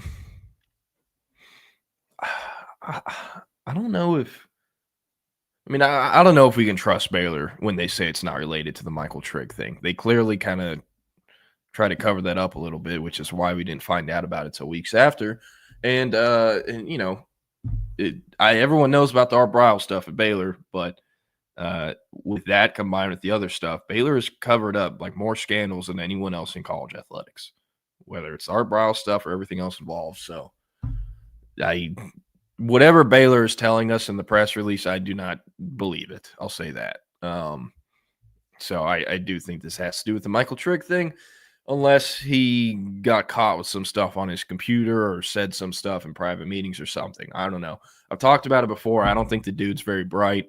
I mean, Dave Aranda should have been fired a year or 2 or 3 ago. So, and they still have him. And now they want to hold on to him for another year because they're afraid of being like the 13th best school that has to hire a head football coach this cycle. So, I don't know. And I know people are probably tired of me talking about Baylor, but covering them for a year, having people in the program that are no longer there or still there, like the structure and organization of Baylor is ridiculously bad. They could be so much more. And what Texas Tech is doing in the Big 12, kind of almost becoming that dominant brand, and I hate saying this, but it is the truth. They're kind of becoming this dominant brand in the conference now that Texas and Oklahoma have left. Like Baylor had the same opportunity and could have taken it, and they have not, and it's all on the people in charge up there in Waco. So, yeah, Rodney Smith asked, can Texas get Legend Bay to flip again? I don't think so.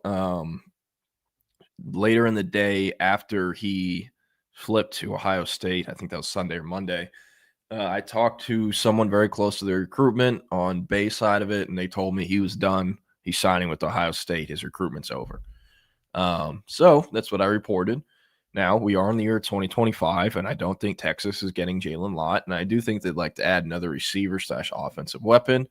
So if he shows up to campus, don't be surprised. I'm not expecting it, and I don't think they're going to be able to flip him again. But if he shows up to campus, that is really notable. One thing to note, they are going to be in the playoffs. They're probably going to go to the second round. They have Wiley East round 1 and should get past them pretty easily.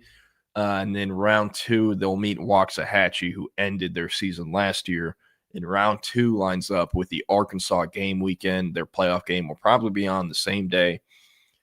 So if he's going to show up for a game, it's probably going to be the Black Friday A&M game because he'll either probably be bounced out of the playoffs with the loss to Hatchie, or they'll be playing the day after the A&M game that Saturday after Black Friday. So, yeah, Woodcrest said, would you say Kyle Field is easily louder than DKR? No question. They also have more capacity there. And, like, their stadium is built more vertically where I feel like it traps sound in better, or at least appears that way. Okay, he's playing varsity. Vince Young's son playing varsity receiver and kick returner. David Keith Williams, this was a wind-aided time. His fast, he went 10-2-3, by the way, but it was wind-aided. It doesn't really matter. It's still fast as hell. His fastest non-wind-aided time, I think, is 10.56 or like 10.61. But obviously fast as hell and twitchy, explosive too. It's not straight line speed. David Keith Williams said, I wonder if the potential of Baylor finishing the season 5-7 as well as the recent issues at Baylor will impact Jermaine Carlton's recruitment. Good question. So, I've talked about it before, but Baylor is apparently going to keep Aranda as long as he makes a bowl game. They're currently 5-4. They have remaining games versus Utah and Waco, Houston and Waco, and they got to go play Arizona and Tucson. They could very well go 0-3. But if he gets one of those, they're going to be in a bowl game, and he'll probably keep his job. So, yeah. But if they go 0-3, he'll probably be fired, and I think Jermaine Carlton will open it up. I don't trust.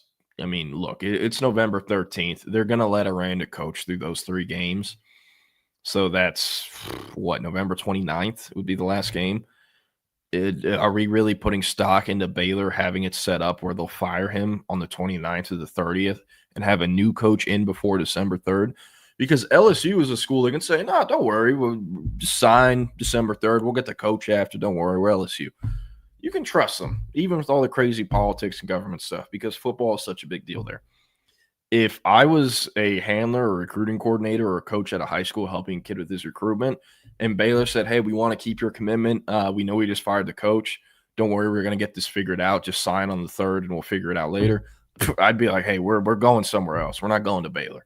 So it could very much impact Jamarian Carlton's recruitment. If you want Jamarian Carlton and Austin, root against Baylor for the next 3 weeks, because it'll raise the chances. David Keith Williams says, as fast as Legend Bay is, he's a project and developmental recruit, regardless of where he commits. He absolutely requires time to develop and learn the receiver position. Good point. Ohio State's taking him as a receiver. Texas was pitching him on basically this offensive weapon role, running back, receiver, really just trying to scheme touches and space for him because he's really fast and great in space, which would probably kind of ease the developmental curve of learning the receiver position. So, yeah. But, all right, I got to get out of here because I got to drive to China and go get some camera gear. I will not be on here tomorrow. Gonna be on the flight or in an Uber to the hotel or something, and just I'm not gonna be able to do it. But up next, Third and Longhorn previews this weekend's top 10 tilt between Texas and Georgia. I'm gonna end the stream, but at 2 p.m., Chip Brown and Zay Collier will be back on it. YouTube, Facebook, Twitter, Twitch, wherever you live stream. Thanks everyone for kicking it with us today. David Keith Williams, Woodcrest, Antoine, Ike Coronis, Rodney, CB, DJ Dog, Jake Bayless. I know he was somewhere in here earlier. Sticky.